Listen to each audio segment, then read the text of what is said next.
stand up now or forever be silent. That's what it's going to mean. It's going to look like after the Supreme Court have passed the judgment finally. Because I told you guys the other day, and I've said this so many times here, that this is the final.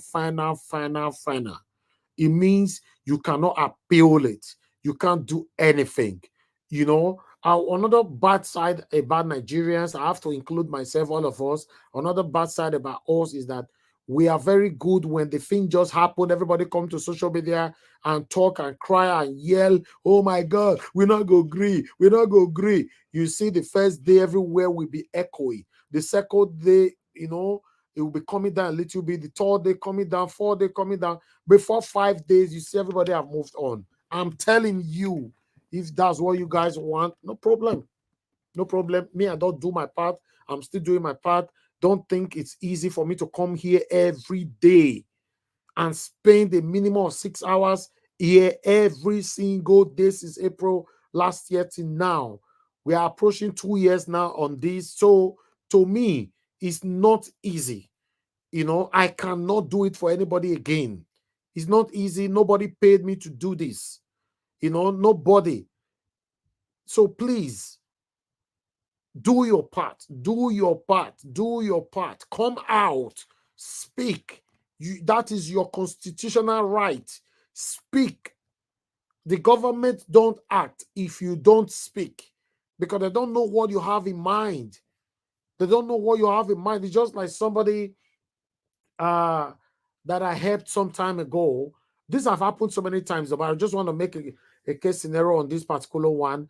I have sometimes you can notice that whenever I have this particular person, it doesn't say thank you. Then one day I not get to accuse this person that, oh, why is it that whenever I help you and all that, your appreciation is not that expressive? Then he went on by saying, oh, because you don't know my heart. You don't know how much I appreciate you. You don't know my heart. I want to know your heart. Do I live in your heart? I can only judge you by what I see. I don't live in your heart. The only person that can see our heart is God. So don't tell me, say, for your heart, you appreciate me when I'm not there. I want to see the expression in your body. That's the same thing. Nigerian government or any government in the world don't know what you are passing through if you don't speak out. So if you think that you speaking out is an offense, you are committing any kind of offense. No, you are not. You are not, except maybe you are engaging in violence. That's when you commit offense.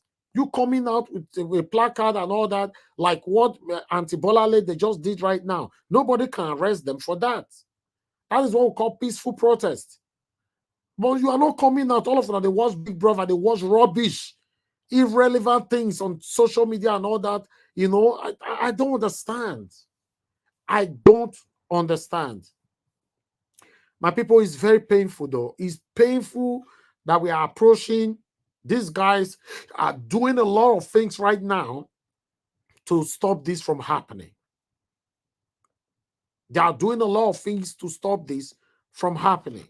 Okay, let me just take these articles first, you know, so that I'll come back to videos later on. Look at this man here, for example. You know, I've not heard of him before. I don't know him. You know, but he's currently trending right now on Twitter. You know, he's trending, that he's doing everything. I'm going to read it shortly. Let me just get the bigger part of it right before we move on. I thought I was having it here. What happened? Oh, don't tell me I lost it now. That's just another thing about this. Okay, hold on, guys. Okay, let me just read the headline. Because I wanted to read the full part. Okay, as you can see right there, Justice Inyang Okoro pressuring other justices to reject Atiku's fresh evidence. Justice Inyang Okoro is piling pressures on other Supreme Court justices to reject the fresh evidence filed by Atiku Abubakar from deposition of official of the Chicago State University. I'll get and come out. Don't worry. Let me get it out. You know, I'll get this to another rush. Another rush. All these satanic APC supporters are going to happy. Satan go say, you not go look for them. I go get them out now. Or research them out sharply. because I really need to read all of them. Please bear with me. Let me see if I can get it quickly. Just hope because I thought I shared, you know.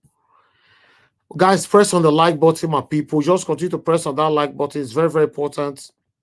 Okay, I got it. Oh, yeah, you pain these people. Say, I get that. You know. Okay, let me put this on screen. I just want to finish everything about it. One moment, my people. Let me put this on screen quickly. Then I can take everything together. Please press on the like button. Press on that like button. It's very, very important. And let us do this together. Okay, there you go. Who is David Jack? David Jack, on your camera, make I see you. Because this name never entered here before.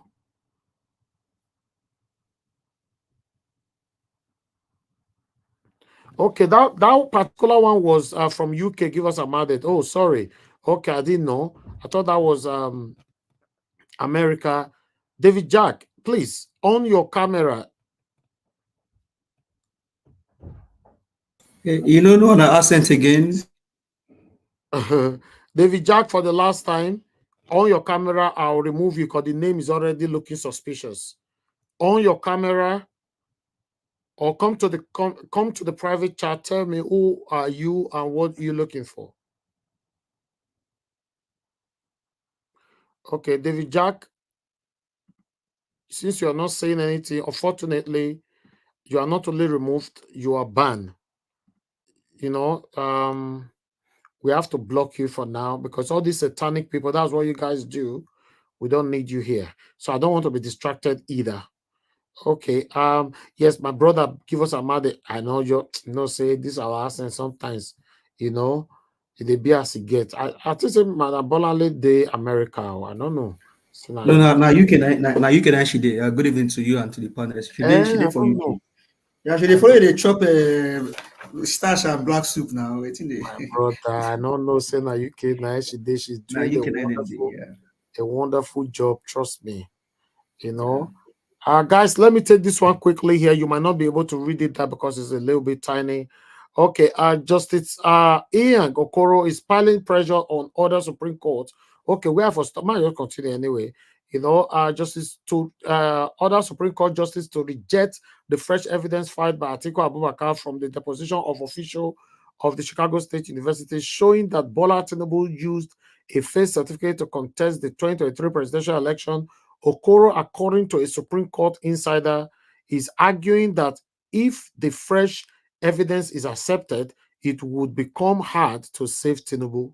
Okoro is on the neck of his colleagues to save Tinubu and reject the fresh evidence from Atiku. The informant said. Okay, 3 justices have so far insisted that the laws must be followed. They are also of the view that Supreme Court had in the past accepted fresh evidence. They are working in our favor. Okay, let me put this on, my people. One thing that you guys don't understand. I've said this so many times that in case you are one of the satanic people supporting APC right now upon the suffering that we all are passing through, I want to let you know that you have obedience in your family. Your wife could be obedient. Your husband could be, even your child could be, your tenant could be. So you guys must be very, very careful because if you look, all this information David Udean is getting, all his accurate informations. When I know they ask on ourselves, say, I take they get them. When I think say David Udean get money, wait till they pay for wait, they pay people for information. No. If David Udean go bring information, come out for Aso Rock, he go there accurate. Wait till people discuss this evening. David Udean go report time the same this evening. And I don't know so obedient follow Tinubu de Aso Rock. Oh, now they play, right? All right. So I would like us to move on, my people. As you can see, there's another report here. A lot of people have reported this man. A lot of people are talking about it. You know, the accuracy is what I don't know, but it's coming from big names and all that. You know, mainstream media that we used to depend on. If we have to wait for them, you know, we might probably wait forever. Are you talking to me? Yeah, Mr. Emi, sorry. The Mr. David Jack, if you read the comment section, he replied there to you. Yeah, that's what I want to say. Oh, okay. Yeah. Where is it? Let me look for it.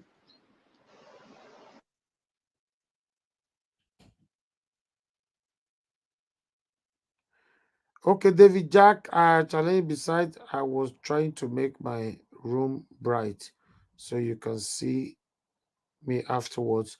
Yeah, David Jack, sorry, you know, this is your first time here, and you know, so sorry about that, but you know, if we ask you question like that next time, even though you are speaking, we can't hear you. What you need to do, because you've not been accepted in, you go to private chat and respond from there. All right. Although I blocked you, I need to unblock you for you to be able to come back to this panel again. I'll do that after my presentation. We apologize for that. Although you are still not good, you are still going to pass through the same screening if you're going to come back later, because I'm not sure if I've seen that name before. Maybe, I'm not sure. Thank you very much, Mother Patricia. Okay, let's move on. As you can see, this one is coming from Grace Isaac. Why would such an old man want to end his career in disgrace? Before it is the old man that advises the youth do the right thing and build a good name for their family.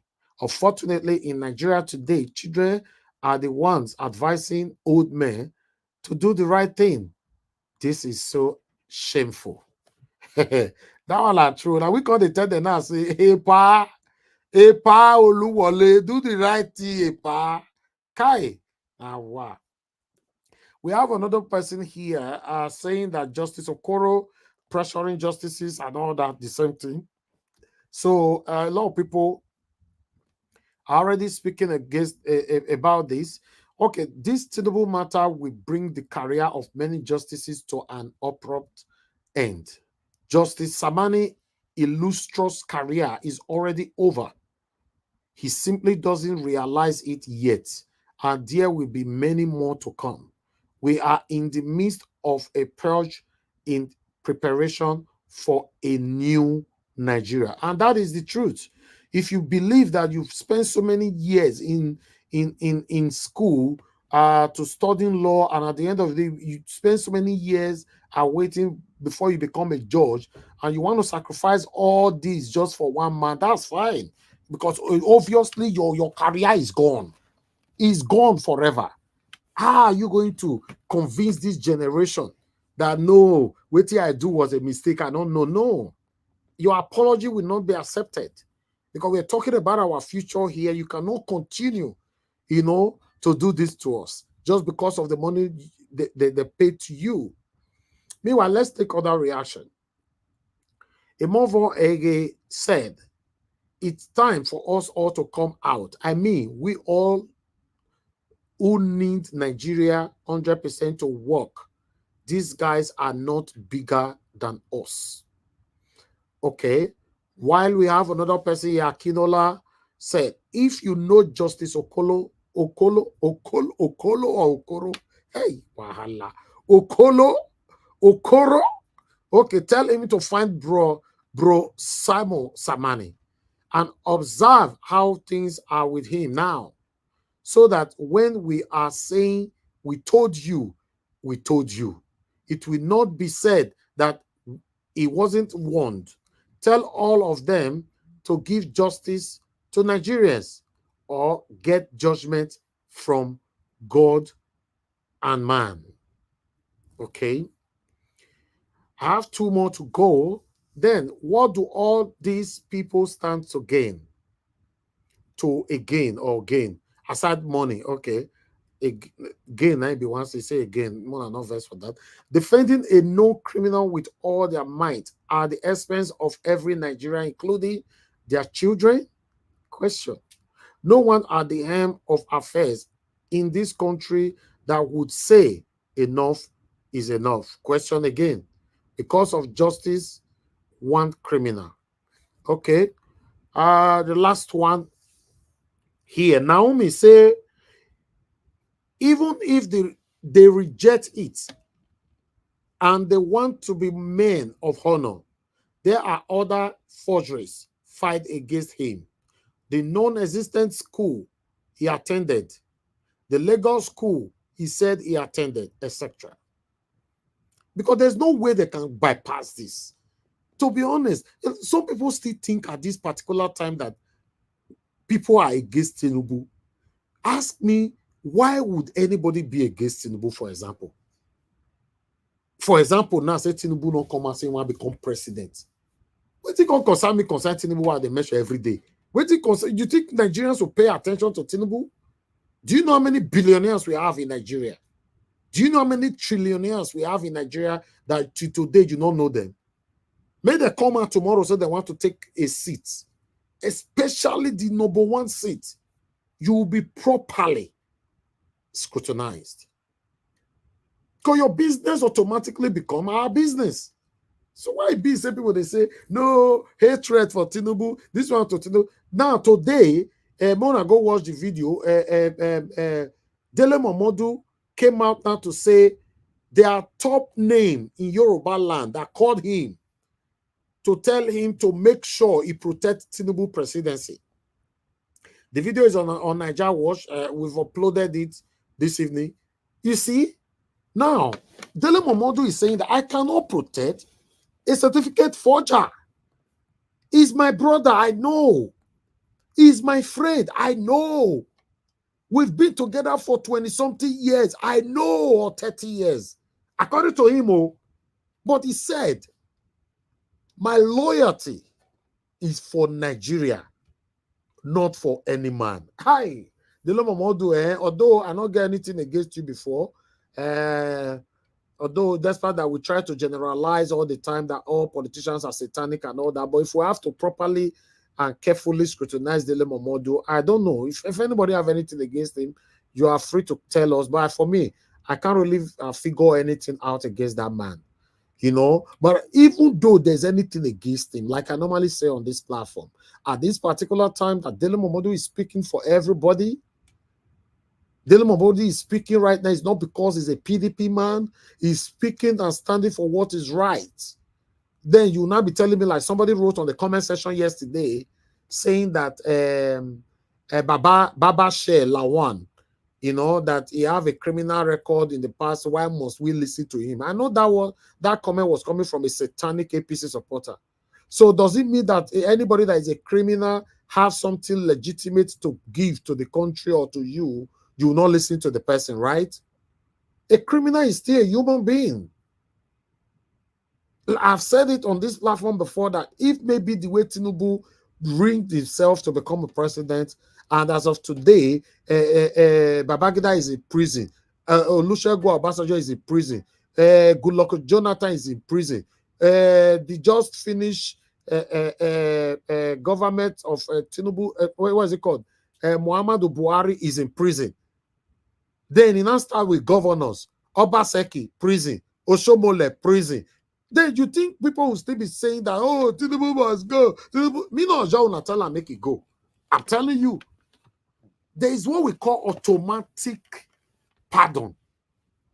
It happen everywhere in the world. Automatic. Just say, regardless of any sin where this person don't commit, I beg, more forget. More with this one, when you do so. Tell me, how many governors you don't say he don't put a predecessor for prison? How many presidents don't come this Nigeria we don't put their predecessor for prison? Are you telling me their predecessor was good? The same Tinubu's regime right now that is saying that they inherited lot of problems from Buhari's regime. I can't call it administration. I'm sorry. It's a regime. Yes. Anybody that have a dictatorial spirit in them and suffering and suffocating its people is a regime.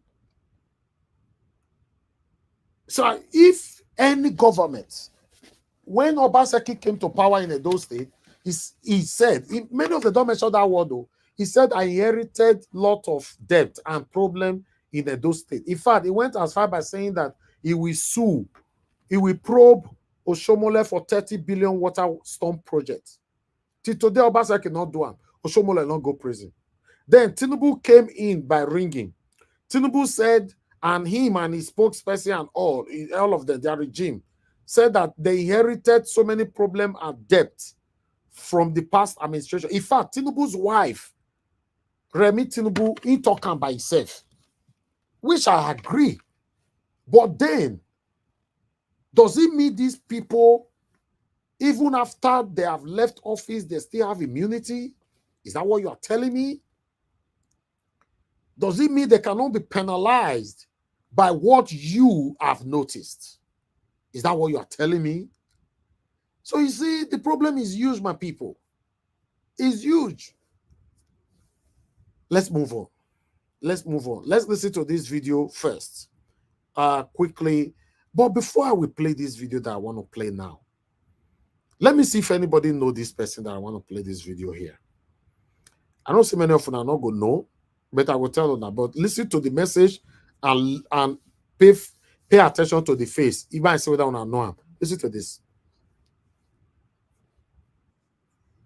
Subsidy on petroleum, and I think before I come to you guys again, I think this is where I can, at least as a chief host, as a journalist, I can actually give my opinion on issues like this. And my own submission on this is the fact that I feel government still pays, the fact that government still pays a subsidy on the cost of crude oil initially got me surprised, because Nigerians have been persevering on the subsidy removal, and it would be wrong and unjust that Nigerians are just bearing the hardship of the subsidy removal on false claims, if you ask me, because the national president of Pegasin, Festus Osino, that has also given a brilliant analysis on this fuel price, dynamics from the global markets, into our local markets, and the matter is not far-fetched, in as much as we continue to import fuel, and we are faced with important fuel price inflation. The only way to stop is to address the exchange rates. We can't afford to allow exchange rates to dictate the suffering for us in our system. A stable or favorable. All right. Thank you very much, my people. Let me see. On the comment section, anybody not know him? Okay, let me see. Madam Rita said what? She used to be a speaker at TVC. Okay. Madam Rita, no. That is Abati's wife, not be girlfriend, though. Abati don't marry him. That is Ruben Abati's wife. Madam Rita know everything, Sha. Voila. That is Ruben Abati's wife. Hey. He don't pay the bride price, but she's very good in what she's doing. So I just thought that, in case you don't know, a Ruben Abati's wife, I make me carry her come. You mean one of his wives, Abi? I don't know whether he get many wives, so now only this one I know. Is it one of his wives? I believe that one of his wives. If he be, some of these people that they get small wife, big wife, old wives, So for me, in this post-modernity, anybody who want to get two wives, you're ready, So anyway, let's move on, my people. I thought I should bring that in. Okay, fourth marriage. Ruben Abati's fourth marriage. Okay, is Abati still with the other three? I don't really know much about. Okay, Ruben Abati has divorced 3. Okay, now this one they house now. This one might be the Yawona now. I mean, not be Yawo that they call her for Yoruba land. Give us a man, they not be one they call her. Now Yawona. He's waiting.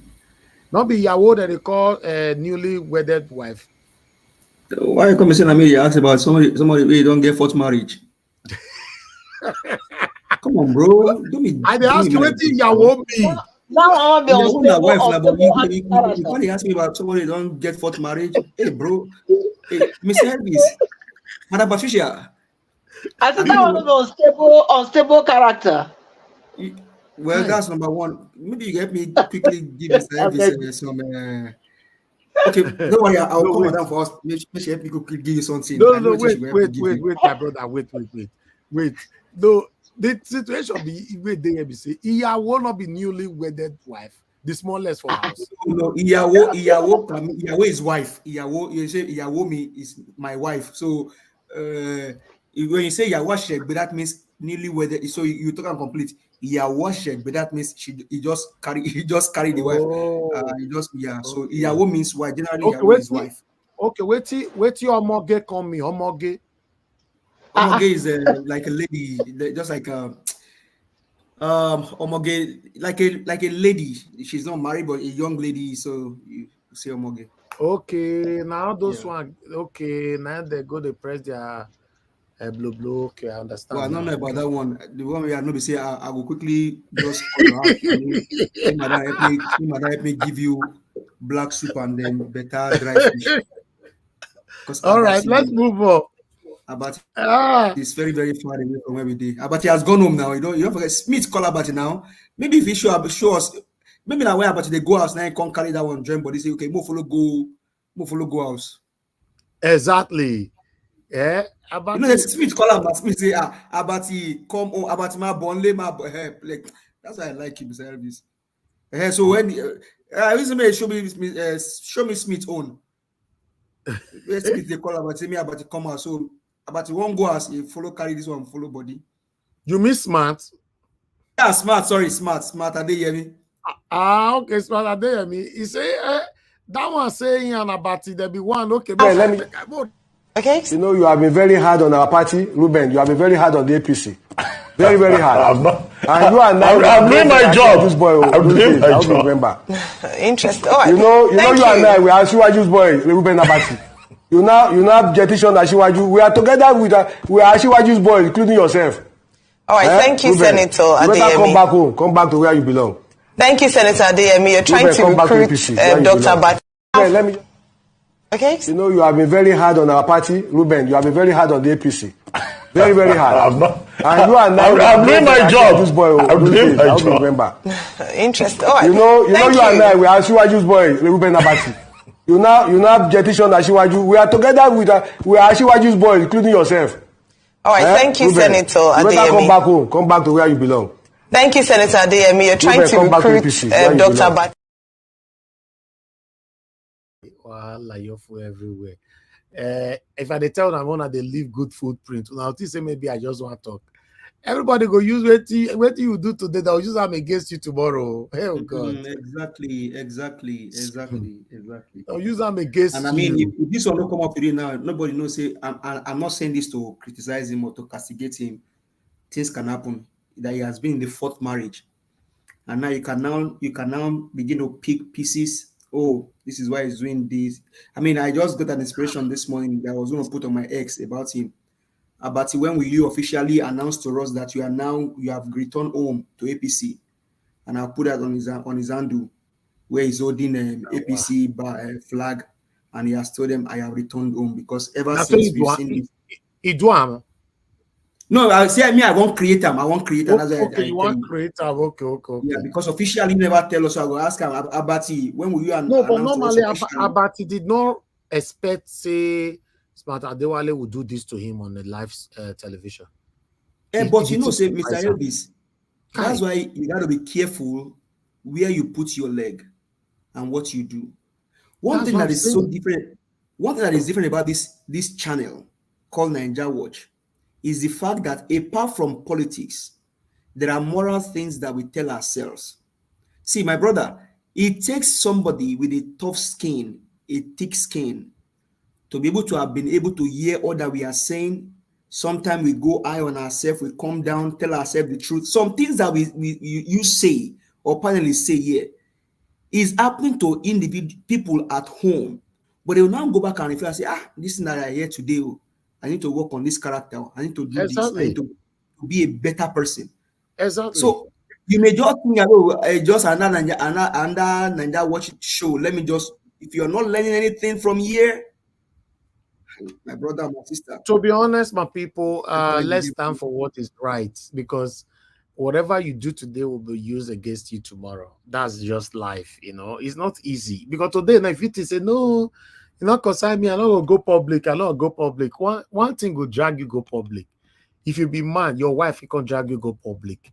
If you be woman, your husband can drag you go public. And then you call the person will know you tele. With everything we don't do, because they come out for public as Tinubu will come be so. So please, it's not too late to sort things out. You don't have anything to lose by living a good life, you know, but you have everything to lose by living a fake and a dubious lifestyle. Trust me. Just stand for what is right. I'm on a different space now with Jimmy and some people. Yes. You need to hear what some people are saying. So sarcastic and irrational thinking. Honestly, this Peter will be coming out to run for president.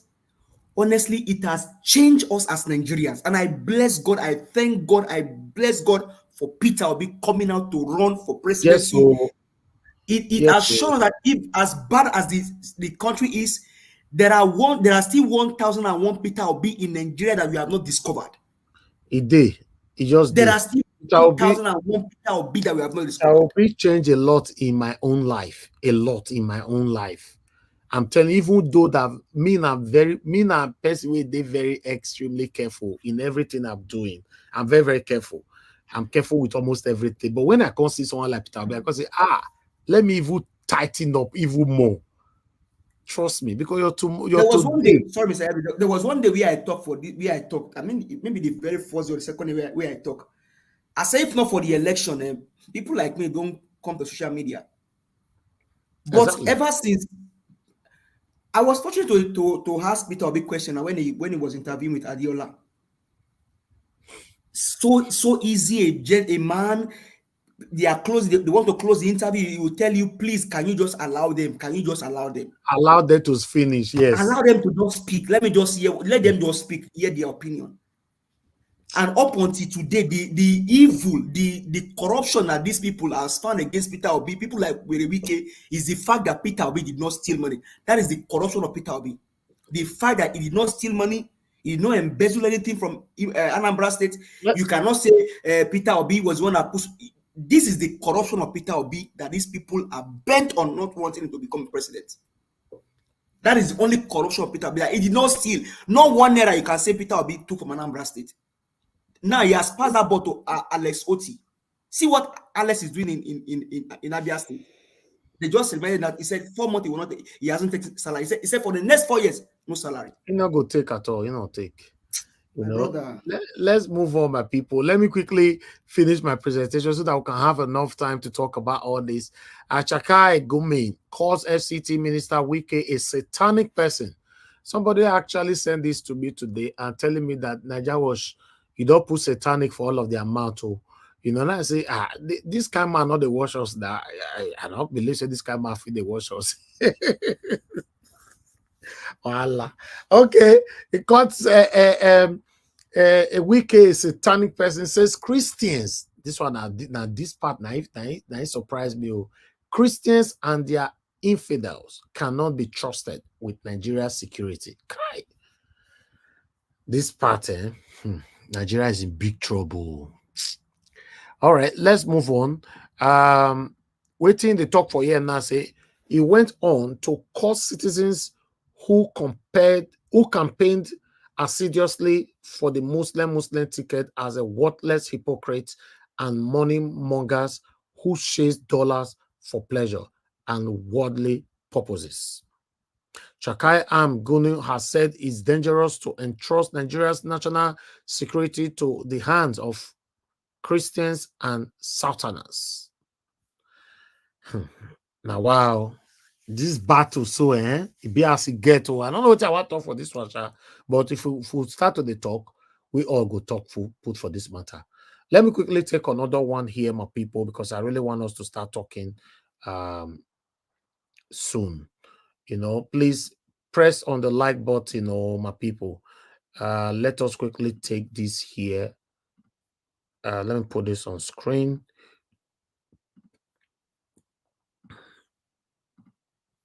Okay, there you go. Tinubu, they are working so hard.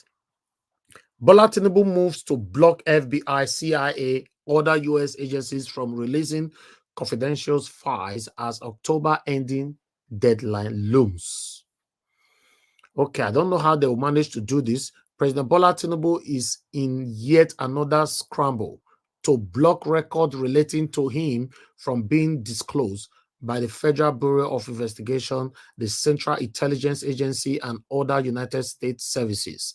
Now, Tinubu tried to stop Chicago from releasing his certificate. The same Tinubu now trying to stop Chicago State University. Why are you stopping all these things? Eh? Wow. Let me take this. Court filings seen by People's Gazette showed Mr.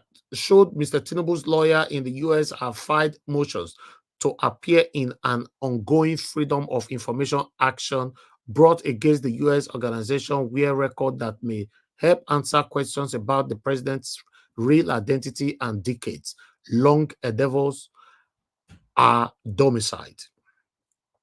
Christopher Carmichael, one of the lawyers who represented Mr. Tinubu in this recent Chicago State record case, filed the motion dated October 18, 2023, which was just yesterday here, stating that he was a lawyer in good standing to appear in the case in the FOIA lawsuit underway in Washington, D.C., filing said.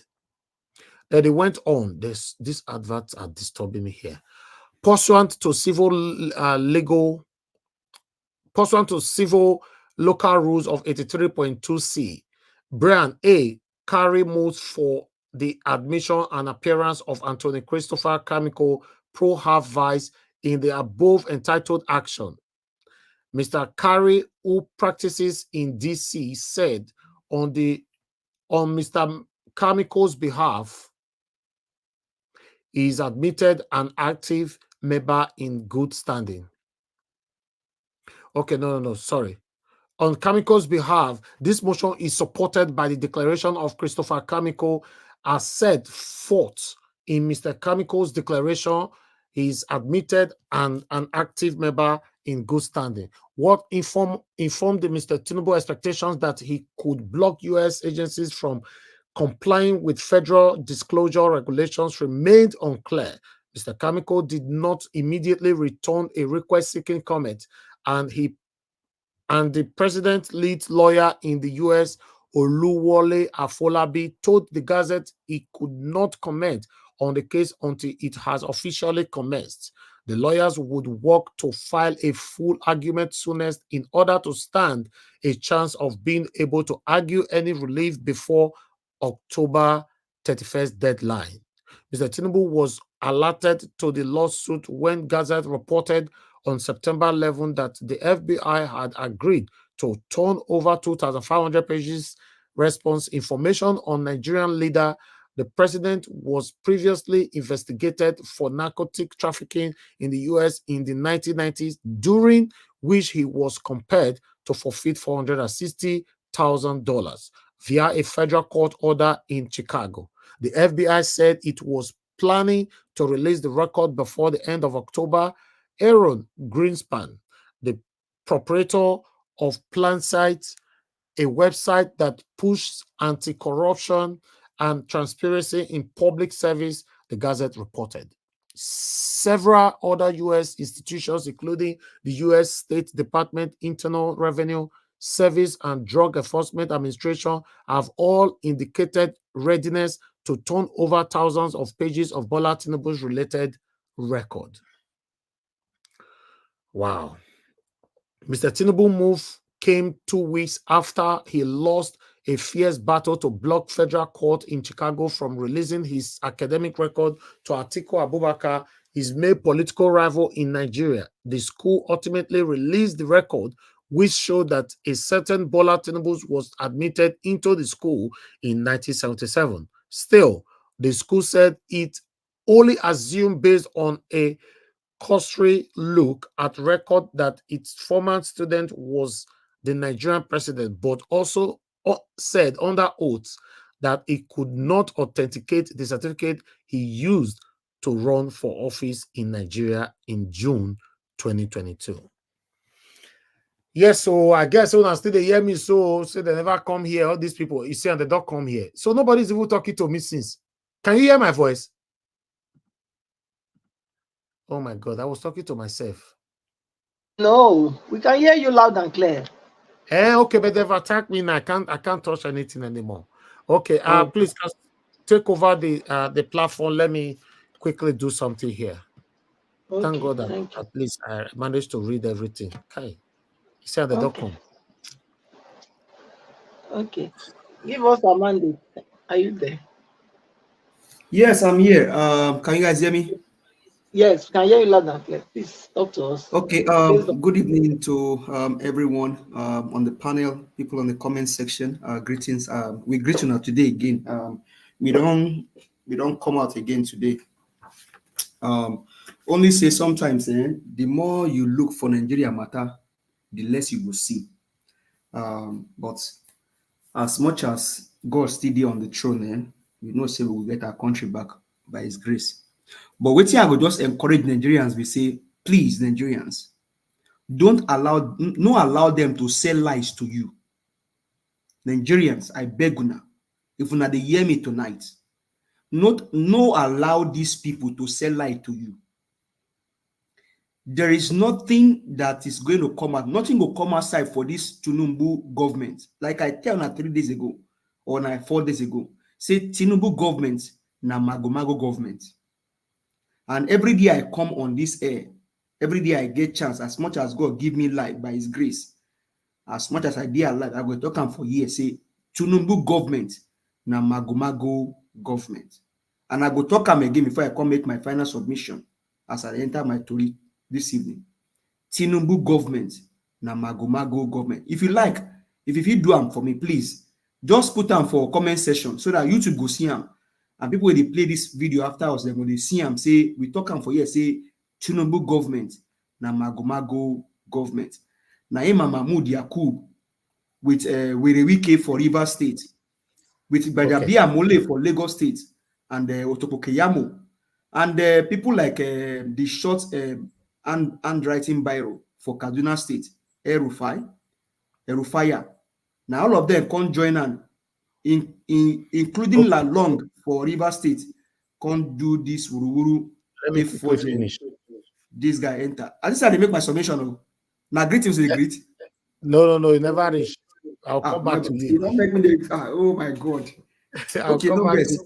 You were holding my feet. You were holding my seat before I return. Oh, okay. No best. I don't go. Okay, we'll come back. Thank you, my dear brother. Thank you so much. Let me quickly take this one here. Since it's part of our title. So I'd like to quickly take this here. Let me put this on screen, guys. Help us to press on the like button. Okay, as you can see there, despite say we don't first talk on things, but it's better to quickly put it on certificate saga. Atiku asked Supreme Court to reject Tinubu's opposition. As they are doing everything possible to stop Atiku's new evidence. The presidential candidate of the People Democratic Party, PDP, Atiku Abubakar, has asked the Supreme Court to refuse the argument of President Bola Ahmed Tinubu made based on technicality on his fresh evidence in the courts. Atiku had filed for leave of the Apex Court to tender fresh and additional evidence to support his claim that the president submitted forged documents to the Independent National Electoral Commission, INEC, to contest the February 25th presidential election. He argued that that presenting forged documents by any candidate, especially by a candidate for the highest office in the land, is a very grave constitutional issue that must not be encouraged. Okay, exactly. That is why that Okoro is doing everything possible for this evidence not to be accepted. All right. So I appreciate every one of you, my people. So I would like us to start talking. Let's start talking here and take it from here. So thank you very much, my people. Good morning, good afternoon, good evening to every one of you. I appreciate every one of you right there. In case you want to join us, I'll be posting out a link again shortly. Thank you. Now, God will bless you. Now, my brother, Give us a Monday. Sorry that I stopped you earlier on, but I would like you to continue now. Make I hear that your sweet pigeon. Thank you. Well, thank you very much, Mr. Elvis. So like we did talk, my people for house and then for Bodonibo, we don't agree. Everybody don't agree for Nigeria. Say Tinubu government and Magomago government. No let APC. No let even Ruben Abati. Say Ruben you don't return for house now. As Mr. Elvis shows that although that woman, she's Abati's wife, and Abati they return him like a smart Adeyemi call him. Abati come say as he won't go as he have to carry Yahoo follow body to go out. So Abati has returned home. Whatever line this APC they cook for you. You say allegedly, I beg. Okay, allegedly. So Abati they go out, he carry handbag, follow body, carry go out. Allegedly. Say we have to protect this channel because this APC people, which they cannot fake, cannot exist. Then if we now go to the videos where we don't show and then everything, first of all, from Jimmy, from that space, that guy, he come from the same state where I come from, and that boy, they always yarn a better story, a wonderful young man doing good things for the obedient movement. And so maybe I will just use one divert a little bit to talk to my fellow Yoruba people. And your mokaro jiri ekale ekason ekaro mbenye o. Unta anso ni wípé ìjọba Tinubu, ìjọba èrú ni, ìjọba èrú, magomago. Tinubu kọ́ ló jáwé olúborí, Peter Obi ló jáwé olúborí nínú ìdìbò 2023. Peter Obi ló jáwé olúborí. Tinubu agbéwiri ni, ọmọ àlè ni, ó fọ́jú certificate. Ṣé sì mọ̀ pé àwọn ọmọ Oòduà, ọmọ káàárọ̀ oòjíire, ọmọlúàbí, ìwà olè, ìwà ìpátá kìí ṣe ìwà wa. Ẹ jẹ́ ká bára wa sòótọ́ ọ̀rọ̀. Tinubu ìṣara wa, ìwọ̀sí tó ti fi kàn wá ó ti tó. Ẹ jẹ́ ká pawọ́pọ̀ ká lè kúrò nínú Aso Rock. Tinubu gbọ́dọ̀ lọ. Tinubu ó gbọ́dọ̀ lọ kókò ní Aso Rock. Ìwọ tó bá jẹ́ ọmọ Yorùbá tó bá lórí channel lálẹ́ fi sínú comment section pé Tinubu ó gbọ́dọ̀ lọ. Tinubu must go. Tinubu gbọ́dọ̀ lọ. Now, if you come look the video where you play on Mr. Elvis, you say these guys, now they say Wike should be made them come out for FCT.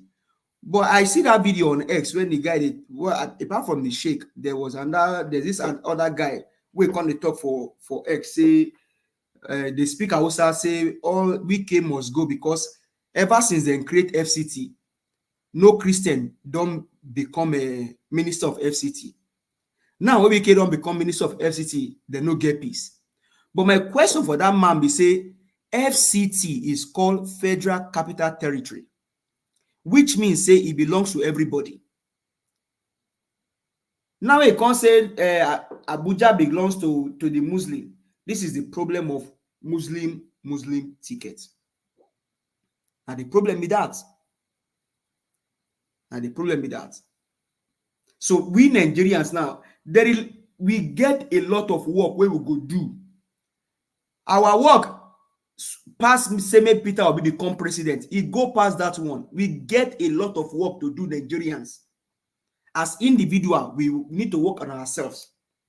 Then the country, we need to fix the country because our country, it don't bad. $1 now to $1 is over 1,000 naira. Tinubu, even though he meets that $1 to $1, it's about 700 plus. Now, the evidence said Tinubu government and Maguma government may say dollar don't become 1,000 plus.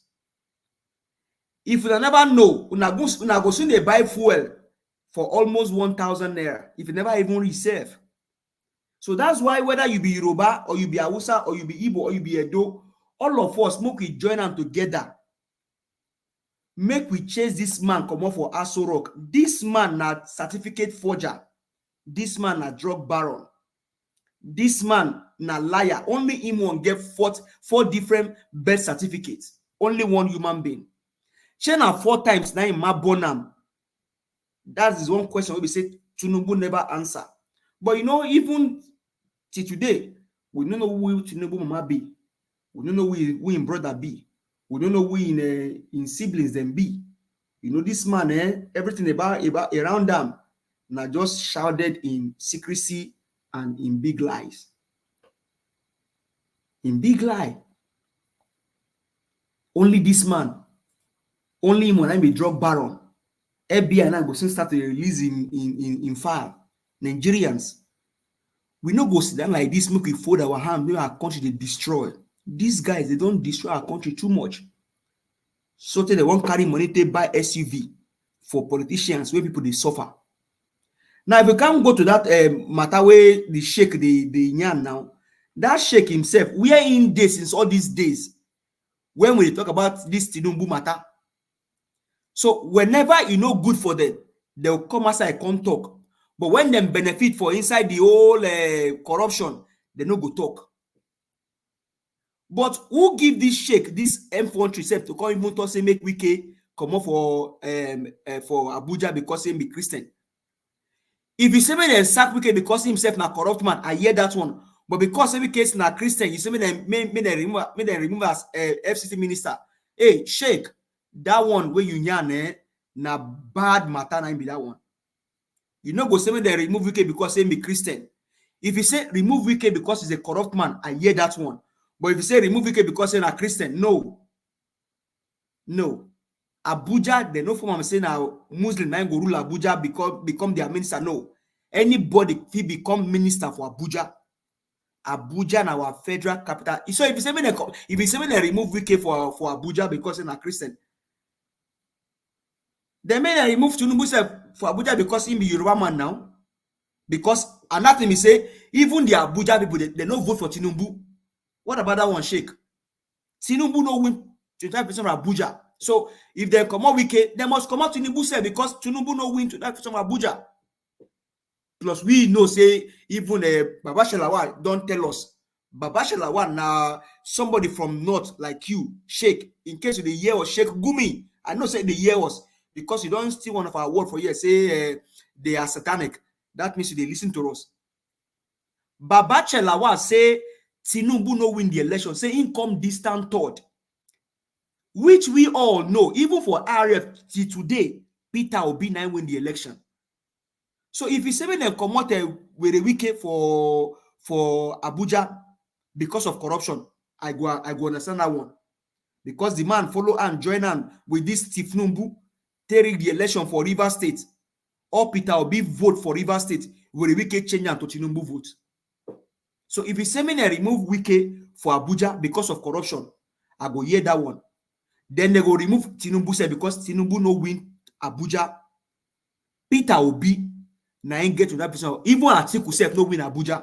And Atiku himself no say Peter Obi win this election. So Sheikh Gumi, you for just talk and well say remove Wike as FCT minister because he's corrupt. Then remove Tinubu for Abuja. Remove Tinubu as president because he did not win 25% of Abuja. Then I go say, Sheikh Gumi, you be better man. But this one where you come here and then no, there's no story for this one. No story. Then the judges now, the judge Inyongo where you show us, Mr. Elvis, that man are from South. The last time I checked because of his name. But you know, say today, this karma where every one of us, where would they look for? Karma get everybody address, but karma no they pay again because allegedly now the year say tsunami, the one way preside over the PEPT, say that man something they do am, serious thing they do am. You know, saying some days ago you carry Charlie Boy's matter come here. Sorry, say I go reference Charlie Boy because Charlie Boy, by God's grace, don't they ill from that sickness where they say they affect a tsunami now. But you know, say tsunami gets $7 million allegedly, where Tinubu give up. So maybe now come and I don't show up. Say that $7 million where you get, you go take and treat sickness until maybe you buy or you survive. Well, I know be God, I know pray may you buy you, but as I know pray may you buy, I go pray may God heal you after you confess what you do for PEPT. Until you confess, I no go pray say may God heal you. Tsunami or Samani, if you hear me tonight, I go pray may God heal you only if you confess what you una do for PEPT, because I know say what you una do for PEPT na fake thing now una do for PEPT. Bolaji get 5 million US dollar. Ugo and the remaining other people, they get 5 million US dollar each. Only you, Samani, you get $7 million bribe. So maybe Kama quickly come for you because now you get the large share of the money. But like I say, make I not sound like a broken record. I don't go pray, make God heal you until you confess what you una do for PEPT, because Nigerians they suffer. Even the one way they for Bodo, but me now they call for America. Every day I wake up after prayer, take my pikin to daycare. I'll come outside, come out, they walk. As I they walk, I they hear what's in the happen for Nigeria. Now people will not be sleep. If you go X, you go hear people talk about Nigeria. Go everywhere about Nigeria. Why? Because our country no better, and we need to fix our country. But you, Tsunami or Samani, where God make you little judge, God make you small God, give you that power, say make you be the one way go preside over that tribunal matter. You can't go there. They go lick hand. They go lick the ass of this Tinubu. Even they raise them up. So they then carry $7 million US dollar give you. Well, if you're picking the year us tonight, maybe then feel say, Papa, do video, apologize to Nigerians, tell them, say them force you. Because like we hear say we can come your house, and until we can leave your house, you dey rain okpata for Wike head. Say you know they happy with Wike, say na him push you to do what you do. But Samani or Tsunami, you know be small man now, you na elderly man. Why you can't do that evil against Nigeria? Well, maybe if you hear me tonight, you go feel repent, say you will confess your sin. Until you confess, I no go pray, may God heal you, Samani. Mr. Elvis, thank you for everything we they do. We go, they pray for you, they pray for your family. God will protect everybody. Obedience, Nigerians, let's not give, make we not give up. Make we take our country back from the hand of these wicked people. So you see Israel they fight with Palestine today. Israel no fold their hand say, Palestine, if you not shoot us, we go just go pray. No, they no pray. They themselves carry their own cold iron. Rain terror against the Hamas people. Enter Gaza. But only Nigeria now carry second for the country where they pray most. But our country they destroy. Corrupt politicians, evil men, now they rule our nation. Make we join hand together. Like Rotimi Amechi talk. Rotimi Amechi, he said, make we do something for them. If you go to YouTube, you go see what Rotimi say. He said, make we look for stone, better stones. Make we stone them. Now Rotimi now talk am, no me talk am. So every day I come here, I go to echo that word. Say Rotimi say, make we activate Rotimi Amechi 101. Take stone these people, these evil men. Come up for our country. Come up for Aso Rock. People they die every day. People no fit buy food. Christmas they down the line now. Maybe before Christmas, dollar go don't reach about 2,000. Maybe one dollar now will be about 2,000 naira. These evil men, they no get sense to they do the right thing. Only Peter Obi say we go move from consumption to production. You see, they no get sense. Our country no better. They want still borrow money. You go borrow money, can't take that money where you borrow. They buy vehicle for politicians. Which people do these people like this? You won't borrow 1.5 billion US dollars. And out of that money, you can't buy 160 million SUVs for each member of the house, both upper house and lower house. Plus one when they go steal, Maybe after everything is said and done, now only $5 billion that go remain. After they don't steal the better one come out. Nigerians, make we arise, take our country back from the hands of these evil people. They don't vow say they want on the country down, but maybe say vow say we not go allow them, because them they do us evil. People like Wike, Bajabia Mole, Tifnumbu Songoleri Amoda, and the likes of them. Thank you very much, Mr. Elvis. Abati, make I send you again. Abati, come make them officially known to us. Say when you come tell us officially, say you don't return back home, so that we go fit clap for you, since you don't become corn eater and peer liquor. Thank you very much, Mr. Elvis. I rest my case. Thank you, my brother. Now God bless you. Give us a mandate. Your submission in pidgin, not be gradually turn into something else. Thank you for saying it how it is. Thank you for standing for a better Nigeria. Thank you for everything. I appreciate every one of you out there that is genuinely standing for us to have a better Nigeria. Yes, regardless of the current place where we all reside. Give us a mandate lives in America. He's not suffering there. He's living the best life ever. He comes out every day to talk about how we can have a better Nigeria. Mother Patricia lives abroad as well. She's not suffering. She's living the best life. She comes out every day. Madam Amen lives abroad. I live abroad. Madam Nena lives abroad. And many of us that is coming here. So you know what that means? We have a choice not to do what we are doing today, but we are doing it. I pray a better Nigeria, a new Nigeria come in our time. In the mighty name of the Lord Jesus Christ. Thank you very much, my people. Press on the like button. Thank you, Dr. Alexander Gomez, for all you do. I appreciate you always. Guys, press on the like button and help us to share. I would like to hear from Mother Patricia. Mother Patricia, thank you very much for your time and for coming early today. Please talk to us. Good evening, Mr. Elvis. Good evening, everyone. Panelists, thank you for all you do. Mommy, good evening to you. And of course, the people in the comment section, please like and share. Press that like button. It's important so that our voices will go far and wide. And also, of course, don't forget to offer Mr. Elvis coffee. It's important. The laborer is worthy of his wages. So please, let's show him love by giving. Thank you. I want to address this man. Is it Gumi?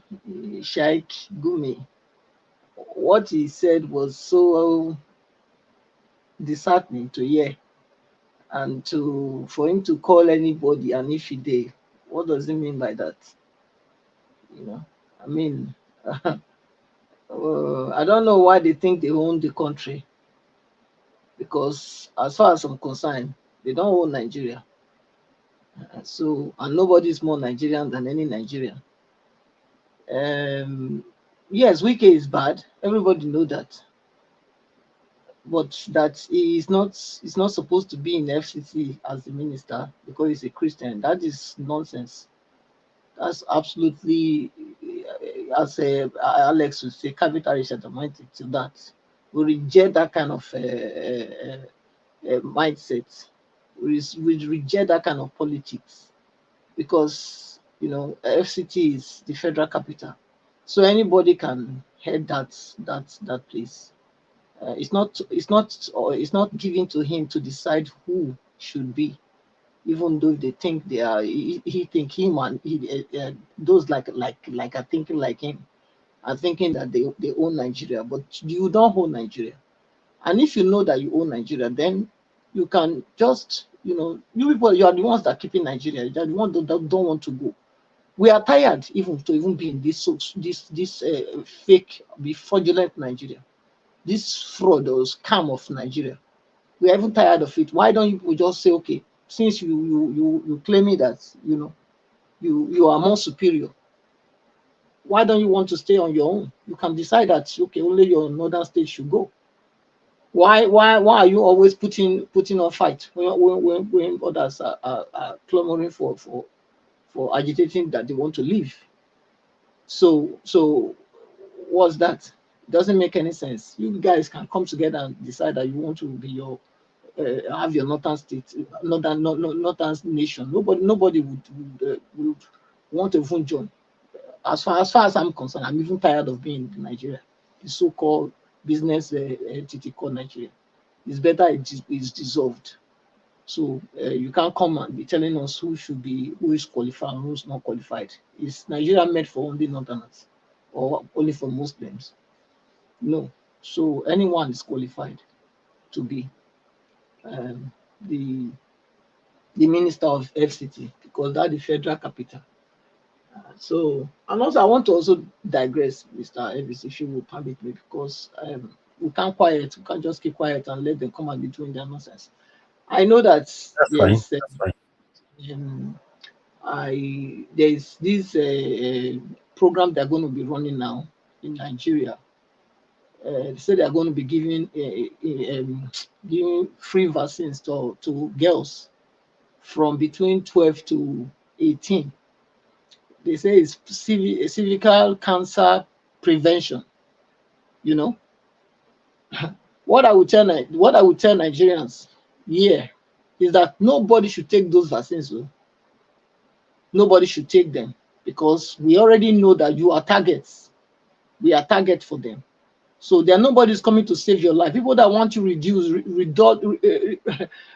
your population, is it the one that's coming to give you vaccine to save you? It should be very remiss, or it will be stupid of anybody to think that they will bring anything to save you.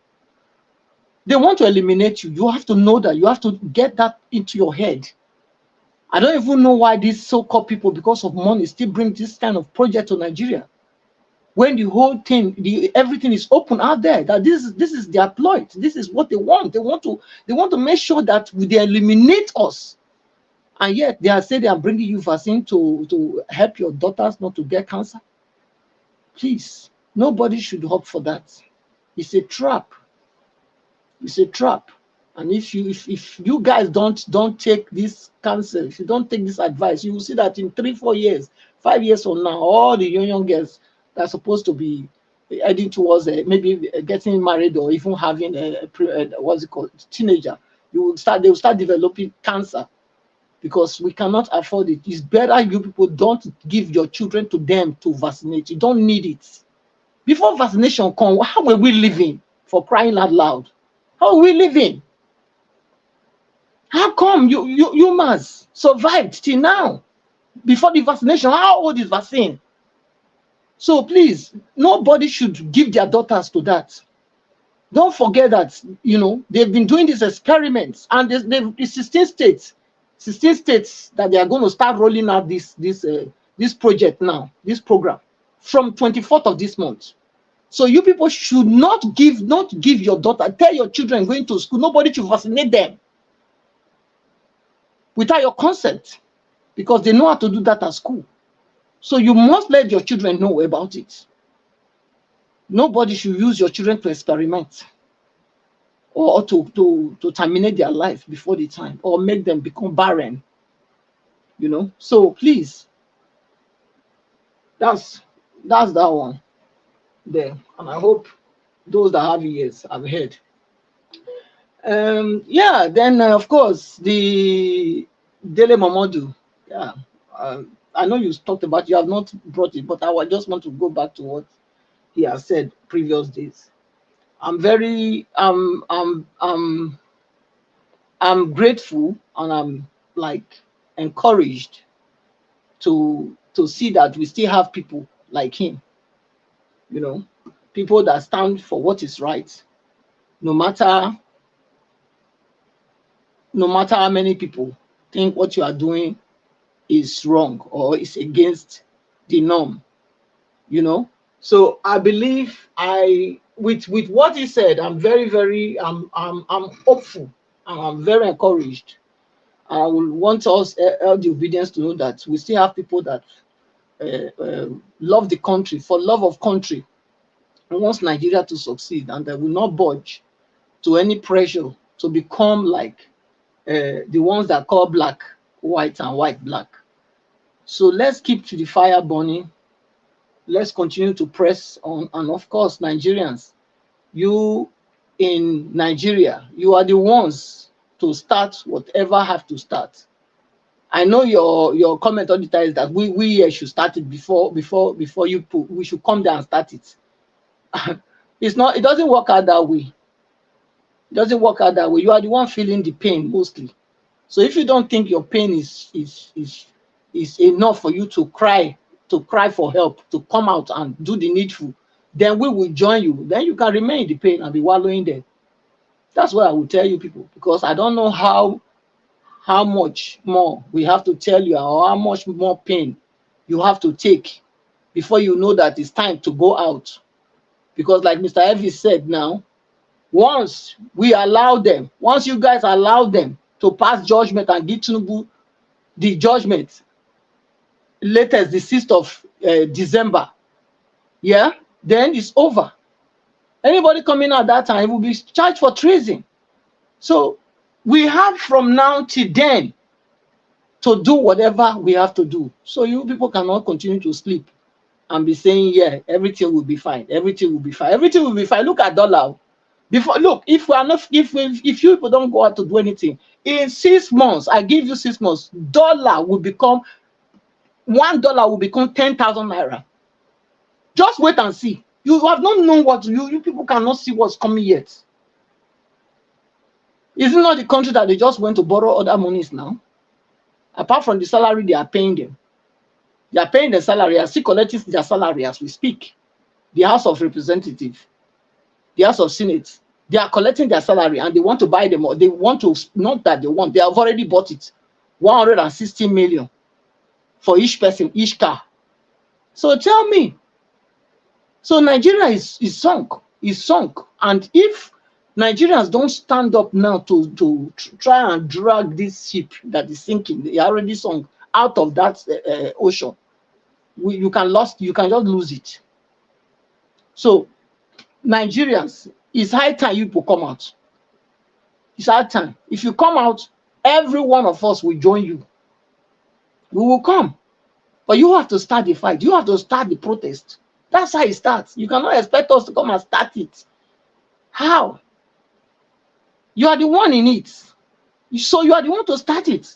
The fight that they are fighting in Israel now, was it the people outside that came to fight? Were they the one that started it? Was it not that when they started, the ones home started it, then the other one started flying in? Is that not what we saw? So why is your case different? Why are you like this? Why are you like this? Why are you people like this, Nigerians? Why are you like this? What else do you people want? Maybe the suffering is not enough, Mr. Elvis. And of course, the judges, if you like, go and dance in the market. If you like, do what you want. You too, you will get your own, because nobody will escape it. The evil you don't fight now will turn around to be your trap or your death tomorrow, your destruction tomorrow. That's what it is. Because if you think because they gave you money, the money they are giving you now, don't forget that those money will be useless very soon in your hand. Because by the time you are buying $1 for 10,000 naira, tell me, so how many millions of dollars are they going to give you that will sustain you for the next how many years? So you find out very soon. You said that you do the right thing, or you too, all of you, you will still suffer the same suffer that the common man will suffer. In fact, you will suffer the most, because the common man has not tasted anything good in their life, so they don't mind. But can you manage, since you have been used to drinking wine and drinking champagne? Can you live without? So you have to, you have to evaluate what you are going to lose. The person that have not tasted a beer doesn't know how beer tastes, so he cannot miss it. But you that have tasted beer, you are the one that will suffer it. So if you like, give it to Tinubu. If you like, give it to APC. But if you give it to APC and give it to Tinubu, all of you will suffer. You will suffer. Every one of you will suffer it. It's not only the masses that will suffer it. It's not only them. But if you give it to the rightful person that won the election, which is Mr. Peter Obi, yes, then everybody, both the common man and you, or everybody will be jolly and enjoying. And that is what we want. We want to see a Nigeria that works. We want to see a Nigeria that everybody are treated like human beings. Are treated like human beings. Everybody deserves a good life. Everybody deserves it. Nobody's life should be more valuable than others. For crying out loud, everybody deserves. There's only one life they have. They don't come here. Nobody was sent here to come and suffer from the day they were born to the day they die. No, please. It's enough of this wickedness. You people, you are the last place. You know, of course, you are not the last place. I mean, God is the last place. But in the physical realm, you are the last place. So do the needful. You better do the needful, all of you that are there, because you will not escape what is coming. Mr. Elvis, I will stop here. Thank you so much for the opportunity. Madam Patricia, thank you very much, ma. Thanks for your wonderful submission. It's always good to hear from you. Thank you so much. All right, guys, press on the like button. We still have lots of people here that needs to speak. You know, let me move on to Madam Amen Bright. Thank you very much, ma, for joining us. Good evening to you. I'd like you to talk to us with what we've presented today. Good evening, Mr. Elvis. Thank you for having me. And I greet all my panelists, people. I greet all of you now. Good evening. Thank you. Yes, anyway, I was there before. You have not started. I just came about 45 minutes after or 1 hour after.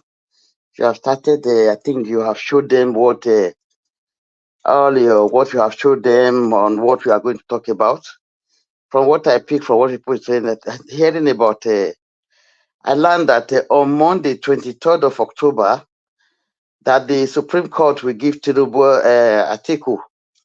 They will talk on the case of Atiku this Monday. I don't know if that is true. That is what I read. I hope that things will work out. And what I also heard about what you said now about our Bati wife, no wonder that he's even fighting to retain his position there with the little brown envelope he's receiving. No wonder. I didn't know. This is my first time of hearing that he has 4 wives. And I wonder that beautiful young lady, why going for such ugly, monkey criminal, that supporting criminal? It's a pity. The parents of the woman need to have seen the kind of person somebody is marrying there. But Wike, for them to sack Wike, for me, really, if not what Wike have done during the election to ring the election against Obi supporting Atiku. Before, I was praising him for what he has done in River, because not that the way they share money now, they say, okay, maybe River money is more than other states, according to. Anyway, was he able to do something about it? No matter what state, no matter what money they share, my own government, if I talk my own, my Obaseki, he would have been able to do something better. Whether Wike River own is more than his own, but Wike will be able to show something. If not the wickedness he showed at this last time, he's a wicked man. For that northern man to be saying they should sack him because he's he's a Christian, I will never support that one. As one of our brothers said, I will never support it. Because when Buhari was there, putting all Fulani into position, choosing his people, he did not say, don't put this one here, don't put this one there. People were everywhere. If not that Tinubu is wicked and criminal, we need the Satana to also play their part. If not that Tinubu is putting all Yoruba now. It is not only Yoruba that consists Southern. There are other tribes there. How many tribes do we have here? Not only Yoruba. I would have support them. Say, okay, good. This is a good girl, a good person. That's Tinubu. So don't let that Satana to say because of religion. As my brother say, if he say wicked is wicked for what he has done recently, I will say, okay, they should sack him. I believe that is the best thing. I don't know the Samuna, what the brother Tsunami or so getting for his wicked something, and about for having 7 million more than the rest, and talking according to our brother. I didn't listen to all those ones. Anyway, it's a good pointer. About wrote to me for him to say that we should stone all these wicked people. Stone them away. Is it only stone? If there's anything more than stone, we should do to push them all out from that position. They don't deserve it. They are all criminals. Every day we give them chance. Every day they will start growing. Tinubu will not rest. He's trying to grow, to develop so that you have more wicked people to stop all what he says. See now, he said that he's trying to prevent. He's trying to prevent people from knowing his identity for all what he had done before. Why? Is that not enough to sack this man? If we really have, we are Nigeria, we are truthful. For him to be doing all these things, trying to hide his identities, the primary school, everything, whatever concerns it, Tinubu supposed to come out and even open himself to the citizens. He want to rule us down. We want to know him too. Why must he? For him to even try to be preventing Chicago CSU, Chicago State University, or any other information about him, it is clear that he's a criminal. It is already clear. We don't have to tell you again to say, judge this man. It's just enough to sack him totally. Just go away, because we don't know why you are covering things like that. Why must we know? Why must we not know about your identity? Why must you rule us if you want to hide identity? Who are you? Are you even a citizen of Nigeria? It's not even a citizen of Nigeria. I don't think so. I've been saying it. I had now, because I didn't see that Big Gate, they are coming to start injecting Nigerians or Africa with Big Gate vaccine. I didn't hear about a high from my sister Patricia. Is that our problem now? Is vaccine our problem? So Tinubu does not even see anything to do again upon all the wahala we have in Nigeria. It doesn't have anything to do again than vaccine. Do we need it? Even during this COVID, did it affect us? So we don't need that. We believe we God has blessed us. We don't need all those things. And we should really tell our people at home for them not to send their children. They start killing children from the beginning. They will try to reduce their birth rate from children. They're already doing it in Europe here, which we, for years, we don't know. I don't want to give example here. There are many examples. So if they want to go and start now, our Nigerian people, they will just rush to, they want to save our children. They believe they don't know what's under the vaccine. We should one day, they shouldn't go. And that should not be Tinubu problem now. There's a lot of problems. We don't have road. We don't have lights. We don't have good hospital. We don't have good schools. Is that the first thing that we handle? This Western world, they want to enter and eat us again. We should be careful. Please, we Nigeria, we have to waken them up. I don't really welcome all those ones. If there is anything we could do to remove them, I beg, we should do anything. If not stone, more than stone, let us stone them all away from there, because they don't want to be there. You see all those House of Rep, all those three arms of government, see, giving them how many cars? 160, is it not million pounds for one car, when they have not even ride the 2 million car before? If too much, maybe 3 million.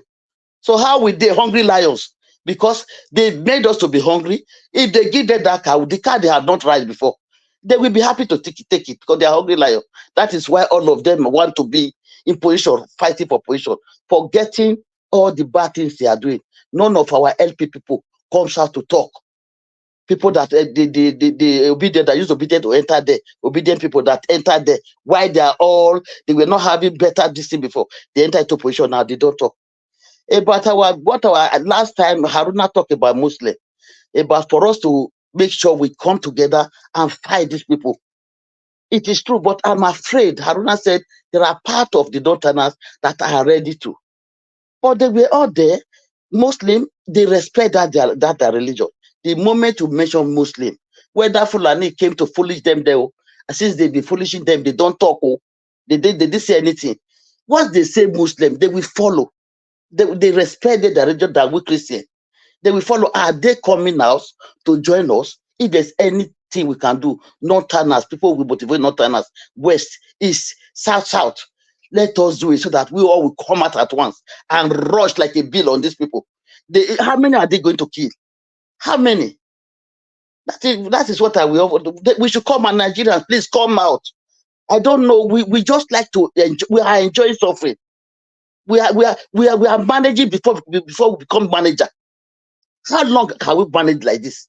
There are many ones that cannot even meet up, that are buying just easily like that. Please, Nigerians, wake up. Tinubu, I will talk to you again. Tinubu, if you have to respect yourself, I just said it, I wrote it to you. If you just have to respect yourself and come out and say, Obi, my children, sorry, that this is something that they ring this election. Obi, please come and take your position. I'm sorry. Tinubu, you will be respectful. You will have that respect from Nigerians, from Obi, forever. Forever. That your repetition, that your dirty reputation that I've done, everything will be gone. Just come out. If you are not ashamed, come out to call Obi to his position. Remy said that we have our money. We are not after you. We are not after your money. Why are you still struggling to retain yourself into this position that you are not qualified to? No, you don't have anything in brain to run the whole with Nigerians. You don't have it. Your money is just making you blind. Huh? So that is what I will have to say, my brother. I don't really want to say, please, we should not go for that vaccine. If there's anything to motivate Northerners, Southerners, as Brother Haruna said, let us do it. But I'm afraid if they will, because they are all Muslim and they listen to this, their religion, without knowing the difference. Because Fulani does not recognize the Northerners Muslim. They think their own Muslim, their own is better than their own. So where have they been ever since then? If we can really motivate them, as Haruna said, it's also another encouragement we should do it. Thank you. I don't know my time. I don't know. Maybe it's already over. Thank you, my brother. Yeah, God bless. Thank you, Madam Ahmed. Right. God bless you, man. Thanks. Let me pick this call. Okay, that's Madam Joy. Thank you very much, Madam Joy, for calling in. Good evening to you. How you doing, man? I'm doing great. How is everyone? My own people, a great family that we are. My beautiful and handsome, obedient nation, Niger Watch family, the citizens, journalists, well-meaning, all people of goodwill. We are here together. We have one thing in common. We are praying for a nation that works. We are praying to have Nigeria, be a better country from what it is. The shadow of Nigeria that looms is ugly, but we hope with what we are doing, we will have a new Nigeria. So if you are here, I just want to tell you that you're already doing something. For this whole month that we are here, and you know your duty. We all do. By now, everybody know that there is something that you need to do. And I also want to thank you, Mr. Niger Watch. In my mind, I say, oh, if only this guy would just, have a peep into my heart and see how much I appreciate him. Words are not enough. I know that God will bless you. Like I always tell them, I say God will not apologize to Sodom and Gomorrah. He will not apologize to Pharaoh. He will not apologize to Nebuchadnezzar. So these people must be judged. And so you too will be blessed because you have touched God in his heart. You see, what we are talking about, thank God for Mr. Dele Momodu and a lot of, elders that have risen up to put their voice in this matter. For a few days, I'm down because it's not like I have a fire in me to keep going, and I will keep going. I won't stop because I know what I'm fighting for. This is no longer about Nigeria, even. It has nothing to do with politics. That was why yesterday I was almost calling out on these people that are custodians of truth, ethics, and morality. It's no longer about even Nigeria. It is about humanity. It's about the fabric of humanity, the human essence.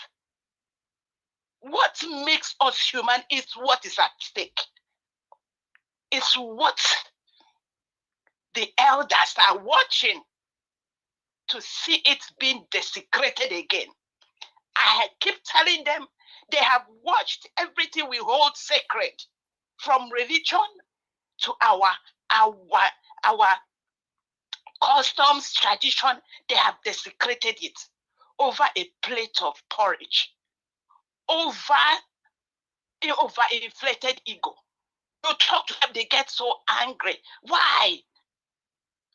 Because they don't want to face truth. They don't want to stand for truth. So what are we talking about? We are talking about what the fiber of our being. We can't keep silent.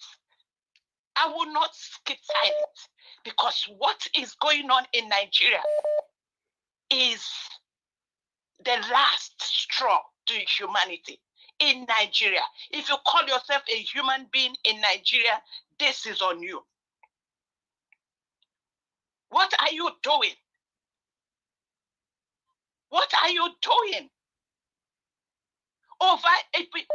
It's across obvious truth. Obvious truth that is staring at you in the face. Immorality, forgery of certificates, a man you don't know his name. What are you doing? I don't even care what religion you stand for. Even as a human being, what do you stand for? What do you stand for? I ask you. Is it not a shame that you are alive? And the one that is going to be number one in your country, over 200 million people, hey, Nigerians should be ashamed. I don't even want to talk about the man because it's like he is inconsequential in the matter that we are facing now. We are facing. So if you are going to wait till judiciary are paid to lie. They are defending, their money. But you, what are you defending? The essence of your life. What are you defending? And I also want to address those of them, for me, my target, the people I want to talk to are people that used to be like them. I used to have this catchphrase. I am praying for Nigeria. All I owe Nigeria is prayer. I don't even want to I'm so apolitical. I don't want to have anybody. And then that puts you, and I tell you, if you call yourself an upright person, you call yourself born again in quotes, you see all that name, all of those fancy names. You call yourself, you don't steal, you don't lie, and then you're standing and you're watching the number one. That man is representing you. So I don't care what you say. If you like, soak yourself in call yourself Mr. Righteous. So long as you have not stood up against this evil, you are also evil. I rest it there. Thank you. Thank you so much, Madam Joy. Thanks for all you do. Appreciate you. Okay, I can see somebody else trying to call in. Before I come back to the panel, let me quickly see. Okay, that's Love of God is my strength. I'm calling you back quickly. Guys, I bet make help me press on that like button. Thank you very much. Love of God is my strength. Good evening to you, madam. Thanks for calling in. Please talk to us. Good evening. Good evening, everyone. Good evening, everyone on the platform and on the comment section. I'm very sure every one of us have a good day wherever we are from, maybe America, anywhere. God be with us. Nigeria is a tiring place. You just hear different things and you are tired. For example, everybody in Nigeria is when they will follow a particular person because they are getting money from them. Once a particular person is feeding them, putting money in their pockets, they don't mind if that person is an armed robber. They will stand with that person. I heard when you started the program, you are talking about one of the elites in the Yoruba land called this man, Dele Muhammad, are telling him that he must do everything to secure the presidency of Tinubu. I don't know how can people be so wicked. Nigerians are suffering. Nigeria cannot eat. Nigeria cannot even send their children to school. But some people are somewhere They are looking at what they can get. If they can wake up in the morning, they can wake up anytime and have money in their bank account. They don't care about their fellow human being. They don't care. All they think about is what they can get from the system, what they can get from the government for a justice to come out. I'm telling other justices that they should not accept what Atiku is bringing on. It is a very wicked act. This our elders, they are very wicked. They are very wicked. They don't think about the other people who are suffering. Nigerians are really suffering. Mr. Nigeria, I'm telling you the truth. I will tell you. If you give a Nigeria 3,000 naira, you will see them there as if they've not seen 3,000 naira before. I know how many people. Yesterday I paid for their course to go and do a course. Nigerians are suffering, and our elders, they are not even thinking about this our youth. How are they going to make this Nigeria better? They are thinking about themselves alone. They are thinking how their family will be okay. Oh, God. Something is happening. We need to take Nigeria into our hand and take it from these people. Nigeria Watch, I'm angry. I'm so sorry, I'm angry. I saw some people in Abuja, right? It's not too long. They started a protest in Abuja right now. And I pray that they continue, they don't stop. Because what I'm seeing, if we don't stand, these people, they will change everything for us. All these things we have been doing since last year, it will be like a child play. So we must stand up and send these people packing. Finally, so that we can take our country back. Any youth, maybe youth or whatever you call yourself, if you are eating from this government, you are a wicked youth. Any youth, if you are taking salary from this Tinubu, you are a wicked youth. You don't think about your future. You are thinking about now what you can eat, about what you are going to do in future. Your country is calling you out. What can you do? Look at Israel. People who are coming out to fight for their country. What can you do for your country? Nigerian youth, and all of you are on internet, cursing people, abusing people, trying to destroy Nigeria's platform. And he's doing this thing for your good. He is in Europe. He doesn't need to be in Nigeria. He can decide not to return. And all you do is to be working for the wicked cabal. I'm telling you, whatever you people do, your children will suffer for it. We need Nigeria back, and we will not allow it to go until we get it back. Thank you. Thank you. Thank you very much. All right. Thank you very much, my people. I appreciate you all. May God bless every one of you. Okay, just coming in now.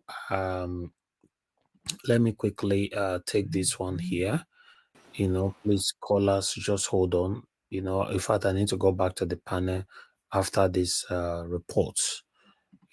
As just coming in, this is a good news. I just pray because the information also reached me a couple of hours ago that some of the judges are already saying that they must stand for what is right. I don't know how true that is. Say everybody get their own people with the past information for them. But for this to happen now, it means that who knows? Let me put this on screen. One moment. And I get something for you in the private chat too. Oh, okay. Maybe it's the same thing. Let me check. Oh, yes, it is. Yeah, it is. Yeah. Thank you very much, my brother, for all you do. Okay. Let me put this on screen quickly, my people. And please do your part. Always press on the like button. Do your part. As you can see there, what we have here. These people, their advert is too much. Okay, Supreme Court to hear Atiku's appeal against Tinubu on Monday. Yes, this is officially now out.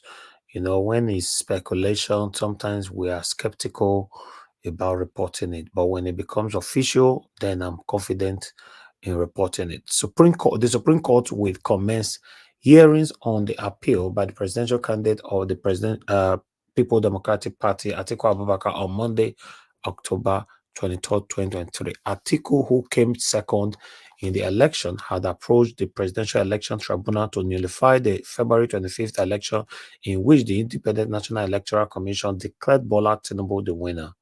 The tribunal, however, dismissed the petition for lack of merit.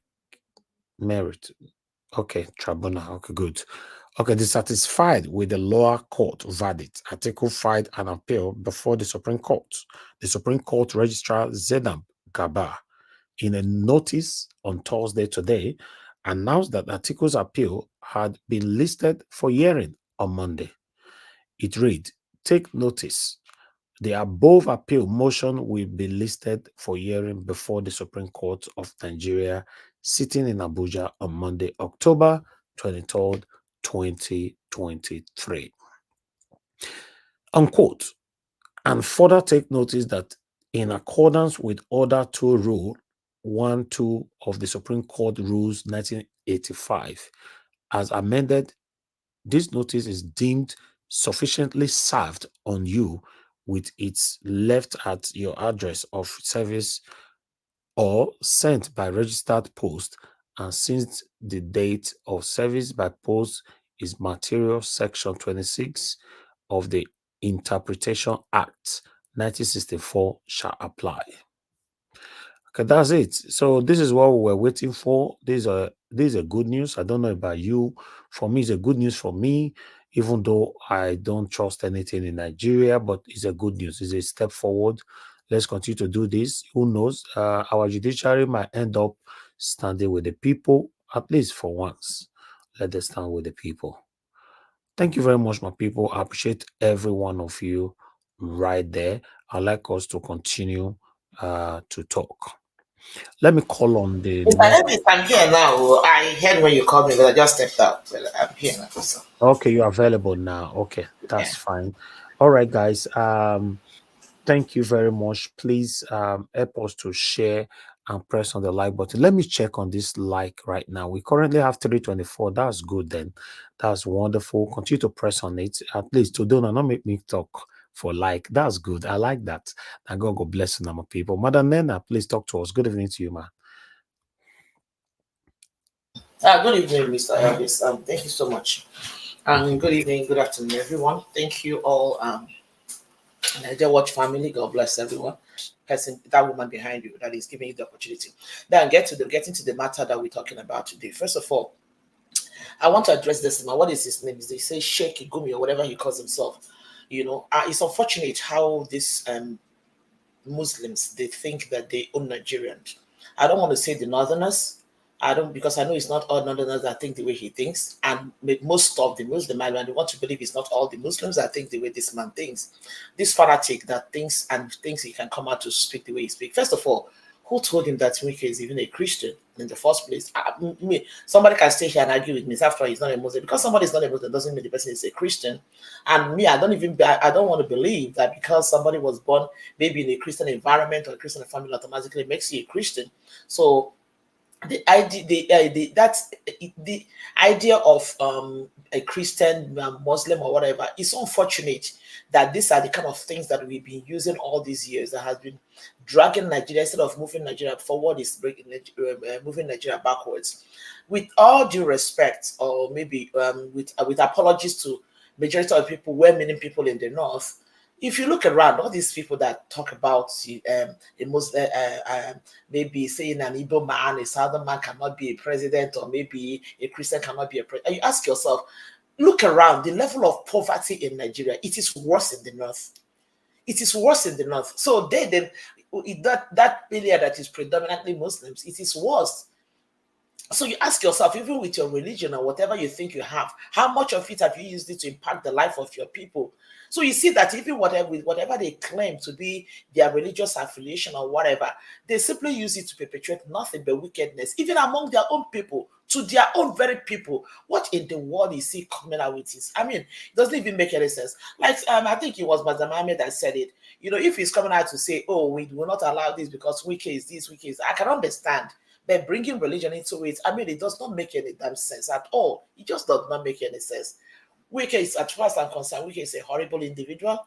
That man has proved himself to be one of the haters, one of the worst individuals that I can say that I can count in Nigeria today, based on what he did during this past election. He has shown himself to be a very greedy, evil-minded human being. He is a very dark-hearted individual. So I don't care whatever that happens to him. I don't care what the people want to do to him. You can categorize him. You can do whatever, castigate him, do whatever you want to do on that basis. But please don't bring Christianity into it, because a true Christian cannot even behave the way Wike is behaving. That is just my own thing. Because somebody gets up to go to church doesn't make him a Christian. That's just the way I see it. Wike is a dark-hearted individual. He is a very wicked man, as far as I'm concerned. You know, somebody who can do what he did, I mean, that person is evil. That's just my point. So, I mean, having said that, that's just where I have to do. So people, I don't know where they're getting this idea that, you know, he has to be a Muslim for it. After all, Buhari was a Muslim, for crying out loud. He was a Muslim. He ruled this country for 8 years. Where are we? Where are we? And he is also talking about Wike and whatever, Muslim and Christian. The people are at the helm of affair now that have been there for a few months, and dollar has gotten more than $1,000. They are Muslims. What are they talking? What are we talking about? So these people are so myopic in the way they reason. They are so gullible, and they are so senseless in the way they talk. I don't even know who they think they are fighting for. I don't know the kind of God they think they are fighting for that make them come out and utter all this kind of rubbish every time, and they think they're making sense, and they think that people are applauding them. They think that they own the world. Who in the world do they think they are? Who in the world do they think they are that they can open their mouth and say what they want to say? Nobody can talk about Wike for any other reason, but not about him being a Christian or not being a Christian, for crying out loud. That is nonsense. I don't know. They don't own Nigeria. And moreover, when we talk about all these religions, I mean, it's high time we begin to bring other people, other individuals. There are people who are not Christians or Muslims in Nigeria. Where do they belong? Where do they belong? You know, because here most times we always talk Christians, Muslims. There are people who are not, they are neither both. Where do they belong? Those people, they also should have a say, because they are human beings created and part of this country who have the right to enjoy what everyone else is enjoying in Nigeria. And then, when you know, just the same way that people always talk about Igbos, Hausas, and Yorubas, there are other ethnic groups in Nigeria who don't belong to any of this. So where do they belong? So it's high time we begin to make these arguments and make it sensibly. These people need to stop talking, because they give them opportunity to talk, and they think they can just utter whatever that comes out of their mouth, and they think anybody will listen to them. What we are talking about is a Nigeria having, you know, coming to a place where everybody that is bona fide, born in Nigeria, anybody that God in his infinite wisdom have decided to make Nigeria their home, because in whichever way we see it, nobody contributed to be who they are. Nobody contributed to be where they are. We found ourselves to be Nigerians. God brought each and every one of us into that geographical location called Nigeria. We don't know why. So we are talking about where that land needs to be fair and free and credible, and with justice for everybody who found themselves in that country to be a part of and enjoy part of the resources that God has blessed that country with. Just the same way people who are in Dubai, indigenous of Dubai are enjoying the resources of Dubai. The indigenous of America are enjoying the resources. Even people like us who came to America and become Americans by naturalization, we are enjoying the dividends of this country. This is just simply what we are fighting for in Nigeria, so that everybody who is a Nigerian, by whatever standard, will be able to enjoy the benefits and the resources that God has blessed that country with, because that country is blessed. It's just that these wicked, devilish individuals have decided to confiscate whatever God has given this country, just within their small, wicked, devilish enclave. It's just so sad. It's just so sad, and it's not. It shouldn't be like that. That is the reason why we're saying what we're saying, and that is the reason why we're fighting for what we are fighting for, so that Nigeria will be steered towards a right direction, that everybody will have to enjoy it. It does not belong to very few people. So these people who think it belongs to them, they need to shut up and they need to stop it. This is the kind of thing that they're using to mess up the mindset of the gullibles, and people will leave the real thing they're supposed to be fighting religion you're fighting ethnicity, fighting this and that, instead of fighting the real people who are the real enemies of the land, of the country that is called Nigeria. It is so sad. And then I come to the issue who is Dele Momodu. Mr. Elvis, I really want to appreciate you once again for that Dele Momodu's submission that you've been, I've been watching. I think this morning I watched one episode. I don't know if that is the beginning one. I've watched some episodes, maybe like episode up to like 6, 7 or thereabouts. I never knew. I know Dele Momodu all the while, but with inflation and everything, I never knew his affiliations and stuff like that. I know a couple of times I've seen him, maybe with P2B or with 1 or 2 people. I don't know. But then, and honestly speaking, I respect him with what he's saying and with what he's doing at this point. It takes a man of courage. Just like he's saying, it takes a man of courage, a man of integrity, a man that understands that his name worth more than gold or silver, to stand up and do what Dele Momodu is doing. I respect him. In fact, my respect for that man have really skyrocketed. I respect him for what he's doing. He says it. This man is, and of course he said it, and he brings it with proof, shows pictures. This is a man that is my friend. But if you cannot stand up and tell your friend the truth, then you are not a good friend. And unfortunately, Tinubu does not understand it, that he is surrounded by nothing but psychophants, people who just want to sing your praises. There's a popular saying in my place where they say that sometimes people tell you, that means keep climbing, you will not fall, even when they see the imminent danger in your climbing. They will tell you, oh, you don't go fall. They just they climb, they go. Anybody that keeps telling you, just they climb, just do reckless, anyhow they go, nothing will happen to you. That person does not like you, because the truth about it is that every sensible person will know that there is a certain speed that you will run, that is the possibility that you will crash. And if person just tells you that you just do your life, live your life anyhow, it doesn't matter. They're just doing it because of what they will get from you. They don't give a damn about you. Because if anything happens to you, that's when you understand that those people don't really care about you. So for that reason, I respect Dele Momodu for what he says, starting from the truth. And at this point, he's saying it that a lot of, most of these people from the Yoruba people have been calling him, and they've been telling him that you have to protect Tinubu. Protect him from what exactly? At this point in time, this has nothing to do with Tinubu. It has nothing to do with Atiku. It has nothing to do with Peter Obi. It has nothing to do with any of these players. It has everything to do with the country called Nigeria, because Nigeria is sinking. Nigeria is sinking. Nigeria is sinking. The country is sinking. The country is sinking, seriously. And we cannot afford to let it sink. That is just the point. If Nigeria look, these people we're talking about now, P2B is very comfortable. Atiku Abubakar is very comfortable. And the thief they call Tinubu is, of course, unfortunately, he's comfortable too. So if anything goes wrong, these people will not suffer anything. They have the ability to go anywhere part of the world, live wherever they want to live, get to the best of the medical treatment, get the best of whatever they can, because they have the money to afford. They can afford it. But then for people like me and you that cannot, anyway, for some reason, I mean, like myself, will always say, it's not about bragging. For me, I can afford most of the things I want in life. I mean, it's not. I don't know if anybody feels bad about it. Hey, I'm sorry, but that is just what it is. Exactly. It's not bragging. It's the fact. It's the fact. At this point in my life, I can afford a lot of things. I'm so sorry, But then, and for that reason, I don't.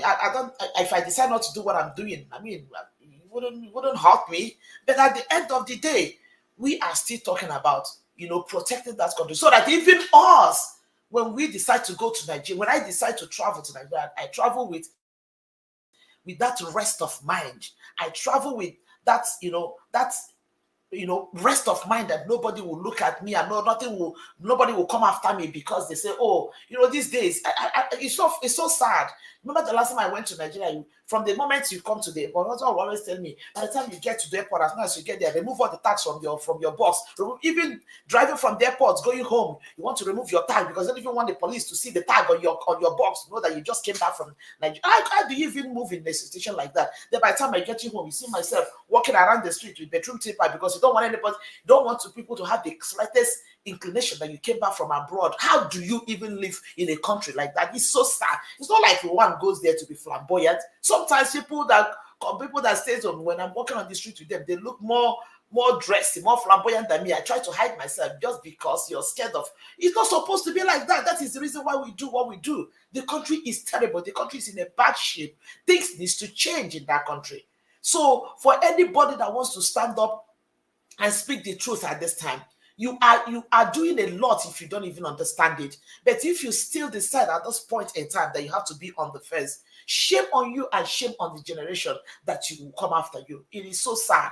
And for the man that is called Okoro or whatever, I feel sorry for him because I don't know what he's been given. Look, at this point, it's not even allegedly anymore because we know that anybody that comes out to defend this man that is called Tinubu and his lies, there is some money must have exchanged hand at some point or the other. But it's so unfortunate. You ask yourself, how much of this are you going to enjoy? Look at what people are saying about somebody.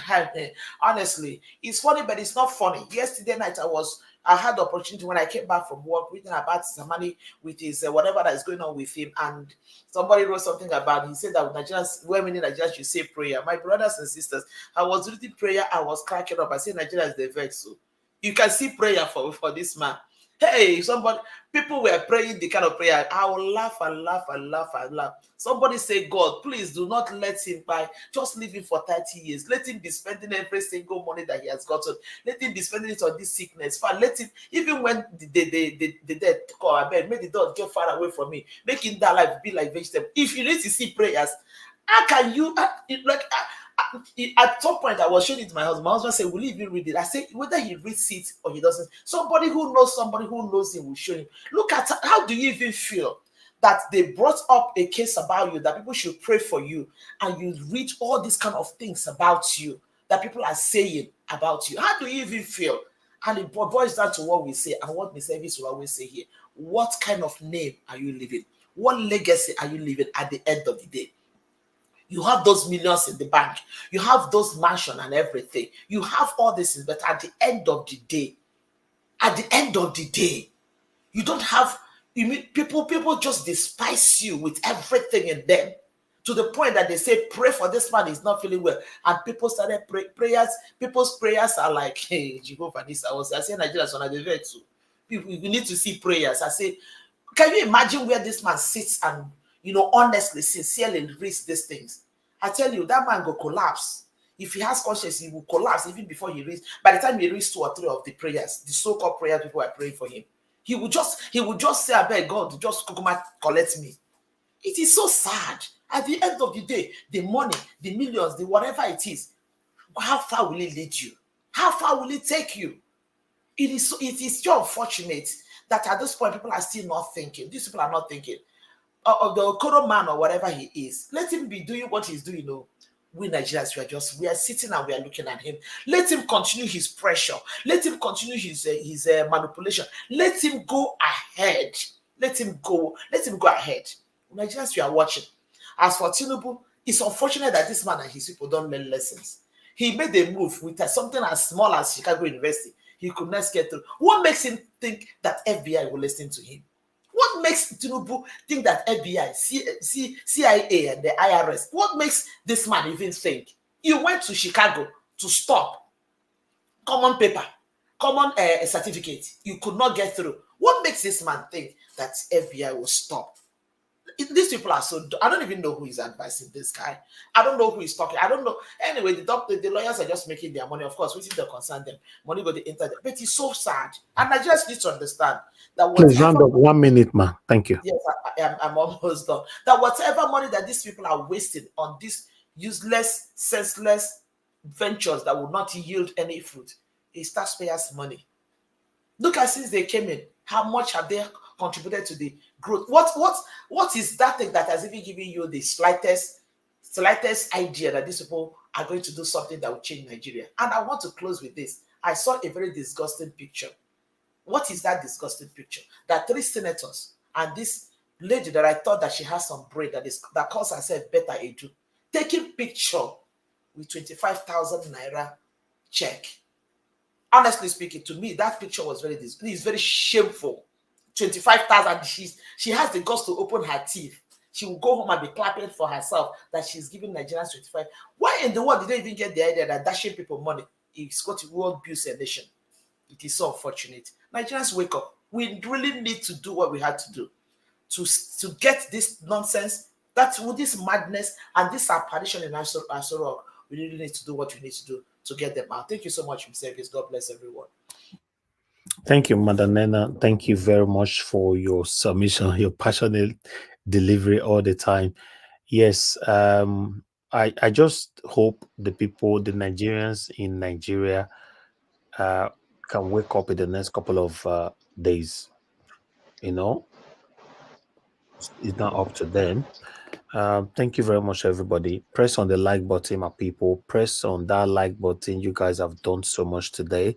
Continue to do that. We still have a couple of people here that need to speak to us. I would like to quickly move on to Chigozie. Chigozie, thank you very much for. Please, Ma. Sorry, I sent you something on your WhatsApp. I don't know if it's true. Just look at it. Okay, I'll check it. I'll check it Okay. now. Thank you, Ma. Okay, thank you, Mr. Davis. Thank you, Good Chigozie. evening, everyone. Good evening to you. Thank you. Talk to us. It's a pleasure being here once again. And people are expressing, of course, what is happening, the real gist on ground. And I tell you, we have made very remarkable progress.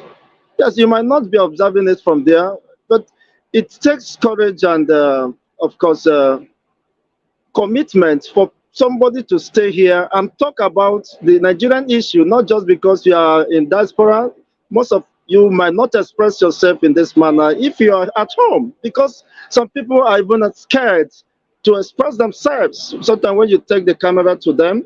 But we that are courageous and committed to development of humanity should not be seen or considered as not doing anything. It appears to be somehow insulting when I listen to such people, but I wouldn't want to blame them, maybe because of the, of course, based on the information available to them.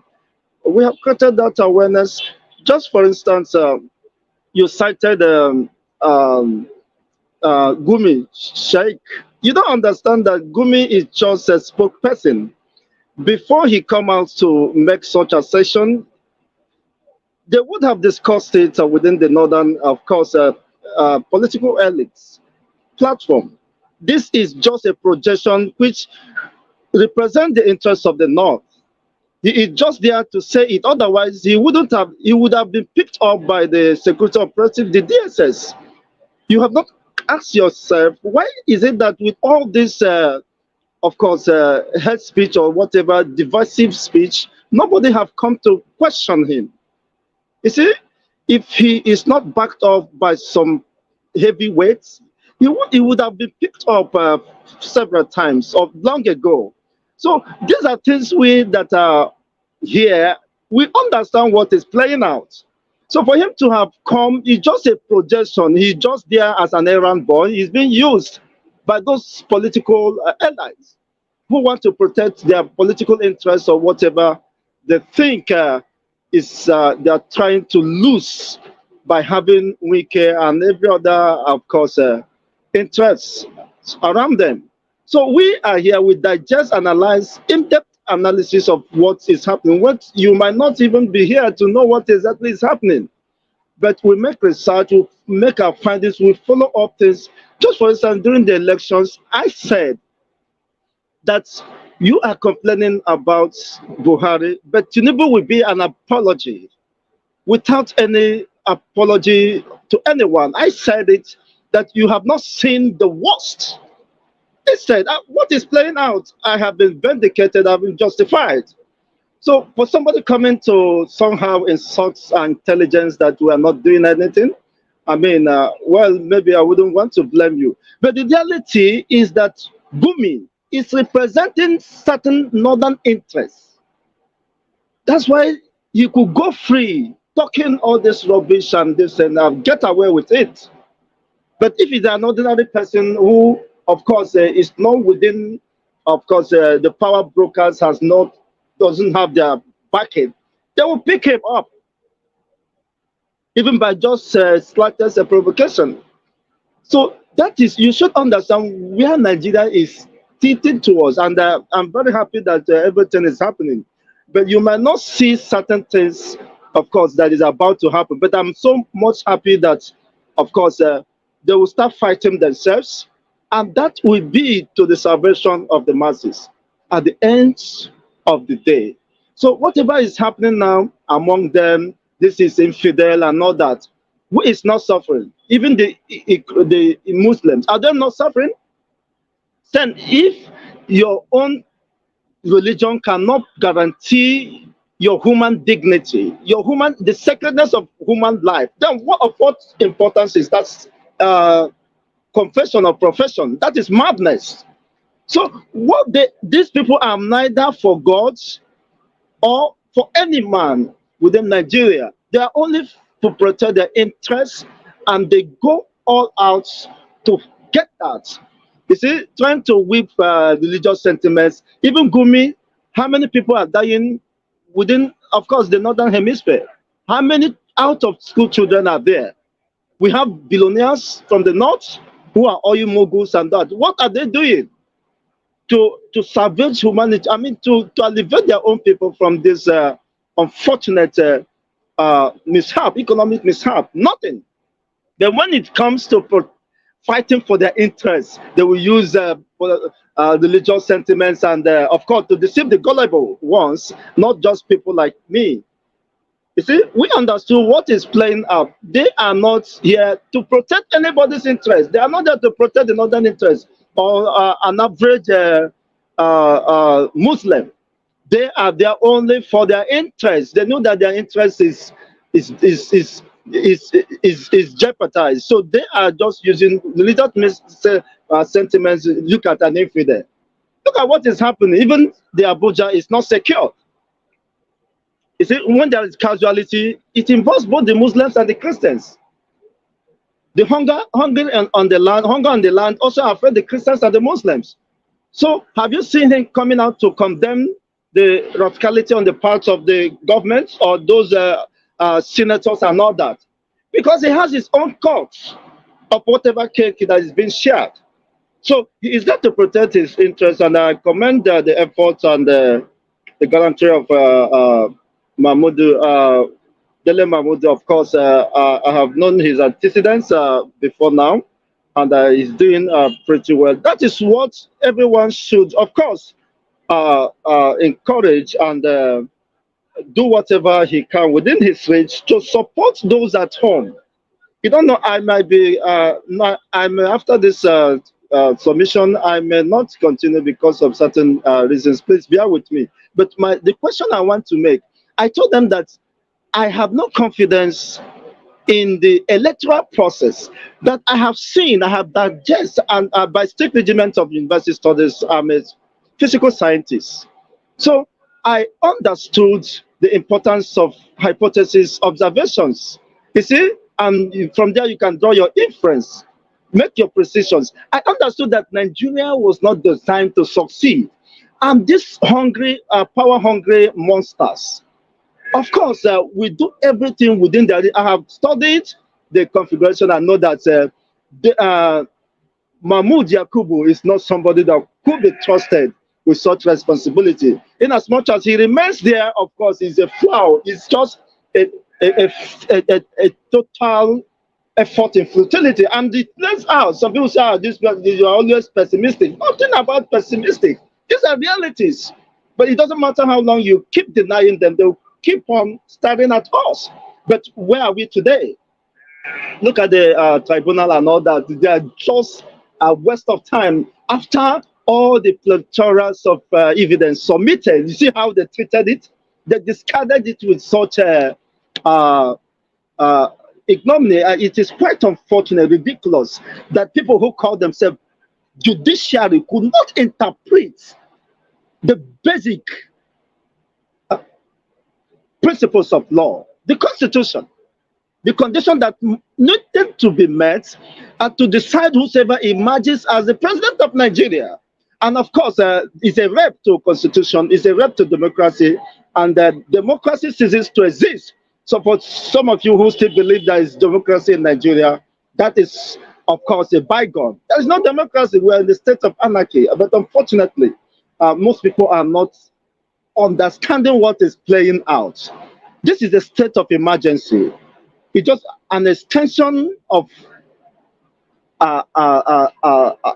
authoritative rule. No respect for the rule of law, and you expect the tribunal, the Supreme Court.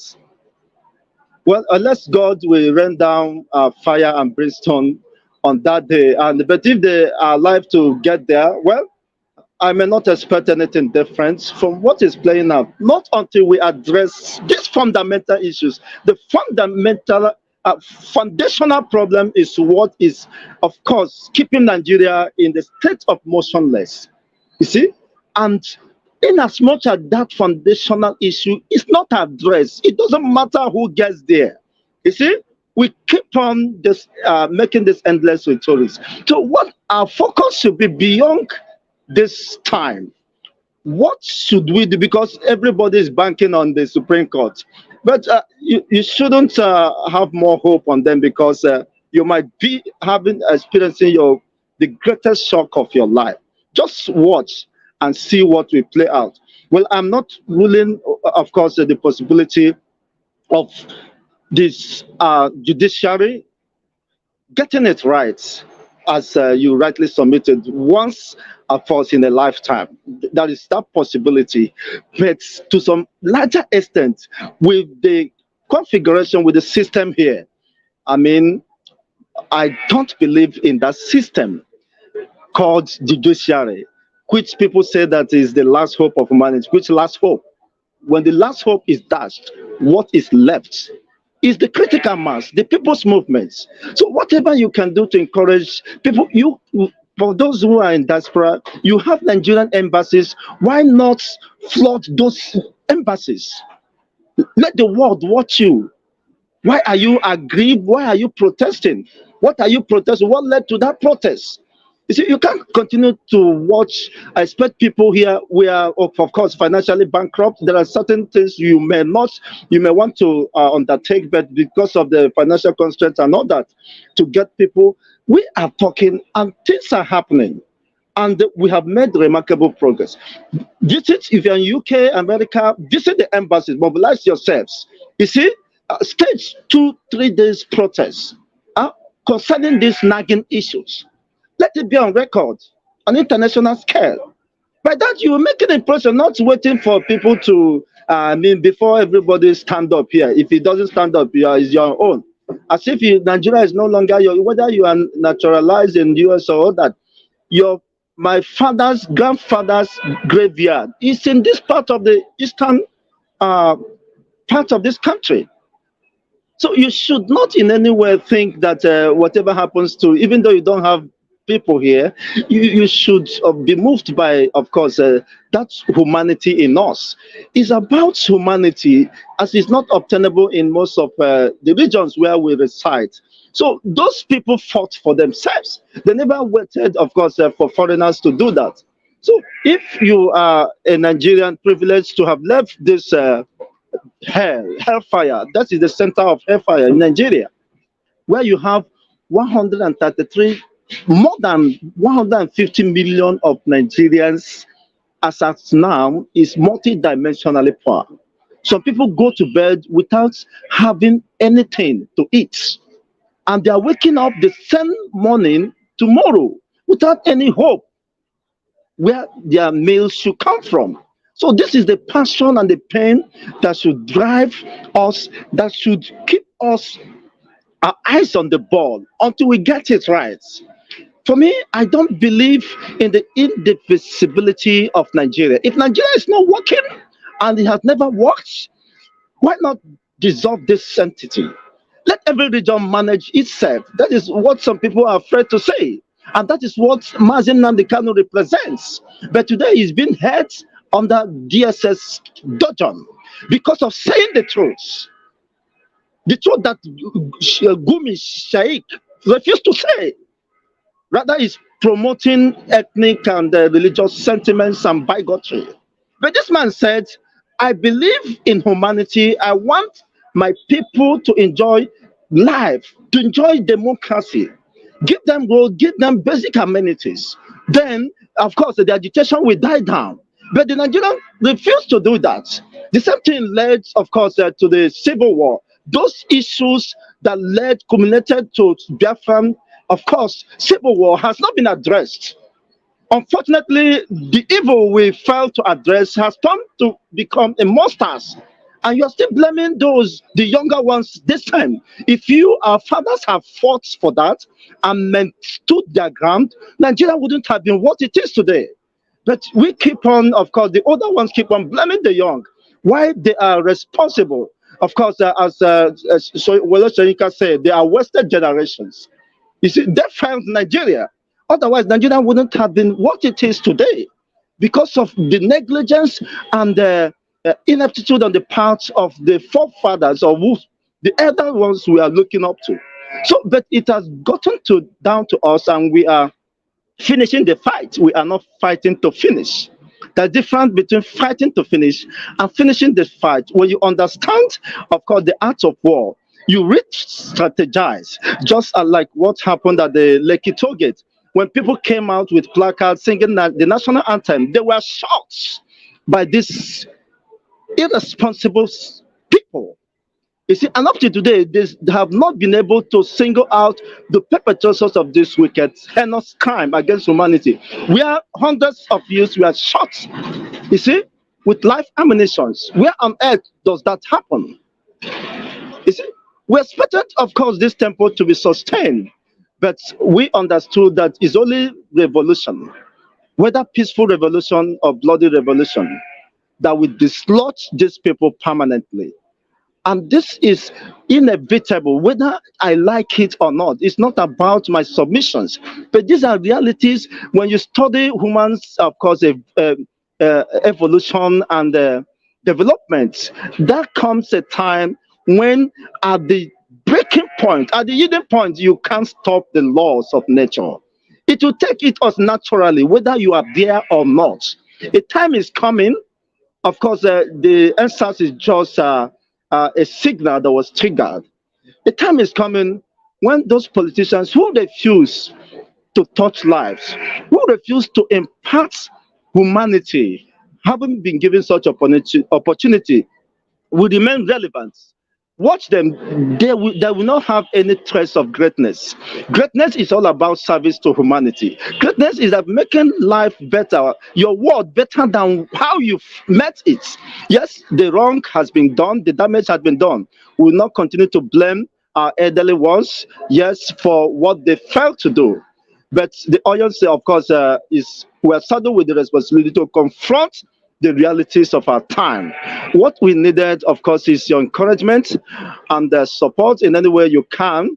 And of course, keeping in touch with what is happening. Forget about the election. P2B is a great man.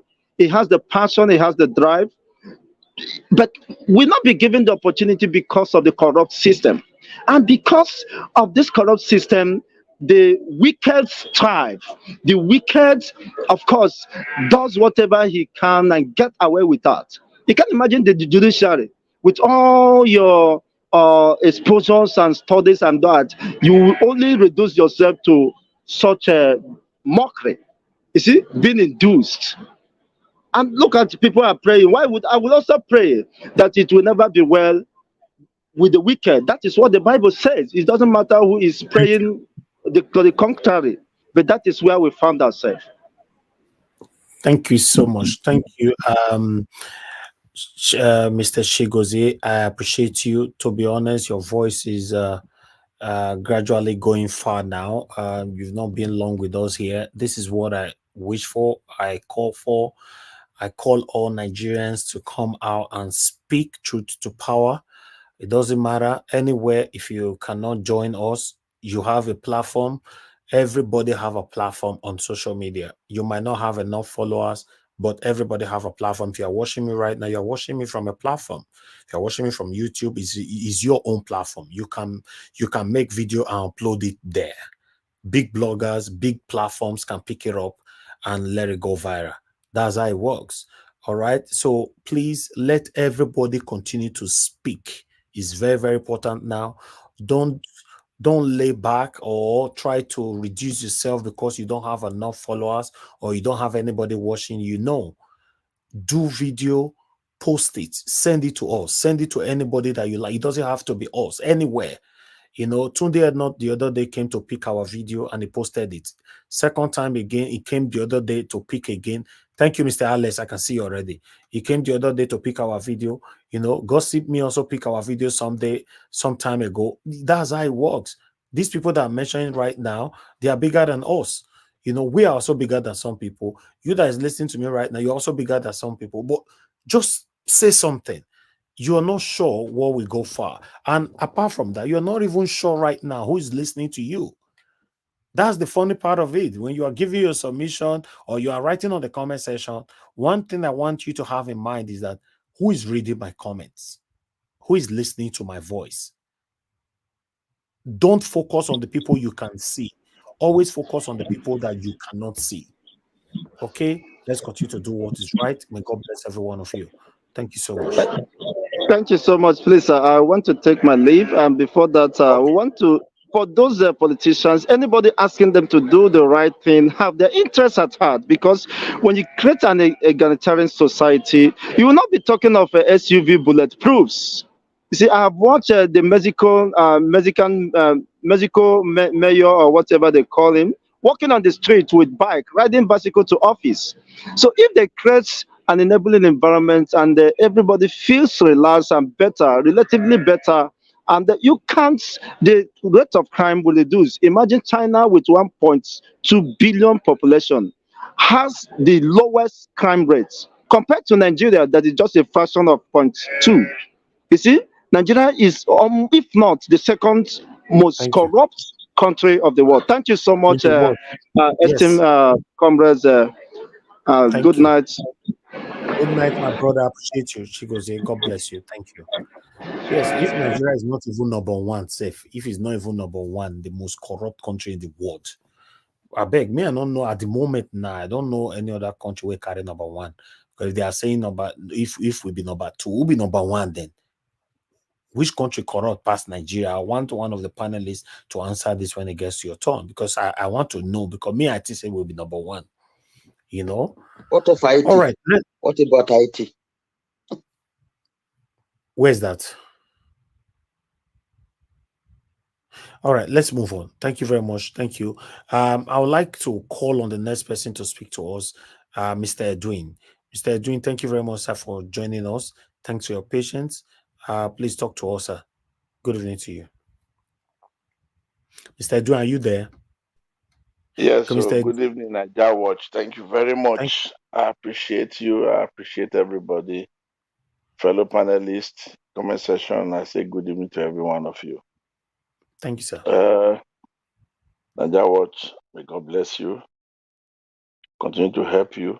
And may He ever remain your helper and fight your fight for you, both in the day and in the night. I appreciate you. I appreciate what you are doing for your country. May God help you also, like you are trying to help your people. I think, first and foremost, I will start from Wike and Akpabio. They are now the current problem of the South-South. And it needs to be said. Because these two people is the people now that APC West has taken to now make sure they put South-South into total pressure. And we should all realize it and always be calling their name out. Wike has become a small monkey Tarzan that sees himself to be everything. Well, the suffering of your people will definitely be upon your head. And Akpabio, well, I'll leave you and your conscience to God for God to judge. And I want to quickly let people understand that this Gumi, this is Shiite Gumi, is the mouthpiece of the Boko Haram and the bandit group of Nigeria. We all know this man. He has done a lot of things that's unspeakable, and nobody has ever been able to bring him to book. Even Buhari, who is supposed to challenge him, it was the man who was telling them and forcing them to enlist those bandits into the Nigeria army. Have we forgotten so soon? Even some of those people that was caught are members of the Boko Haram. He was telling them that should enlist them into the Nigeria army. So we should not forget. And this is the same man who said if Buhari declare bandits as terrorists in Nigeria, that will be Nigeria will cease to exist. This is the same man that made all these comments. And he's still walking free. And nobody have threatened him. And now they are trying to threaten somebody who was the presidential candidate, the Labour Party presidential candidate, for trying to speak and say, gentlemen, for record purpose, for honesty, and for respect and honor, just let people see your documents. Instead of appreciating him, they were trying, the APC members, party members were trying to change the narratives, trying to threaten him, trying to say he has committed treason. Well, those people are waiting to see how you are going to end up. But this same man, whom you people are fighting to keep in office right now, he did it to Abacha. He was never charged, and no one said he has committed treason. Maybe some of you didn't know, and maybe some who knew has got short memory of it. I'll leave Nigerians to continue to see how nature will judge those who felt they are now the alpha and the omega of Nigeria. Then Justice Samani, you see, allegedly what we are hearing now, this is your pay of contribution to try to destroy democracy in Nigeria, forcing one crook and one criminal upon 220 million Nigerians. Yes, whatever you are seeing now, I told you all the time, I always mention it here. The people will fight, but the real fighter that will really fight to liberate Nigeria is the power of the Almighty. So gradually, people will think, I have told you, you people have bite what you people cannot chew and you people cannot swallow. That's exactly the stage. You people will not know. I'm only trying to remind you people now that check yourself and check around yourselves and try to know what has really happened. Where am I in this situation? How do I find myself here? How do I get here? These are questions you need to ask yourself, and you also need to give yourself answers. And your principle, which you people have imposed upon Nigerians, is now again taking another lawyer to fight FBI, CIA, NIA, and IROS not to release his record. You see, and you people sit with him, give him this advice as his advisors to do all these things. Tell me, gentlemen, most of you, what makes you different from this man? I don't really know. Maybe you will be able to tell us Nigerians what makes you guys different from him. Because they say the best of the same feather flew together. So if you people can stand by him, insist he should remain there, try to do everything to turn things around, to make sure he remains in this office, in spite of the disgrace and national and international insult and embarrassment that his character, his past doings has brought upon Nigeria as a country and Nigerians as citizens, and you people find nothing wrong in it, and you find it not necessary to advise him to quit the game, then you people are also not different from him. You people have no shame and no dignity in your man's senses. Well, we will leave you guys to do what you are doing. But I'll tell you one thing. This fight has gone beyond what you people can understand. It has gone beyond what you people can understand. This is not the fight of the Almighty. And fellow Nigerians, as we are hoping it to be the fight of the Almighty, do your necessary civic hope and civic right by trying to convince yourself. I mean, call yourselves, organize different groups, and then make your voice be heard gradually, directly or indirectly.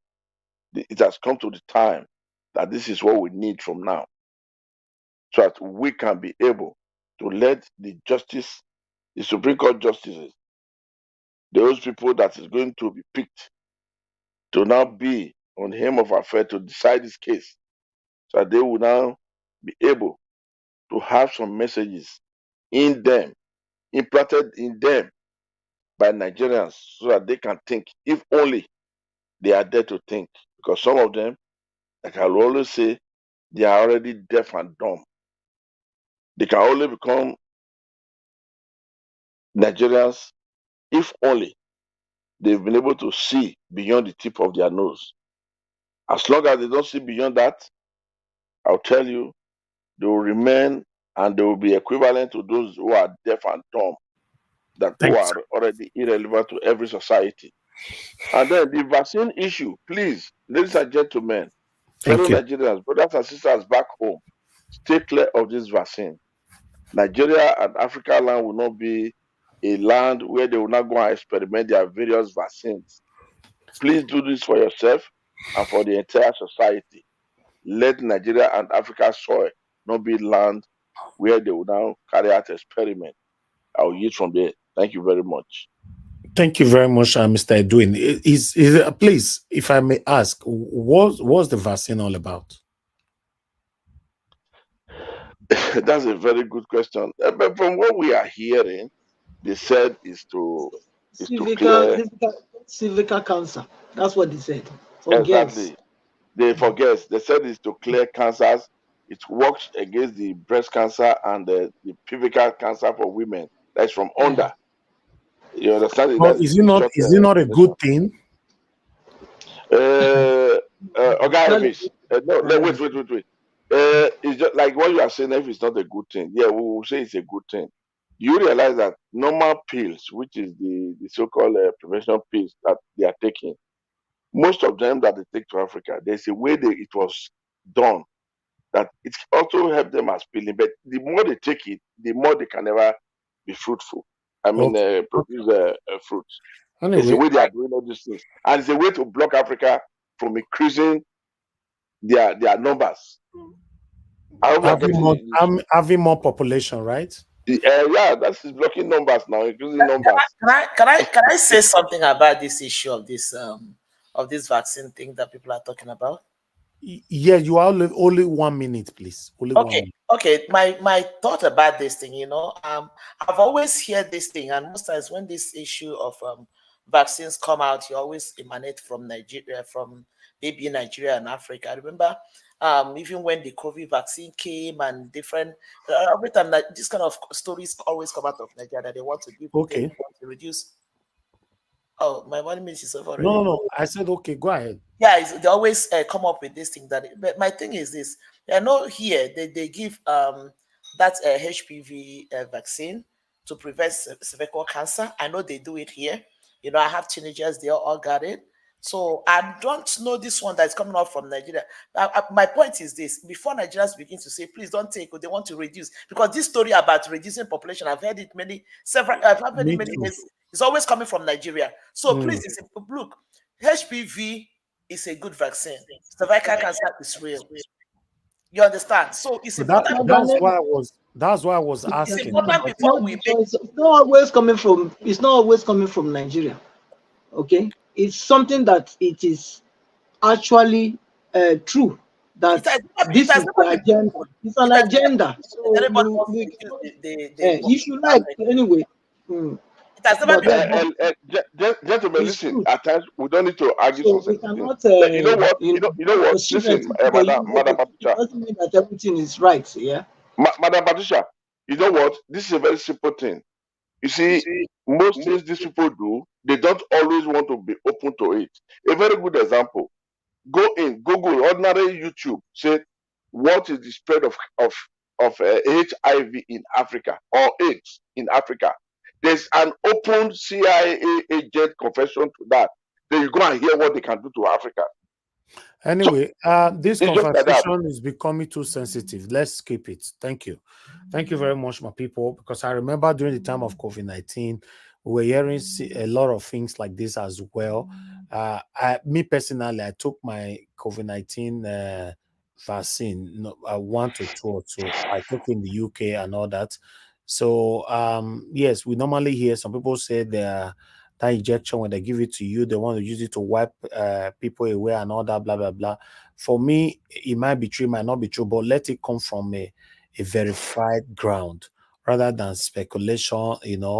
I don't really believe so much on assumption have given many of us as a human being, giving us unstable society. So but on this particular one, I'll do my own research. I've not heard about it before. The first time I'm hearing it now is from Mr. Edwin, but I'll do my own research about it.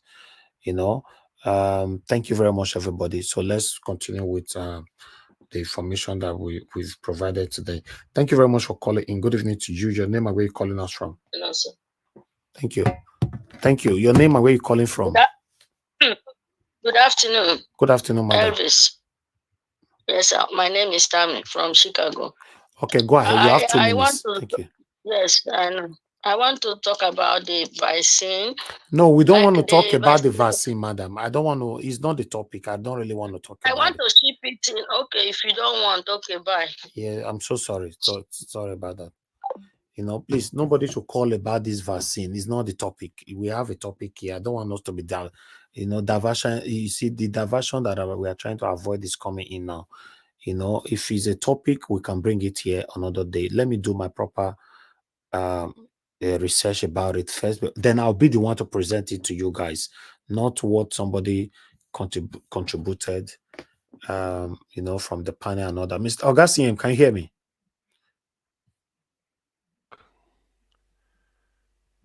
Yes. Yes. Yes. Yes. I said yes. Go ahead, Mr. CM. Are you there? That they attacked again.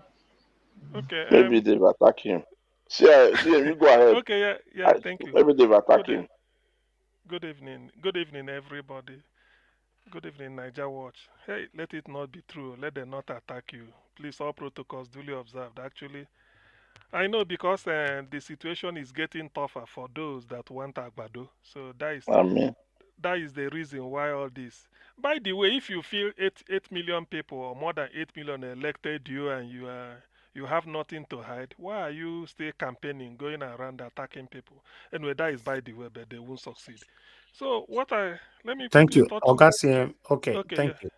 Okay, so thank you very much. Please go ahead. It's your turn. Okay. God bless you. Okay, yeah. So somebody sent me, well, normally a video clip or something from US. He said Tinubu is filing a case in the court in Washington D.C. or so to prevent FBI from releasing whatever information they have on him, just like he did with Chicago State University that later failed, which compelled Chicago State University to do the deposition they did. So what I want to say on this is this. You see, people did not know. They say it's 2,500 pages. It's about 70,000, but and according to what was sent to me, FBI will be releasing, today is 19, maybe within the next 10 days, that should be 29th. So within the next 10 days, we must have information from the FBI, first batch or first installment of whatever details. Of course, it cannot be good now. And for Tinubu to go to court to prevent them from releasing it. You see, I think at this point, Nigerians should be enraged. That is, let's not even wait for Supreme Court or FBI. We should be enraged. When the person who claimed to be your president is pulling all stunts to make sure that his secret or his private life is not known to the people, then why are you number one citizen? Why? Why do you aspire to be number one citizen? When you're dealing, if you know all this, you see, that's why I like this. Sometimes I like the English people. When you see them as they are good, you recommend them for political office. They will tell you, no, no, no, no, no, I don't want to go. He said, why? He said, no, I don't want anybody to delve into my past. It's as simple as that. You may not like it, but that honor, he will tell you, he said, no, no, I don't want. Because they know the moment you raise your hand up that you want to contest for any position, they will delve into your past. Can you imagine the Prime Minister of UK or anybody going to court that the court should not release one? Ah, God, the whole country will be, I mean, everybody will be mad. Now look at what we are having. Anyway, as far as I know, he will fail. I know no court in America can accede to what he's asking for. No court can grant that. Therefore, we have to wait for another diet of some, some stormy secrets of Tinubu. FBI will be able to tell us really. And now, right now, the names we know is Ahmed, Adekunle, Yekini, Amoda, Sangodele, and all those nonsense. So FBI will be able to tell us all the real drug deal he did in US. I think FBI should be able to tell us. And I understand IRS again, Internal Revenue Service, will also release their own. So are we really? I mean, why is it that Nigerians do not understand the time what is really happening, or just maybe those of us that are abroad, we always every news is always at our fingertips every day, every minute you are receiving. Does it mean those in Nigeria, they don't know what it means that your president, if they release it? How can such a man be president? He is the worst we've ever had. So to that extent, I do not think, you know, I I wonder why Nigerians are still quiet by now.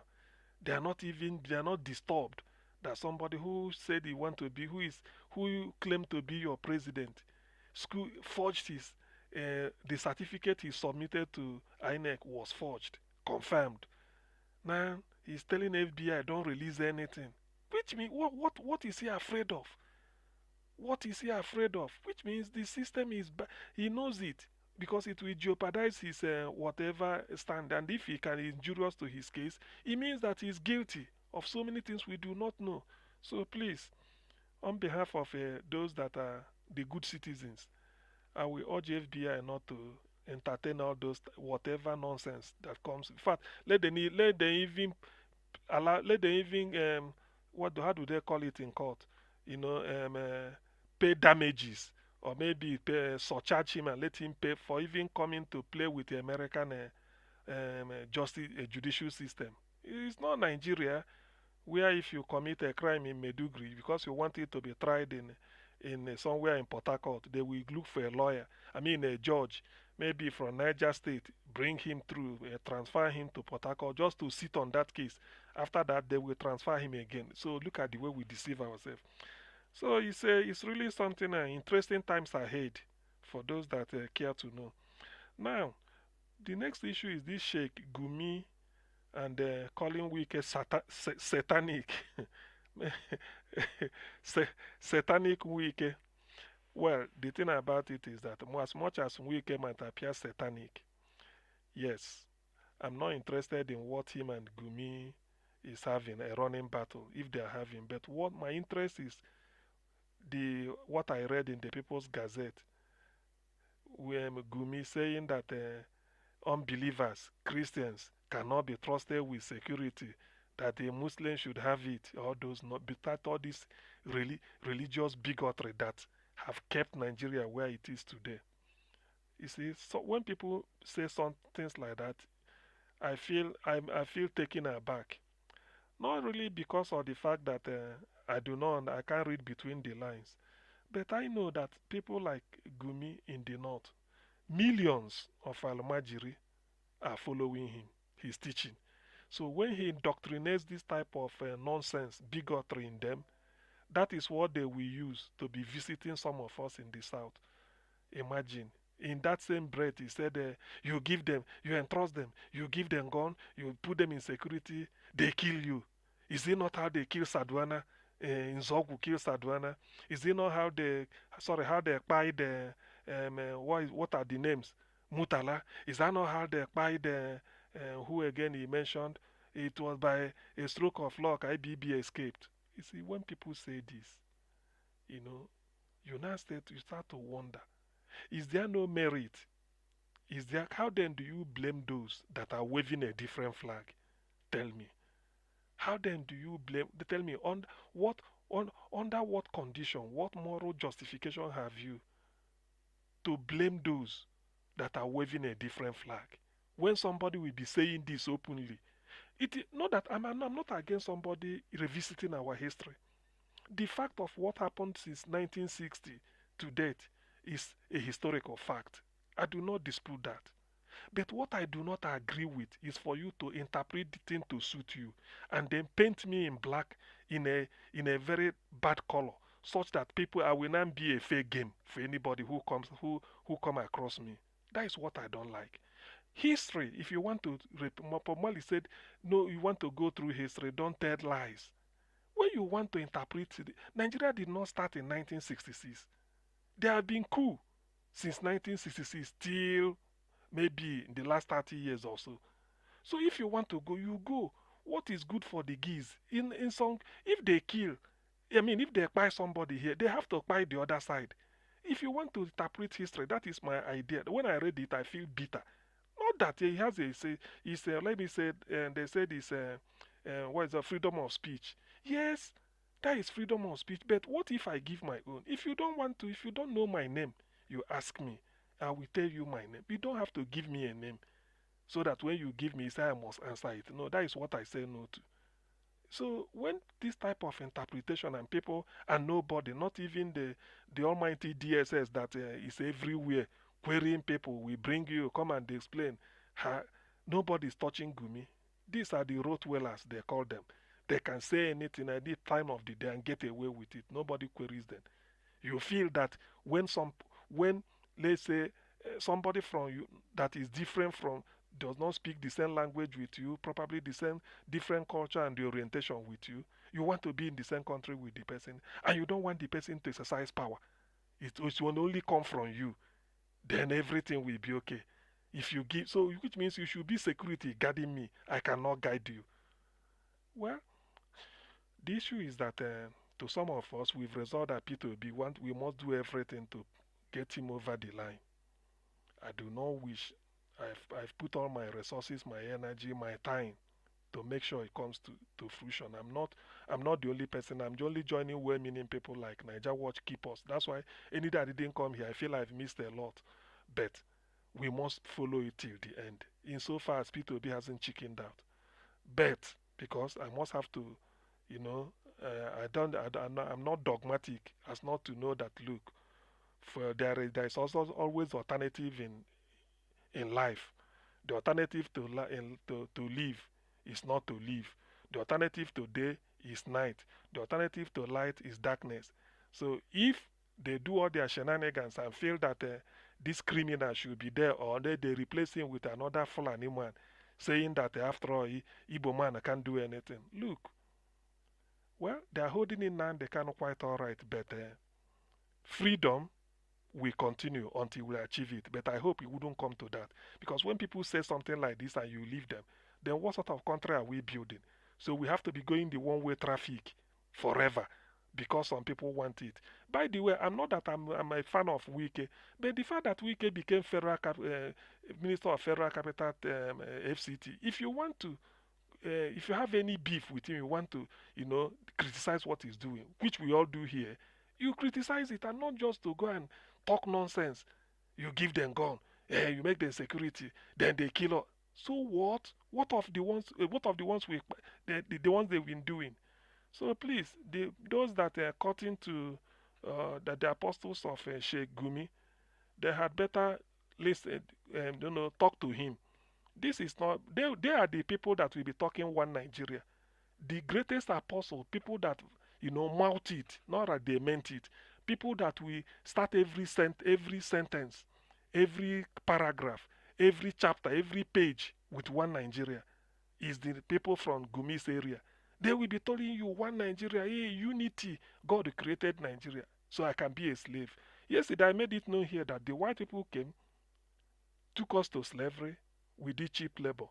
From what I read, From what I know, people from my own ethnic group, they say they are the strongest.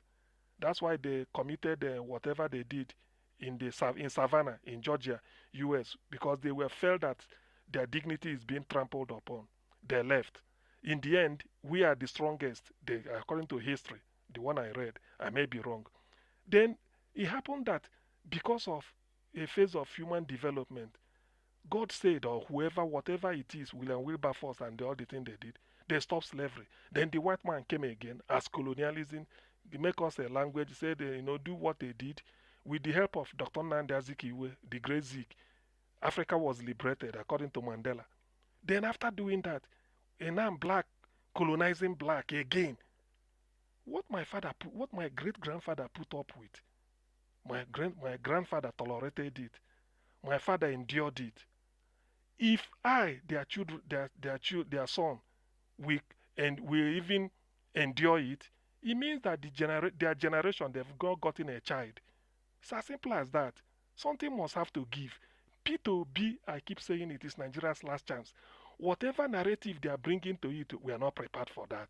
Because this time, those of us that said, look, let us wave a different flag, and the elders said, no, there is a reason for us to be. Let's give it a trial. The South has spent 8 years, 3 years as vice president, 5 years as president. The Southwest, before May 29th, has done 16 years, 8 years as vice president, 8 years as president. The Northwest has even done more than 16 years, but let me stop at that. 8 years as president, 8 as vice. The Northeast has done 8 years as vice. It's only left the Middle Belt and the Southeast. They say the power should come down to the South. Now, when it gets to the South, does it not make sense that it should go to the Southeast instead of any other Southwest or South-South? Having tested it, we kept quiet in the hope that things will play itself out. Now, they are using beavers. When we want to win, people saw the justice, the rationale that, look, somebody from Southeast should be president. Those in the North, everybody, including the Southwest, they rejected their candidate. Everywhere, they voted for the Southeast. Those that claim that they own, all these Gumiden people, that they own Nigeria, they determine. They will tell you who will do 4 years, who will do 8 years. They go and switch up the beavers. By the way, the beavers is an ingenuity of somebody from the Southeast. An engineer, a graduate of UNN, electrical electronics. It's an ingenuity from the chap. Now they go and switch it off in the middle of the night just to punish us. All these things, you can play God, but to some extent, this thing can't happen.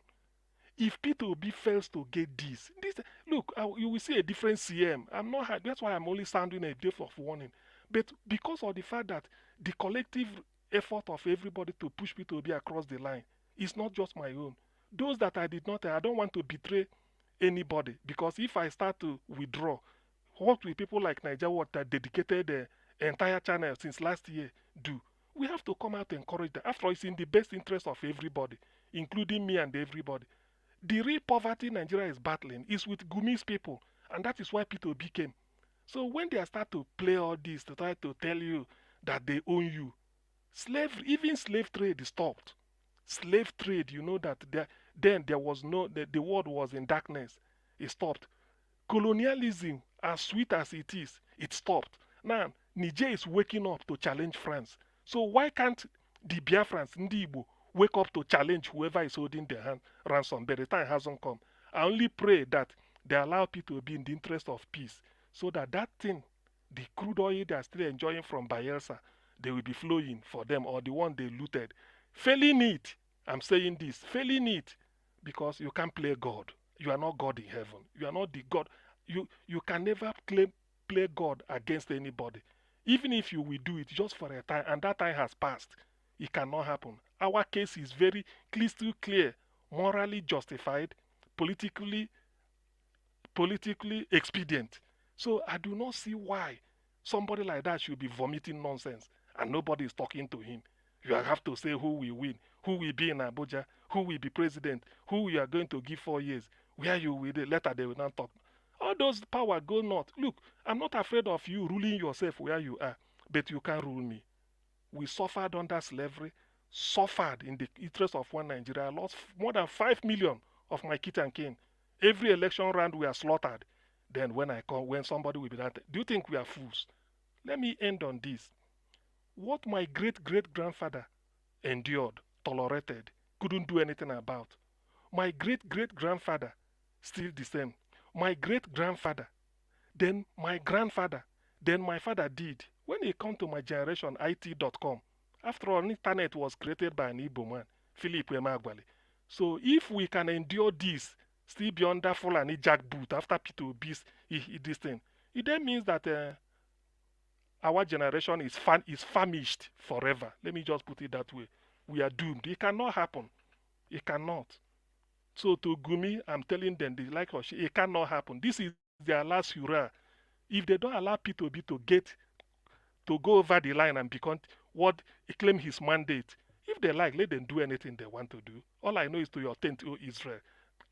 That is when we will redraw the map of Nigeria. For those that may be afraid, the map of Nigeria in 1960 is not what it was in 1964 because Western Cameroon has left. The map of Nigeria in 1967, 70, 75 is not what it was 1999. By 2000 and by 2010, Bakassi has all gone. So Nigeria is chipping away. Nobody can come and tell me that Nigeria is a permanent something. God didn't create Nigeria. So all this nonsense of provocative talk here and there in the name of Wike, I'm not a fan of Wike, but you cannot, because of Wike, you go and revisit 1966. You want to tell us who killed Sadwana? What of Ironsi? Is Ironsi not is he a cockroach? Who killed him? Who pied Ironsi? Is he a cockroach? But people don't say about that. Only what they want is January 16. January 15, yes. What of July 29th and thereafter? Please, Nigerians should be careful. It is either we come together and build it to the benefit of everybody, but you cannot tell me that I do not have a stake. I shouldn't belong. You bring your candidate, I vote. We vote for Ijo. We voted for Yoruba. We voted for Fulani. Then you can't vote for me. If I do, you go and switch up the Vivas because you are the owner. It cannot happen. On that note, let me just sound it because I'm so bitter this evening. But then we have to use our tongue to count our teeth. Those that are spoken to should understand. Nigeria belongs to nobody. Nobody can lord it over anybody. Nobody. I don't want to lord it over anybody. Therefore, you can't lord it over me. After all, we've been existing on our own separately before the white man joined us together just for their own commercial interest. Since they left, everybody now feel that you can now come from slavery to colonialism now to neo-colonialism by a Fulani or those that feel they own Nigeria. It cannot happen. No. Those that want to be their slave can be. But for me and my generation, it can never happen. After all, what we acquire resources for is not to spend it for something noble. Thank you very much. Niger Watcher, true. Thank you. That was a wonderful analysis from you, Oga CM. The problem of our country, Nigeria, is deep. Thank you very much, Oga CM. God bless you. Let me see if other people can respond to your submission. But let me quickly go to Madam Helen. Madam Helen joining us from Nigeria. I was supposed to have called you earlier on, but I skipped that. Good evening to you, madam. Please talk to us if you're there. Good evening, Mr. Elvis. Thank you Good very evening, much. pardon, Mr. SCM. You're always a wonderful. You speak the hearts of a lot of people, and you're true to your person. Thank you so very much, everyone, and thank you, people at the comment section. Well-meaning Nigerians, thank you for being true to yourself and then pursuing a nation that should stand, a nation that should speak for herself, the giant of Africa. I appreciate you all. Mr. Elvis, my prayer just keeps going out to you, your family. God bless you for what you do.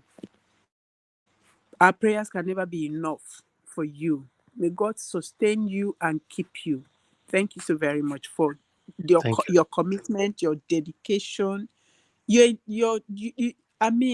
true son of his parents, whoever they are. Thank you.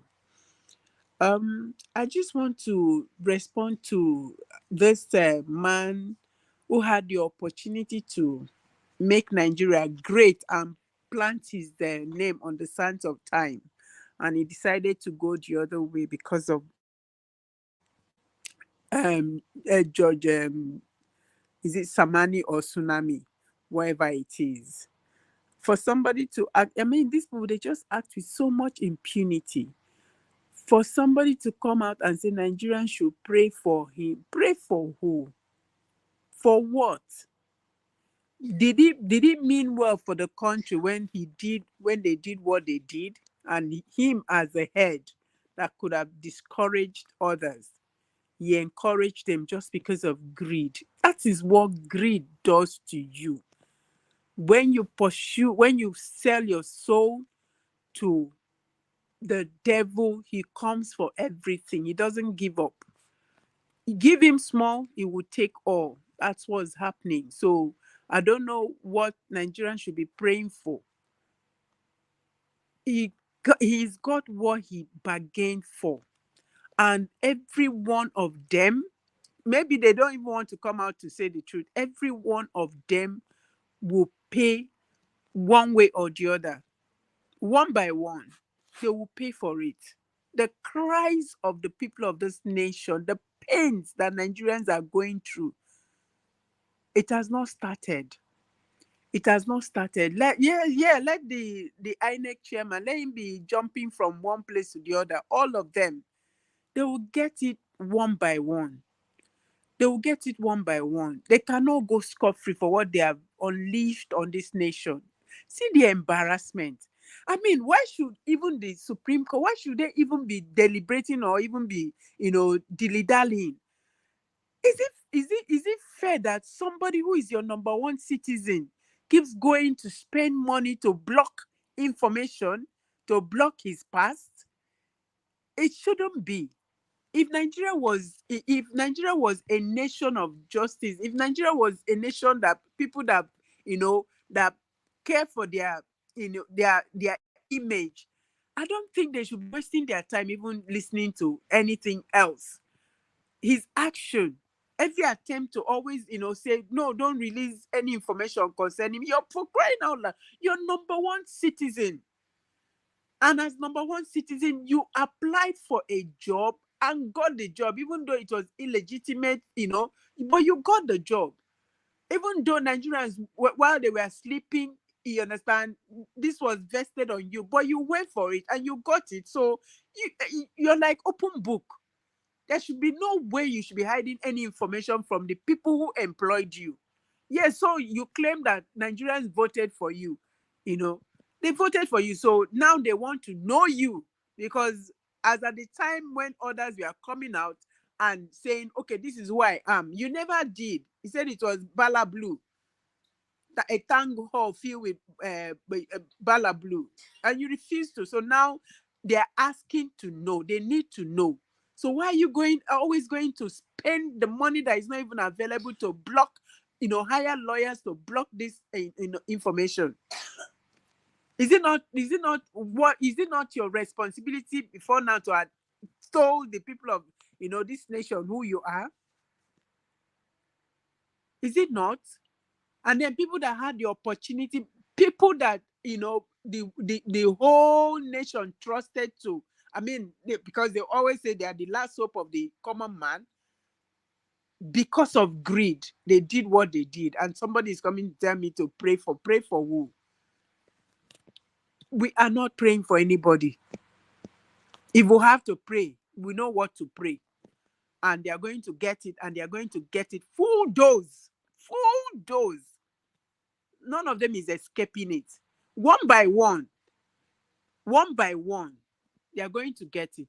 So the Supreme Court, whether they like it or not, let them just continue in their shenanigans. It's okay. But Nigerians, we are not waiting anymore. We are not waiting anymore. We have to arise. Like Mr. CM, your summation cuts to my soul deep. How do you come out and say you've ended colonialism, and then your people are even the ones now suppressing you? People are looking at you like you don't have the right to, your space. Your own space. The space that your great-grandparents left for you. Some people are coming to say you don't have the right, you don't have a voice, you don't have anything, and yet they still want you to be part of that marriage. It's as if a husband who gets up every day and abuses a wife and batters and does everything, and then the wife wants to go. He said, no, you must stay. Who does that? In this time and age? In this time and age? See, if this marriage is no longer comfortable for, people, I think it's the right time for us to begin to look at it, and know whether we really want to stay in the marriage or we want to, go to our father's this thing and say, I beg, oh God, don't come back. If your mother chases you back, because you say, no, I'm not going back. Because I know how he pinched me. Where he who wears the shoe knows where he pinches. What kind of this thing is this? I'm not a fan of this Wike. I'm not, because of the things he has done and for the fact that he denied us, River State. He snatched River State from Nigerians. I'm not his fan. So I'm even saying whatever comes to him, he deserves it. Yes, if they call him that name, it means he is, because of the kind of wicked things that he did to our principal. So I'm not his fan, but nobody should come out and say nobody deserves, a Nigerian does not deserve to, a Nigerian does not deserve to be who he should be. Then who should he be? Who was born to rule and who was born to be ruled? When actually what is sustaining this nation is coming from the South. I beg, I'm tired of hearing this every day. I'm tired of it. Something is going on in Abia right now, which I wouldn't want to talk about because Mr. Elvis has not brought it out. Something is going on, and because of these same people, somebody wants to reposition his state, and then you're saying, I mean, who does that? Who does that? And you see, why these people have succeeded in this, wickedness is because our people somehow, I don't know whether they purposely do it or they are, or they are not aware of what they are doing, or because of the so much, desire to be, ahead of the other person, they sell us out. Because if it wasn't, by now, everybody would have gone to answer their names. Honestly. The way these people frolic and then they frolic and then footlick, people that are not meant to be, toying with their intelligence and with their strength, but yet they sell themselves just because of what they think they can gain or what they think they can get. It is so annoying. It's so painful. It's so painful.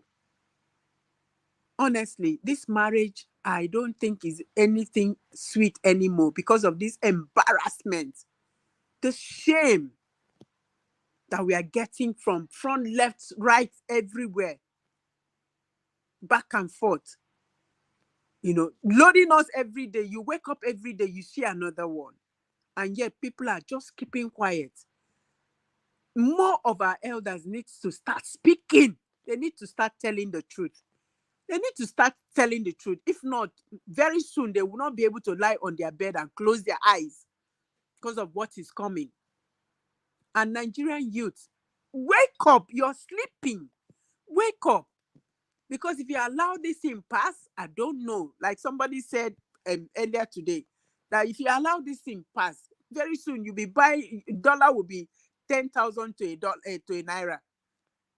And even if they load or they bribe you with billions of it, what will you do with it? I went to the market yesterday with my daughter for us to shop for the house. After we had finished spending what we spent, I turned to her, I said, can you imagine that prior to this time, 2 years ago, we could go to she said, Mom, we could go to the market, you buy fruit, you buy this, you buy that, you buy that. But here we are counting what we, we need to buy. Just a carrot, this thing, we know how much we spent.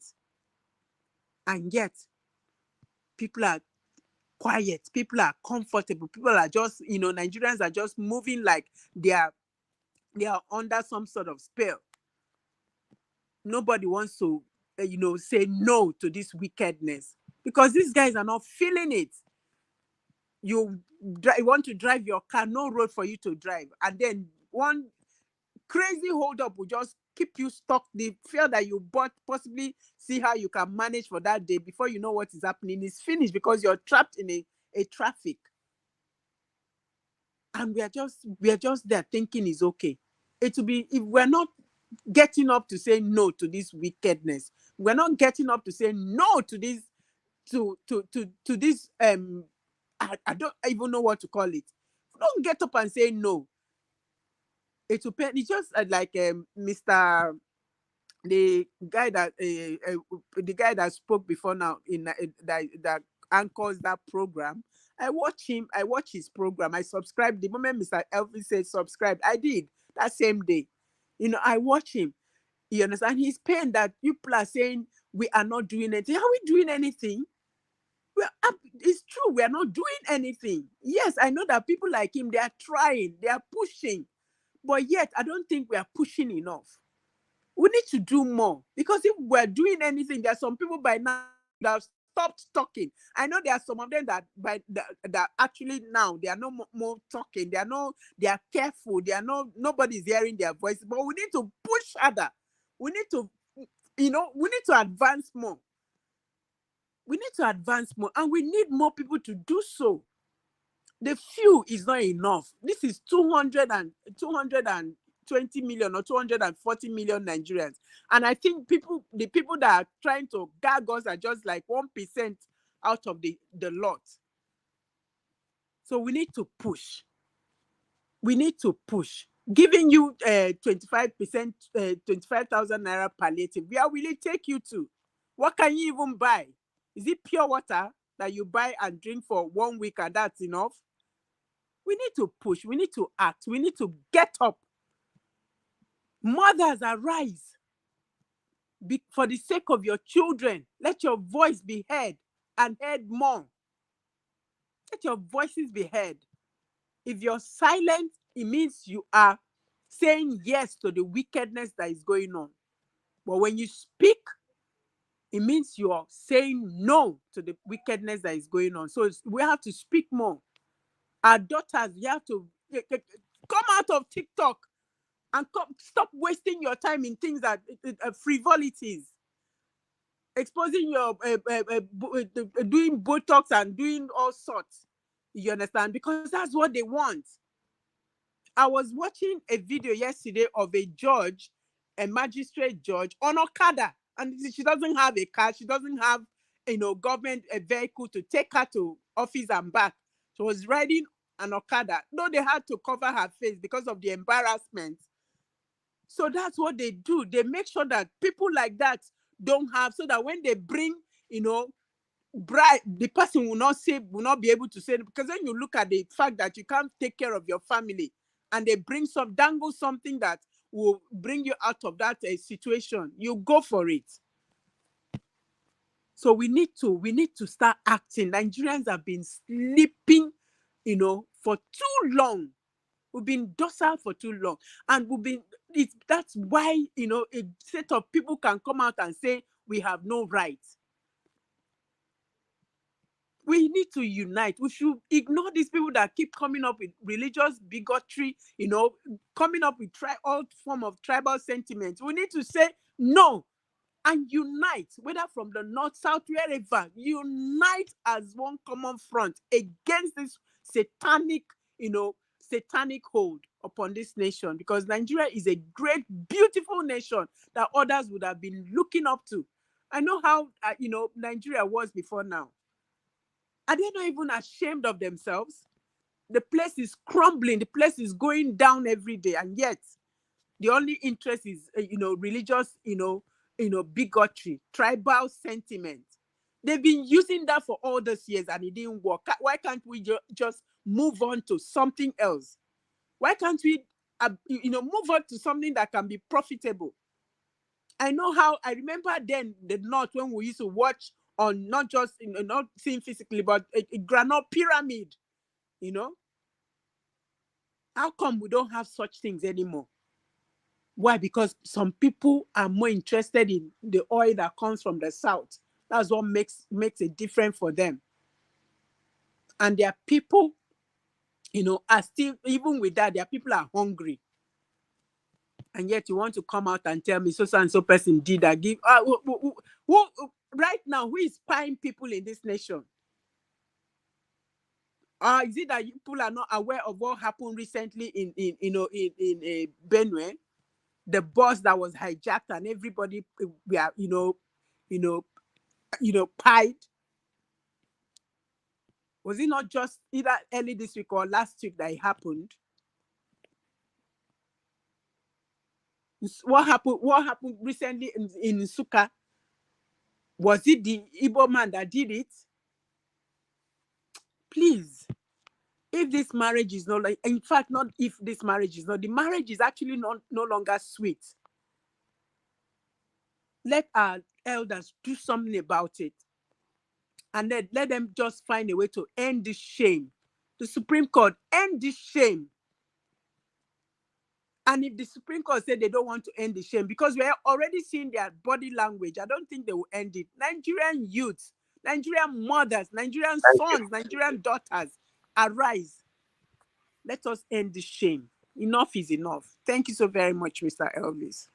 Thank you, Madam Ellen. I have to let you actually pour out that wonderful submission.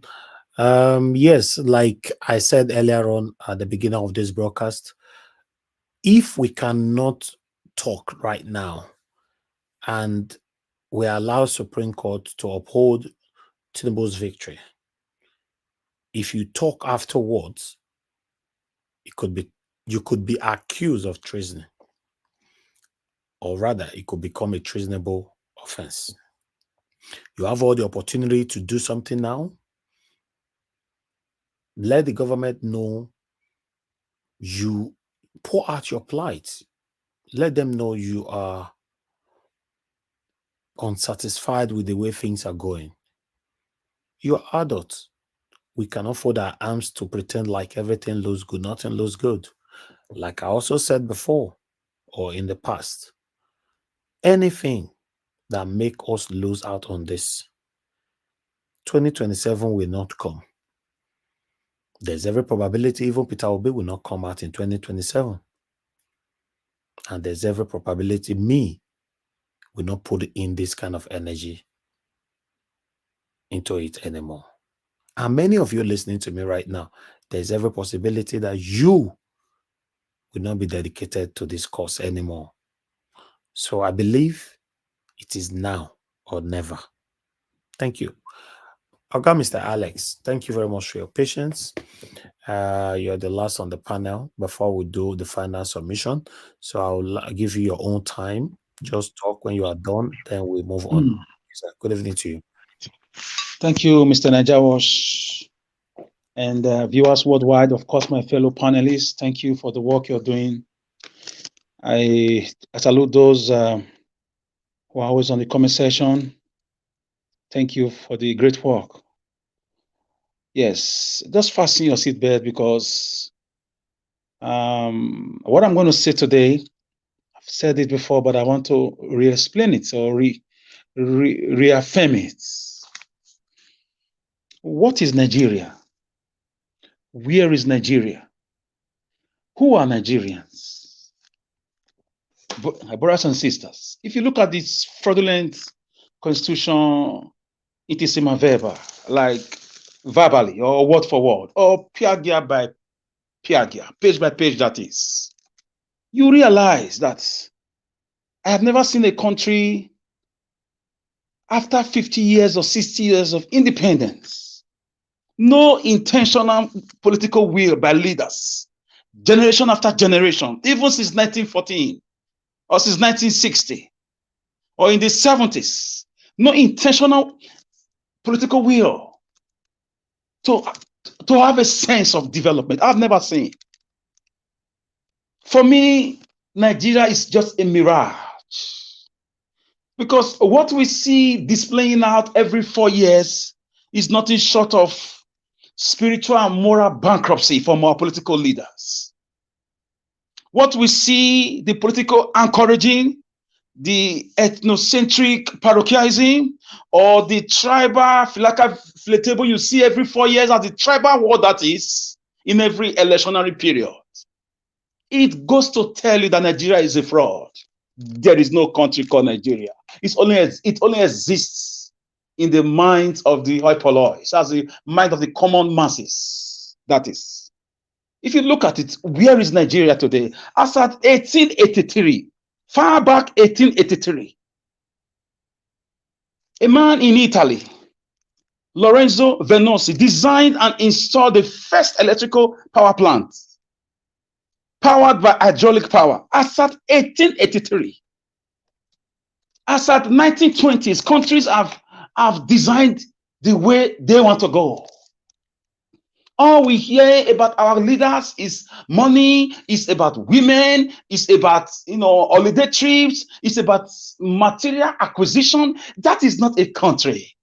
We don't hear politics about our currency. We don't hear about production. We don't hear about security. We don't hear about education. We don't hear about national, territorial integrity. We don't hear about, what nations are proud of. Development, modernization, technology. We don't hear about nothing progressive. It's all about looting and stealing. Then they bring all the tribes together during the election period and hit their heads against each other. And we just continue on our political tatatos. We just play to the gallery. We play to the jamboree and the singing cymbals of these men and women. Gentlemen, there is no country called Nigeria. A country where a man from one particular tribe can't be a president, even if he won.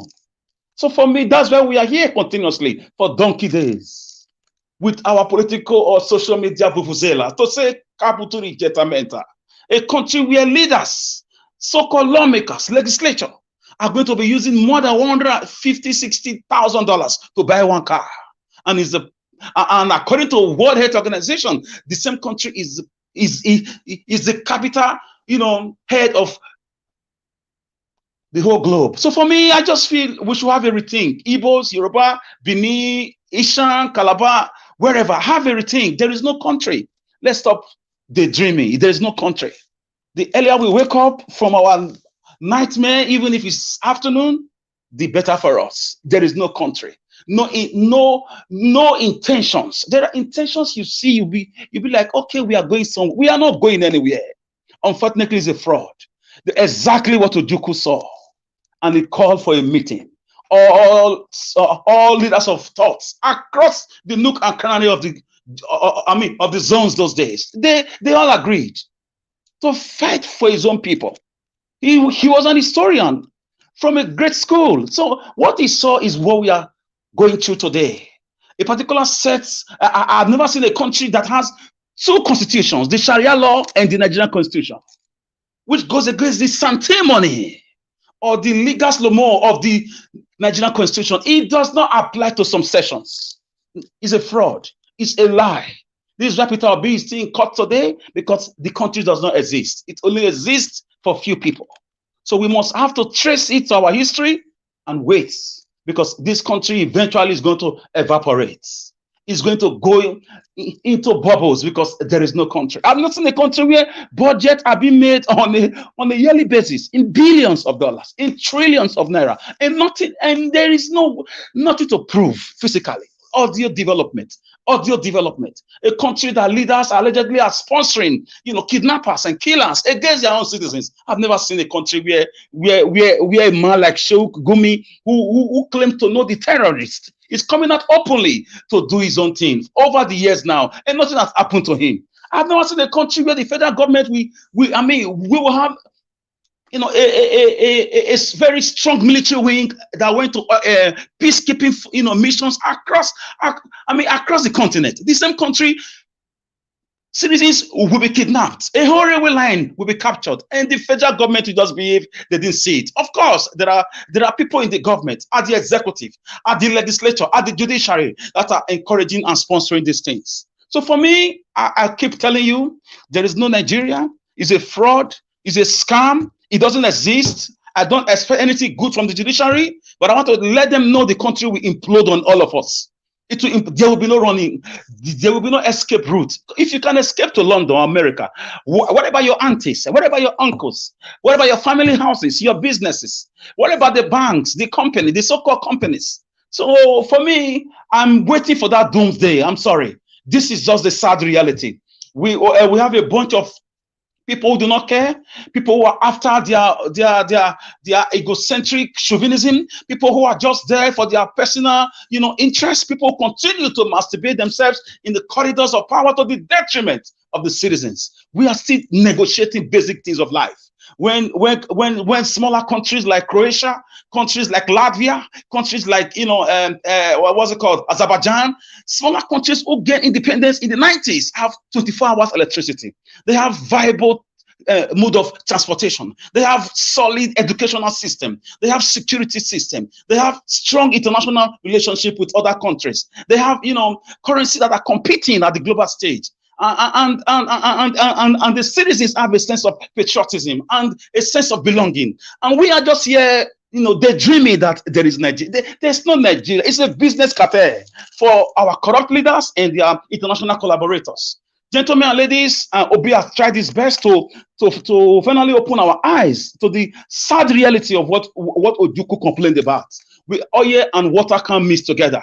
If you want to do your Sharia and you want to continue to, practice child marriage, you want to continue to practice your way of life, and you don't want to be part of this country, why the hypocrisy? Why are you interested in the oil in the Niger Delta? What about the gold in Zamfara? It belongs to Zamfara. Then the crude oil in Bayelsa belongs to Nigeria. I will say Kabutu reject to that. And we will continue to lend our voice, continue to, to educate our people. But this is the reason why history was taken away from our school. But we are here. Those of us who were able to escape with this knowledge, we continue to pass it to them. No country exists unless to ameliorate, to serve as a panacea to the sufferings of the masses. That is a country that cannot improve the welfare of the citizens. You are not seeing the changes on the common man on the street. It's not a country. It's a business cartel. And the citizens who got sense of history, who knows their faucet origo, who knows how the country became a country by Flora Shaw and Lord Lugard in 1940, girlfriend and boyfriend thing, backed by Buckingham Palace. We have to trace our roots. We must trace our roots. We cannot allow these guys to continue with the raping, invading of farmlands, with the kidnappings, with the borrowing spray they are doing. Yesterday we heard they are borrowing $1.5 billion with reckless impunity. That is not a country. No, the checks and balances between the three arms of government have disappeared. So for me, there's no judiciary. There is no legislature. It's just a gang of people who have made money from drugs. And they dive into politics due to the loopholes in Nigerian system, and they succeeded. And now they've carried the ship of Nigerian state. They are heading for the rocks, and they don't care. If you know the faucet origo or the modus operandi, the modus vivendi of drug dealers, you realize that we are in big problem. Drug dealers don't have conscience. Drug dealers are ruthless. They are brutal. And these same drug dealers have taken over Abuja right now. We know with some northern cabal who are illiterate themselves, who are educated illiterate themselves, educated illiterate doctors and professors who do not know the meaning of nationhood, who do not know the meaning of democracy, who do not know the meaning of history, who do not know the meaning of development, who do not care about the principles of the rule of law. They just think everything is all about money and bribery and corruption. And now the country is going through a political damage at the international level. It's going through damage internally. It's going through damage. In terms of our territory, education, massive migration, and right now, Supreme Court, for me, as far as I'm concerned, is been put in the pocket by these same men.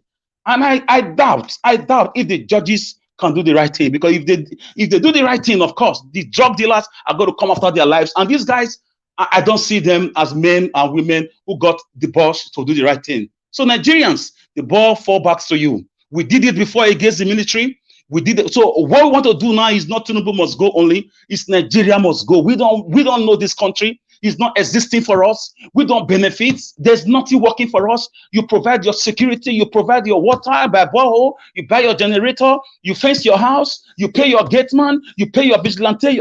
You are running a country inside a country. Your house is a country of its own. And these are basic things. Reasonable government, sensible government, compassionate government. Leaders with foresight, provide for citizens for the sake of the children unborn and for the sake of the integrity of the country among committee of nations. So guys, I want to rest it here. Also to let you know continuously, Ojukwu was very right. I'm not an Igbo man, but I will never be against Biafra. I will never be against Oduduwa Republic, and I will never be against anybody who's agitating to leave this fraud called Nigeria. It's a fraud, it's a scam, it's not equal, there's no equity, there's no fairness, there's no justice, there's no law. It's just a zoo indeed. Indeed, we live in a zoo where animals hit themselves, where animals behave. Where leaders behave like even the so-called tigers and goats. They are even better because they provide, they go and hunt for themselves and for their family. But our leaders just care only for themselves alone. Gentlemen and ladies, as for the judiciary, once again, please let us know that they will not do the right thing. As you said, Mr. Najawash, it now falls on us. This is the only time we have the chance to speak up. After now, these guys are going to crack down on people. Don't be surprised. They may suspend YouTube in Nigeria. They may shut off internet. A lot of things are going to happen. They are warming up. And I see something happening, something beyond their reasoning. Because a man that has no future, a man that has nothing to live for will die for anything. A man that is hungry can do anything. They don't know what's coming for them. Every day can't be Christmas. I see Nigerians rising up. Hunger will rise us up. Insecurity we unite us and make us have a sense of purpose and do what other countries are doing to get their lands back. I'll leave it here. Thank you for the great work. I join you. I'll join you again. I'm very sorry, guys. I have to leave now. I'm very busy. See you again tomorrow. Thank you.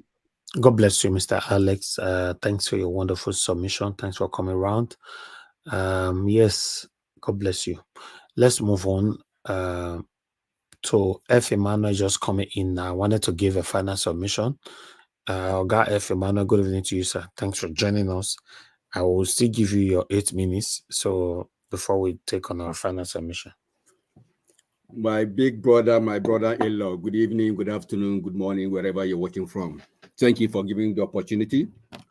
Those in the panel, I greet each and every one of you. My brother Alex, wonderful submission, wonderful history. Thank you so much for that piece of history. In fact, what really made me dash in quickly, I just received a tweet from Kempela. I don't know whether you have read it, He said something very profound. He said, this is no longer about whether he went to school or forged document. So this is about sitting president who by his action has confirmed he has a criminal past. Tinubu has now filed a suit as an intervenor to try and stop the FBI from publicly releasing files it hold on him. How is the world? How in the world is this normal? How is this okay? And yet Nigeria's country elites remain criminally silent, carrying on as if the country was not endangered by Tinubu's rogue presidency. Where does Nigeria go from here? This is no longer a matter of partisan politics. That is the tweet Kempela tweeted. And I want to say something about that. When Atiku went to CSU to get his record, he made a statement that CSU shouldn't release his document.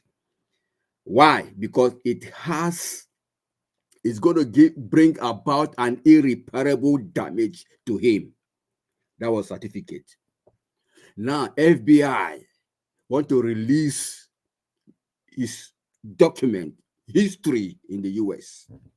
Now, again, he want to become an intervener. He want to intervene in this whole process. Why is he doing this? That means all the things people are saying, all the allegations they are talking about, they are saying about him in the past, they are true. Clear conscience, fear no accusation. What is he blocking? If his hands are clean, why is he blocking?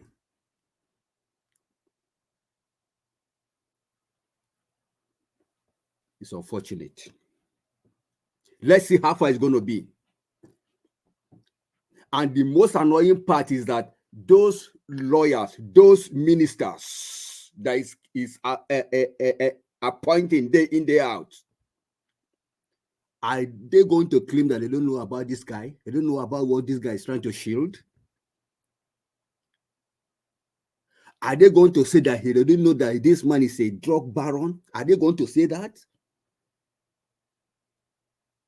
Why on earth will people, ministers, lawyers, you are not a drug baron. You are not a certificate forger. And yet, you shielded one that is found wanted in that area. And that means you two, you are the same thing. So can't we just call a spade and move forward? Sincerely, this whole sarcasm, if I'm allowed to use that word, is really dragging our economy backward. Because since this man came on board, there has not been peace whatsoever in that country. From one issue to another issue, from one discovery to another discovery. And yet, we have people that they call themselves lawmakers. And they cannot say the truth because of Naira and Kobo. What kind of thing is this? Huh? Mr. Evix, where do we go from here? Because it's become too obvious that this man has messed up our system. If we allow him to continue this way, sincerely, we are to be blamed. The Nigerian people are to be blamed. It's no longer you don't need to even blame him anymore. We are to be blamed because we can't be here and you allow somebody to use his hand and point your eyes. You can't be inside water and allow pepper to enter it. It's not possible. Why are we suddenly become so docile?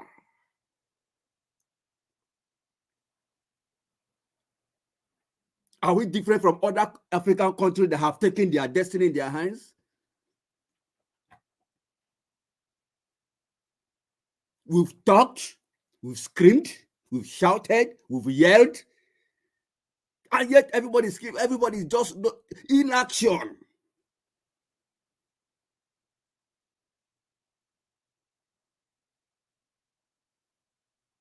Kai. Let me tell you, even God in heaven won't be happy with Nigerians. Even God himself won't be happy with Nigeria because the God that I know is a man of war. That's his name. He's a battle fighter, especially in times of injustice.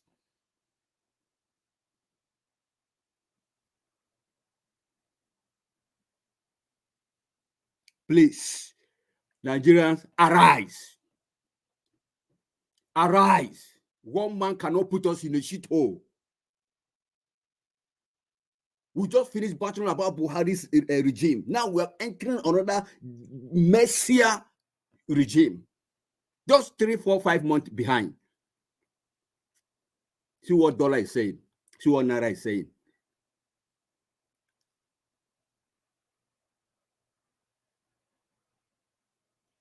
We've been talking, and we'll keep talking. But another thing that brings result is action that follow the talk. And that's my case.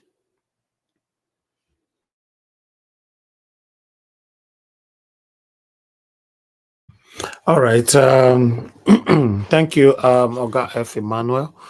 Thank you so much for coming in to voice out your pains, because according to your submission, it looks like you are very, very disappointed, especially on Nigerians in Nigeria. But Mr. Evic, sorry to cut you. I sent my mom's, well, let me say 100K last week. As I speak to you now, it's finished. It's finished though. That's the fact. You don't finish. And in fact, the woman was telling that, do I know that the bag of rice is about 50K or 54K or something? What will you use to cook the rice? They say it's 60. Imagine. It's 60 now. It's terrible. So it is assumed that whatever amount you think you're sending, in your eye you think is big, but it's not useful to them over there. It's true. It can only buy one or two things, and that's it. That ends it. I will keep it quiet. All right. Hi, God. Thank you, sir. I understand. What you're talking about. I have all the updates. That's why you see I come out every day. I talk. I yell. It's serious, and the truth of the matter is that it's going to continue to get worse. It's going to continue to get worse. Let's have our final submission. My people, appreciate you all. Thanks for your time with us. We've been here now for almost 5 hours, so we're going to have our final submission now so we can end the show. Thank you so much. I will have to come back to give us a mandate again. At this time, there's every possibility some will be available, some might not be available, but anybody I call, if you're not available, I'll just move on to the next person. Give us a mandate. Are you there, sir? Well, thank you very much. Thank you, my brother. 5 minutes. Thank you. On the final submission, greetings to everyone again. All eyes on the Supreme Court. Mr. Ifemana, greetings to you. Well, I think I hear you, my brother. I sent 2 things to you in the private chat. If you want to look at it. Supreme Court is about to hear the whole, I think about this mass forgery, and then the people in the north also announced speaking.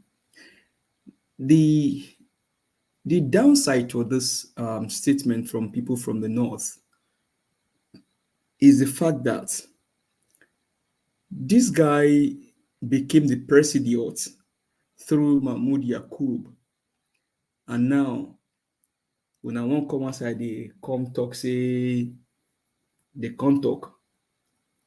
But when Nigerians needed Una to come outside, make all of us join and take put better person for power. You know, see the like of the Sheikh Gumi. Yeah, they no come outside, can't talk. I think there's another man away they talk again now. Say certificate forgery no be better thing for our society. We should look for people with credible credentials. But before now, when Peter Obi they go everywhere, when Peter Obi they even go courts, talk about this rigging and everything. The likes of Sheikh Gumi, you sit down for your inside house. Now, with a wicked they deal with you now, and they make noise. You see Nigeria, you see people out in the reason. Now Sheikh Gumi no say Christian no feel rule for Abuja. What kind of human being be these people then? If you say corrupt person, if you call wicked corrupt person, I go understand that one. But you saying Christian, that one no make sense. And if we can't think down the line again, I think about 37 years ago was when the Legiwa was taken. By tomorrow night, it will be 2010-20 NSAS. Regardless of all of these dates, my people, we need to arise and take our country back from the hands of these people. Because we no go sit down and make Supreme Court can't shook stick for high again like waiting and do for PEPT. Although Kama don't catch one of them now, they deal with them. But I want to really see that picture of how Kama they deal with that person. And like I said before, Sumani or Tsunami, I go pray for you only if you can confess the sin where you commit against Nigeria. So Tsunami or Sanami, just confess the sin where you commit against Nigeria, because now you preside over that judgment. Then maybe we'll pray for you. Say, may God forgive you, heal you, because the wickedness where you unleash on Nigerians even past the one where you suffer now. Because of $7 million US, you sell your destiny, sell your family. Now you did anger with Wike. And I don't know how many of you don't pay attention. See, most of these guys now, they hardly come outside come talk. Because they know say what they do, no be the real thing. The very Wike, the Bajabi, Amole, all of them. But you know, Nigerians, now we wear the shoe, now we know where this in the pain us and the pinch us. Make we arise, take our country back from the hands of these people. Because anything good no go fit come aside from this government. Tinubu government, na Mago government. So I can't see on X now, say some people they can't open Tinubu poster. They pray, say may God help them, may dollar come down. Dollar no go fit come down. Some days ago, we show when my own pastor they talk when they pray, say God no go come build bridge for you. God no go build a light for you. Now you go use your sense, the inspiration where God don't give you to build your nation. So people, make we arise, because that prayer when they pray, say may God help you, may dollar come down. I don't know whether God go answer that kind of prayer. I think some days ago, they said dollar go start to come down, but instead of dollar to come down, today now dollar don't become for $1 to naira now about 1,020 naira. And before December, maybe you come like 5,000 naira. We never know. But my people, Nigerians, we dey for Nigeria. Whether you be Yoruba, Hausa, Igbo, or Edo, make we join them together, collect our country back from the hand of these people. Rotimi Amechi don't tell us what we go do them. Make we activate Rotimi Amechi. Make we do like Sri Lankans. They all came out, occupy even their government house. We be like the one we get for Abuja. They occupy everywhere. So take the politician, they can't run away. So make we do the same thing. How many them be? Will be over 250 million Nigerians. Them are just fraction of us. If we all come aside, say, okay, we want to take our country back from the hand from our hand, then go run. Then they fear us. But now my brother, you make sure, let me chat there for 1 second. Just ahead, like say, how many are they? Sorry. We can use a Wike song. How many then they? Why will we go win them? How many then they? Okay. How many then they? Why will we go win them? How many then they? So that one are the song where the Wike sing when in there for River State. They are say how many people there for Atiku camp where they won't fight them. But today we pass them. So make we take over our nation from the hand of these people. Now here I go hang my opata. I go share have a blessed night. Jacob is hang up for his side now. You know, can't understand though. But I say that you don't get PG school where they go for America, they never let us know. You want hang up. You know, say Nigeria Matai, you talk them for English, they don't understand. You talk them for Yoruba, they don't understand. You talk them for Hausa, okay, mo do Wazobia now, maybe they go understand. Say this way they talk, maybe they go understand the broken English, then come to the main thing. Because we don't talk. I go see him go talk, he go give analysis. Madam, I go do her own. Mr. Alex will come here. If you want to go talk, Madam Bright go talk. Nigerians, Edide, arise, Kutashi. Thank you. All right. My people, I appreciate you all. Thank you so much. All right. I'm not sure if we still have Madam Nena with us. Okay. Let me move on to the next person. Madam Helen. I'm here. I was trying to unmute myself. I think say you don't sleep, oh, madam. I've talked to us. I'm in the US, so this is 5 p.m. Okay. And they use UK, they compare. All Now right. only me and CM different. Thank you, ma. 5 minutes, final submission. Thank you. Yeah, thank you so much once again. God bless everyone. God bless you all. Everything we say here, whatever we say here, boils down to one thing and one thing alone. I don't know at what point Nigerians will get angry. As much angry as I am right now, I don't know what will happen for Nigerians to get angry and get up and do what they need to do. I don't know. I keep asking myself, what is that thing that where do Nigerians really want to get to for them to get angry and step out on the street and do what they need to do? Because at those points, if nothing is done, and just like we always say, the reason why these politicians they do everything they do and they keep getting away with it is because they all already know that what can they do? The most they will do is just to talk, and their ends it.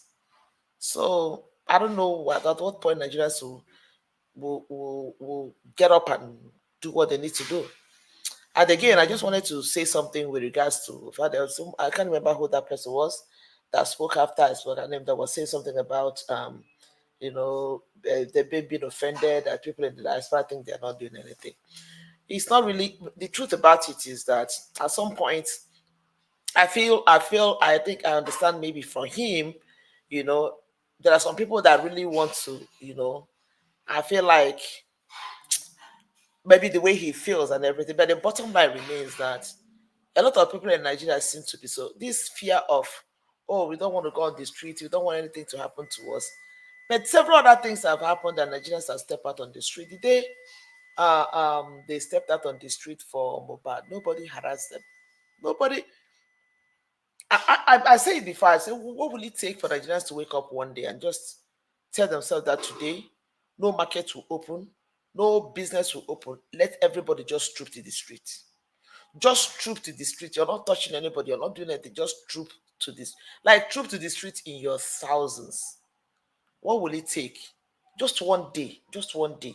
Let the world just hear our voice. Just one day. I know at the end of the day, it's not everybody that will come because there are still some people who are these supporters of these criminals. But just one day, let Nigerians just step out in anger and just be on the streets so that these people will know that Nigerians are really, because the truth about it is that even Tinubu them and the rest of them, they know that this particular supposed government now that is in Nigeria is the most unpopular Nigeria has ever had. I don't know for other people though. I've been seeing elections in Nigeria. I've been seeing things happening.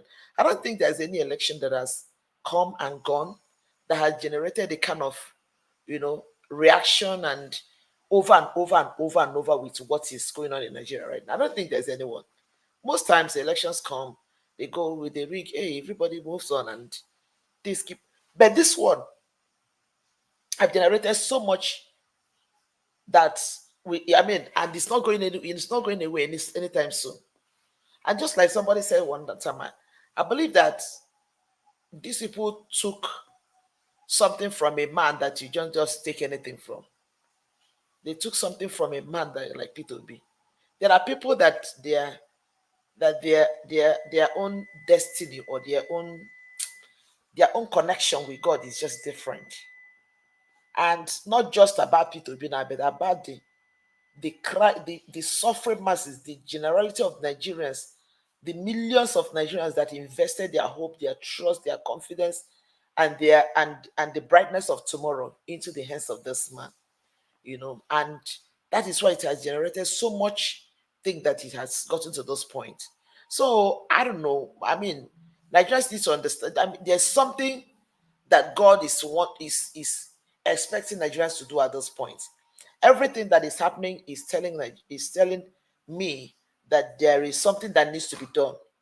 God is doing his part, revealing things, bringing people to say things, bringing the likes of Atiku to be able to go to Chicago to get, using FBI. At this point, all these things are coming. But that is a part that Nigerians need to play. And that is the part of them standing up to say, see this thing that is happening.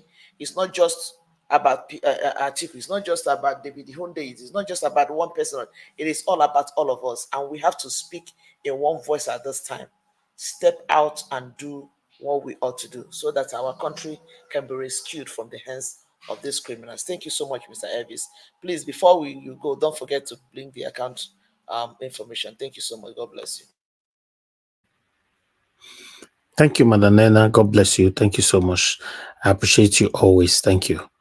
All right. Let me move on to Madam Ellen. Madam Ellen, please, if you're there, give us your final submission. 5 minutes. Mr. Elvis. Yes, sir. Can I say a second?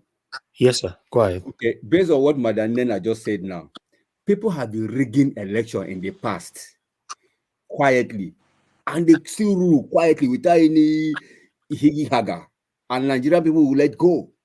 But this particular one came up with so many hidden things that Nigeria cannot swallow it. That's what is happening. Thank you. Thank you, sir. Thank you. All right. Madam Ellen, go ahead, ma. Thank you. Okay, thank you so very much, Mr. Elvis, once again. I'm just going to still appeal to Nigerians. Like we keep saying, let's wait and see what the Supreme Court will do. We should understand that there's so much that has been said. There's so much that has been exposed. Even the action that this man is taking is good enough for Supreme Court to give them the grounds to say, no, we can't wait for this.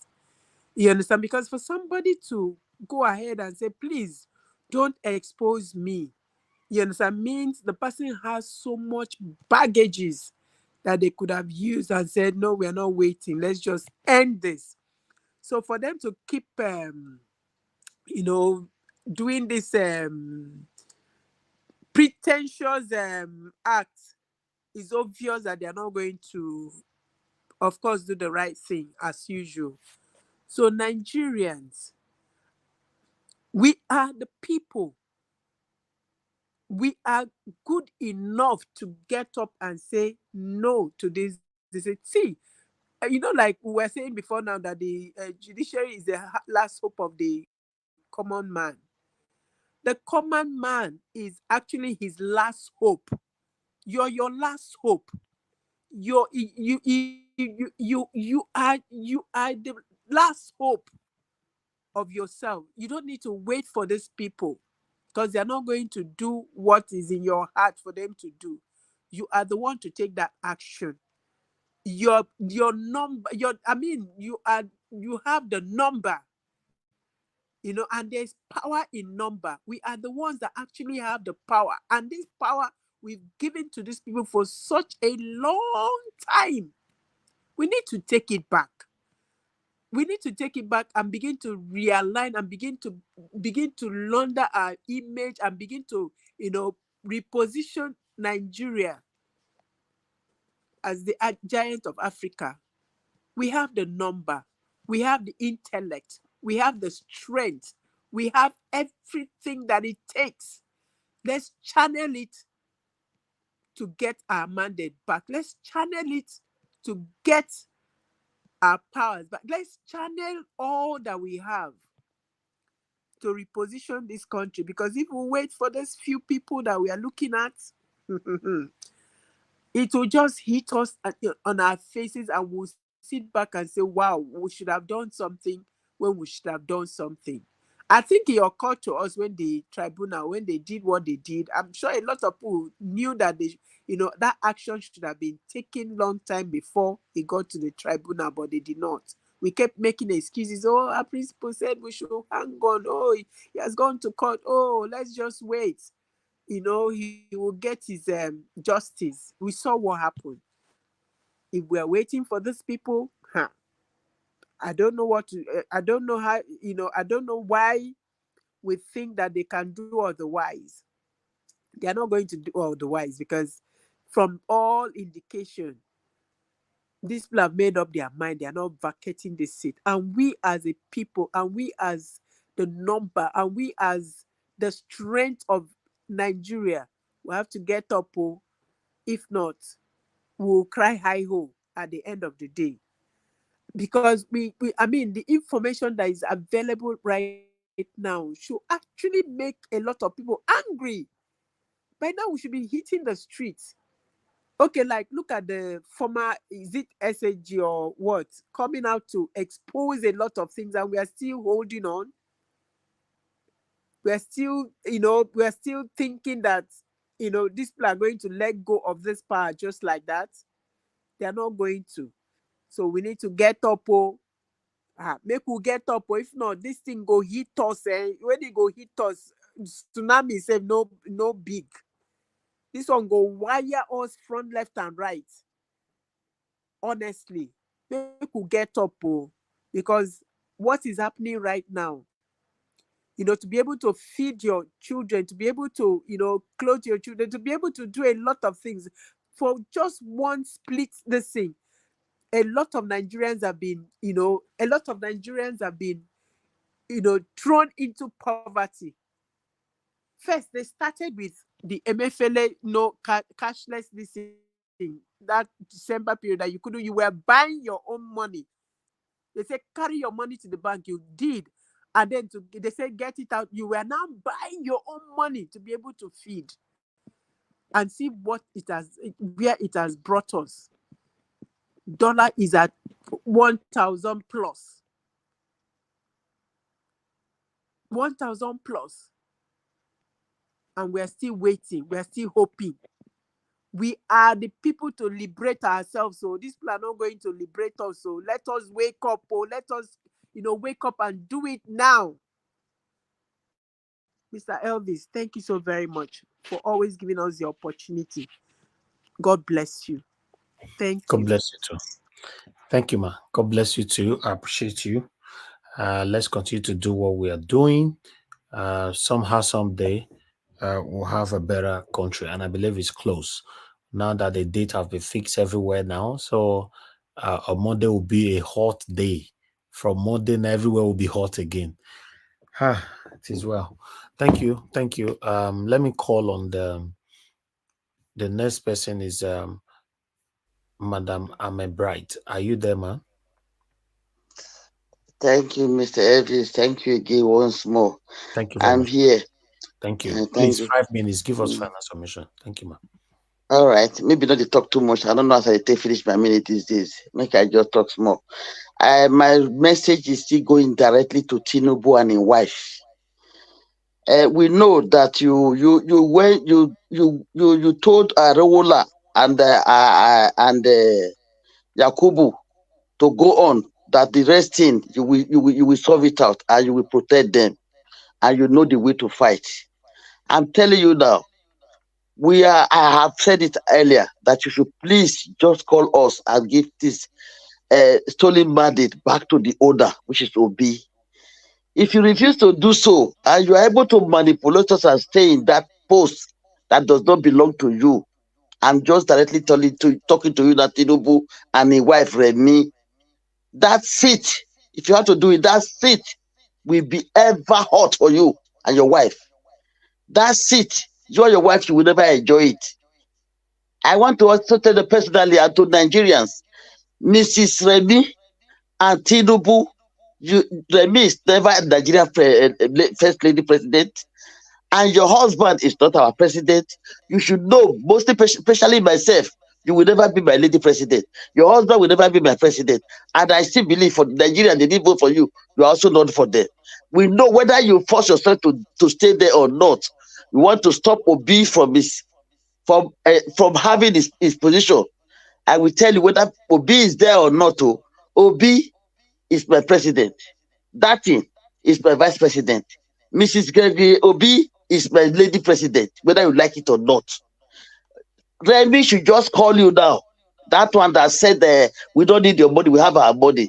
Thank God that your husband had been able to start ring work batty right from birth, right from the time Tinubu family adopted him as a servant.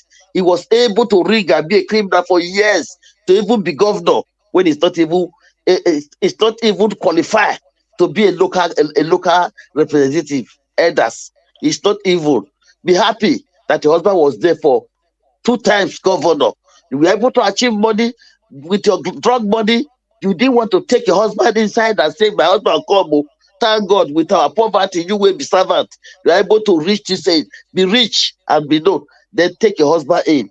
If you say you have enough, you don't need our money, advise your husband to go in. Husband and wife, you are there to correct yourself. If your husband is going wrong, call him in. The same thing to your husband, to you. If you don't do that, for you being proud that you don't need our money after stealing, ringing all these years, you should know that your husband now, for him to stay there, people have been there for years, ringing since 1960. 63 years ago, nothing opened. You should know that your husband, we call it in Bini, I don't want to curse. That is now your husband have ring now. Look at him now. Everything open. This thing that they have been doing easily, Nigeria will even overlook. We don't care. We are strong in struggling. We leave you there, but your own. Now that another wahala. That is what's supposed to bring you to sit now and respect yourself. Respect yourself and go out quietly, handling this thing to the owner. No rerun. Just do it and enter house. As our brother have said just now, who sang that song of Happy Day of the Day, make we rise up against them, Happy Day of the Day. Nigeria, we are 200 and something population. Every day we are living for Tinubu. Tinubu is growing every day, collecting more criminals. Will they be 100? Even if they are 100, 100 and something still there, we can face them. Let us rise up. North, south, east, west. I beg you now. Rise up and do it. How many will take by? We should rise up. Oh, they're not many. Don't allow us to be giving them more time to be growing. Tinubu is wicked. He will be a disgrace to Nigeria. If he decided to stay there internationally, he will not be recognized. They will be disgracing him everywhere. As they disgrace him, it is Nigeria they are disgracing. They will not. Western world will not welcome him in anything. Even if they welcome him, they are going to treat him in a way that will be shameful to all of us. So Nigeria, wake up if you don't want to carry that shame. Not everybody that forged certificate. I know those days people forge, but not everybody. Not everybody. So don't let us have that name. Don't let Nigeria, Western world call us Thank you. drogas or certificate forgery. Thank you, ma. Please, everybody wake up. Thank you, Mr. Ivy. Thank you very Thank much, you. man. Thank you for your Okay. submission. God bless you. Thank you. All right. Let me come to I want to deliberately leave you, Mr. CM, for the last. Guy F. Emmanuel, please, sir, give us your final submission. God bless you. My final submission goes 5 thus. minutes. How many day? Why we no go win them? How many day? How many day? Why we no go flush them? How many day? How many day? Why we no go clear them? How many day? That's my case for Nigeria. Thank you. Wow. Thank you. Oga CM, thank you very much. I appreciate you so much for your patience. Please talk to us. Final submission. Okay, yeah. For my final submission, let me also remind those listening that at this point Nigeria is at a crossroad. Now that we are waiting for FBI of US to release whatever secret or whatever file they have on Tinubu, Nigerians should really think, why are things so difficult now? For those, I'm not that a religious fanatic, but people do say when the righteous is on throne, the people rejoice. Now that the people are not rejoicing, who is on the throne? It's a wicked people now. So do we allow them to continue? Of course they cannot. The thing is, as Nigerians, we've done the heartbeat. The hard part of the thing was selecting P2B, coming out to reject politics of money and standing by P2B. Now, some group of, you know, anarchists just felt that they could change our position, or they could change our votes, which they've almost succeeded using the court system and INEC. Are we going to fold our hand and keep quiet? If we keep quiet without doing anything, it means that, okay, ordinarily that is, they are not the people choosing for us. When you choose your leader through the ballot system and somebody else changes it, if you keep quiet, it means you are acquiescing to the, you've acceded to what the people, those people that disenfranchise you, what they did. In other words, they are trying to let them know that, oh, that is your original intention. It is not what you did on the, not the person you really voted for. It is now what they choose for you. Okay, that is your original intention. That's what you are telling them. But if that is not what you are saying, then you have to tell them, look, your original intention stays and you must retrieve it. This situation has been helped by the fact that nobody knew that Tinubu did not even attend the Chicago State University, let alone graduate. He did not. Forget about the lies flying about. At least the certificate said so. Now, FBI will now release what they have regarding his drug deal. Most of us don't know about it, but they will. Internal Revenue Service of US will release their own. I think they said the Drug Enforcement Administration, DEA, will also. So many things are coming. So this man is really a criminal. The name we don't know. Everything is shrouded in secrecy. If I'm not somebody, I don't believe in people. There are some people that go spiritual to explain certain things. But you ask yourself, why is something so difficult when a criminal is in charge? You should know. You should know it. He did not deserve it. Already we've made the choice. The people have spoken. They didn't want him to be there. But because of those that claim they own Nigeria, they decided to change the decision of the people. So we can't allow it to stay. Nigerians should go home. I mean, as you sleep this night, if you can, with all the hardship, reflect and ask yourself, no, you can't put something on nothing and expect it to stand. There is nobody in charge of Nigeria. This is not the person you choose. Therefore, something must have to give. And the board is now laughing at Nigeria, a criminal. This thing cannot happen even in any West African country, Togo, Benin Republic, Ghana, Sierra Leone. They will rise up and the world will hear their voice. I think that is the next day that the world is waiting for them to release whatever the idea was, as they are releasing the secret in America, the people will be enraged and then they do something. Or do we want, is it in our constitution that somebody who forged a certificate should be in charge? Of course not. So, we have to do something. God help those who help themselves. So here we have to help ourselves so that we don't have to say God will do it for us. On our own beat, what we do here is to tell people the situation, what time it is politically, and also to break certain news which ordinarily you won't get from the mainstream media in Nigeria. Or even if you do hear the headline that they cast, then what of the perception, the interpretation, the analysis, or what it portends? This is where you hear it. So Niger Watch, the last word to you. Thank you for providing this opportunity. That's why there's always good for opportunity in everything. That's why in economics they say you cannot do what is it called, monopoly. If you are selling one product economically, it doesn't make sense. So that's what they call oligopoly, many sellers. So in your own case, if we are to go by what TVC or channels or Arise or not talk of NTA, then we can perpetually be in the dark. But thank God we come here unregulated. Nobody pays to air his or her view. You don't know who is coming. In as much as you qualify, you come in, first come, first served. And you say your own without a fear of favor. So to that extent, this is a welcome development. History will record that once upon a time, there was a Niger Watch who helped to redefine public thought and then bring about a democratic dividend to the people. I thank you very much. Good night.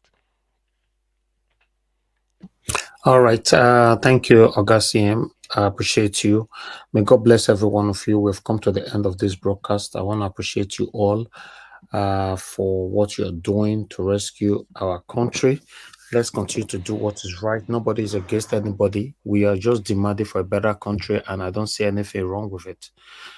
Constitutionally, we are demonstrating our rights. We need a better country, and the current satanic APC people that is right there now, they cannot and never give us a better country. So that's why we are fighting to have a better country. So we are fighting by talking. We are fighting by coming out every day, expressing our displeasure, our dissatisfaction, and pouring out our plight every day. We are here 6 p.m. every day. Thank you very much, my people. Those of you that are still here with me on the panel, Oga CM, I appreciate you. Madam Nena, I appreciate you. Thank you so much. Thank you, Madam Ahmed Bright. Thank you very much, F. Emmanuel, Madam Ellen. Thank you so much for always joining us all the time from Nigeria. I appreciate every one of you. Those of you that came in earlier on, I've already left the panel in likes of Give Us a Mandate, Madam Patricia Tabujomi, Mr. Edwin, and many others. Thank you very much, my people. I appreciate you all. And I would like to quickly appreciate those of you on the comment section. Quickly, those of you that call in today, thank you so much. Now, God bless you now. Let me appreciate Mother of all Mommy Diaspora. Thank you very much, Mommy, for all you do. We appreciate you. Thank you, Mr. Tony. I appreciate you, Michael Organemaro. Now, God bless all of you now. Thank you, Peggy Modi. I can see you right there. Thank you, Tammy. Thank you very much, Madam. I appreciate you. Thank you, Destiny of Variable. I can see you right there. Thank you very much, Ola Adewale, and many, many others. Stella Imasevedo is with us as well. Thank you very much, my people. We've come to the end of this broadcast. Please, before you leave, press on that like button. It's very, very important. If possible, copy the link, take it with you. Dump it in another platform where you belong. For those of you that are going to be playing back this video, please don't hesitate to hit on the super thanks. Always hit on that super thanks to appreciate what we are doing. And like, subscribe with us, hit the notification bell so that you'll be notified whenever we're on air. I understand we have a specific date, time that will normally come out every day, 6 p.m. But sometimes, especially the way things are going on right now, we might come out randomly. So if you don't have the notification bell, you might not know. Although, in most cases, we do exhaust our notification, but always refresh, visit our platform all the time to see what we are doing. But we are always busy. Nigeria Watch is always busy. It's not, we don't have few minutes that we don't do something on Nigeria Watch. So always follow us. Do what is right. Let's have a better Nigeria together.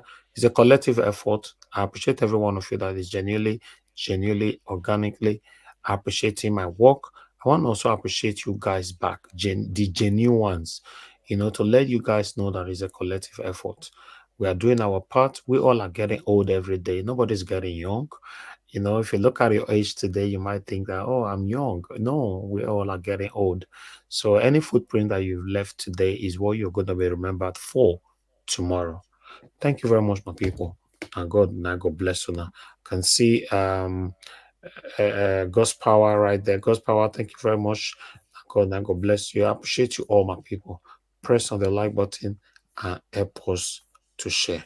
My people, permit me to end the show right now. Have a good night, and I'll talk to you guys again later on.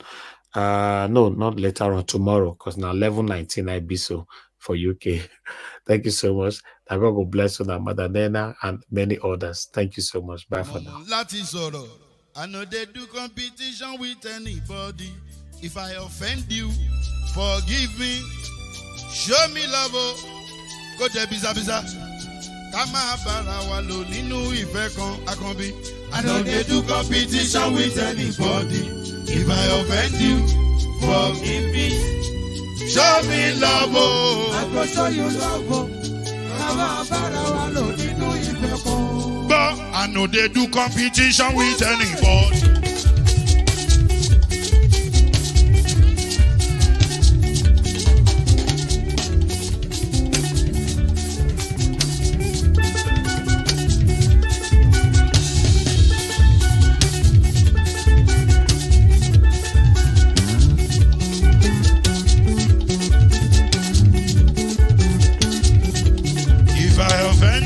Forgive me, show me love, I go go show you love it. Ká má bára wa lò nínú ìfẹ́ kan. I know they do competition with anybody. If I offend you, forgive me. Show me love, I go show you love. Ká má bára wa lò nínú ìfẹ́ kan.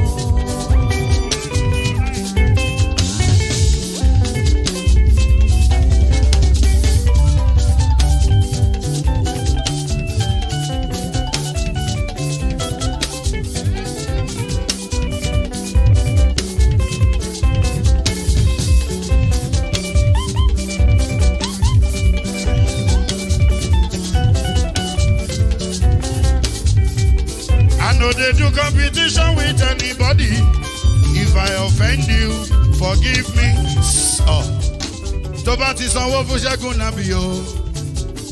Ẹ fẹ́ jókù. Alákọ̀bí.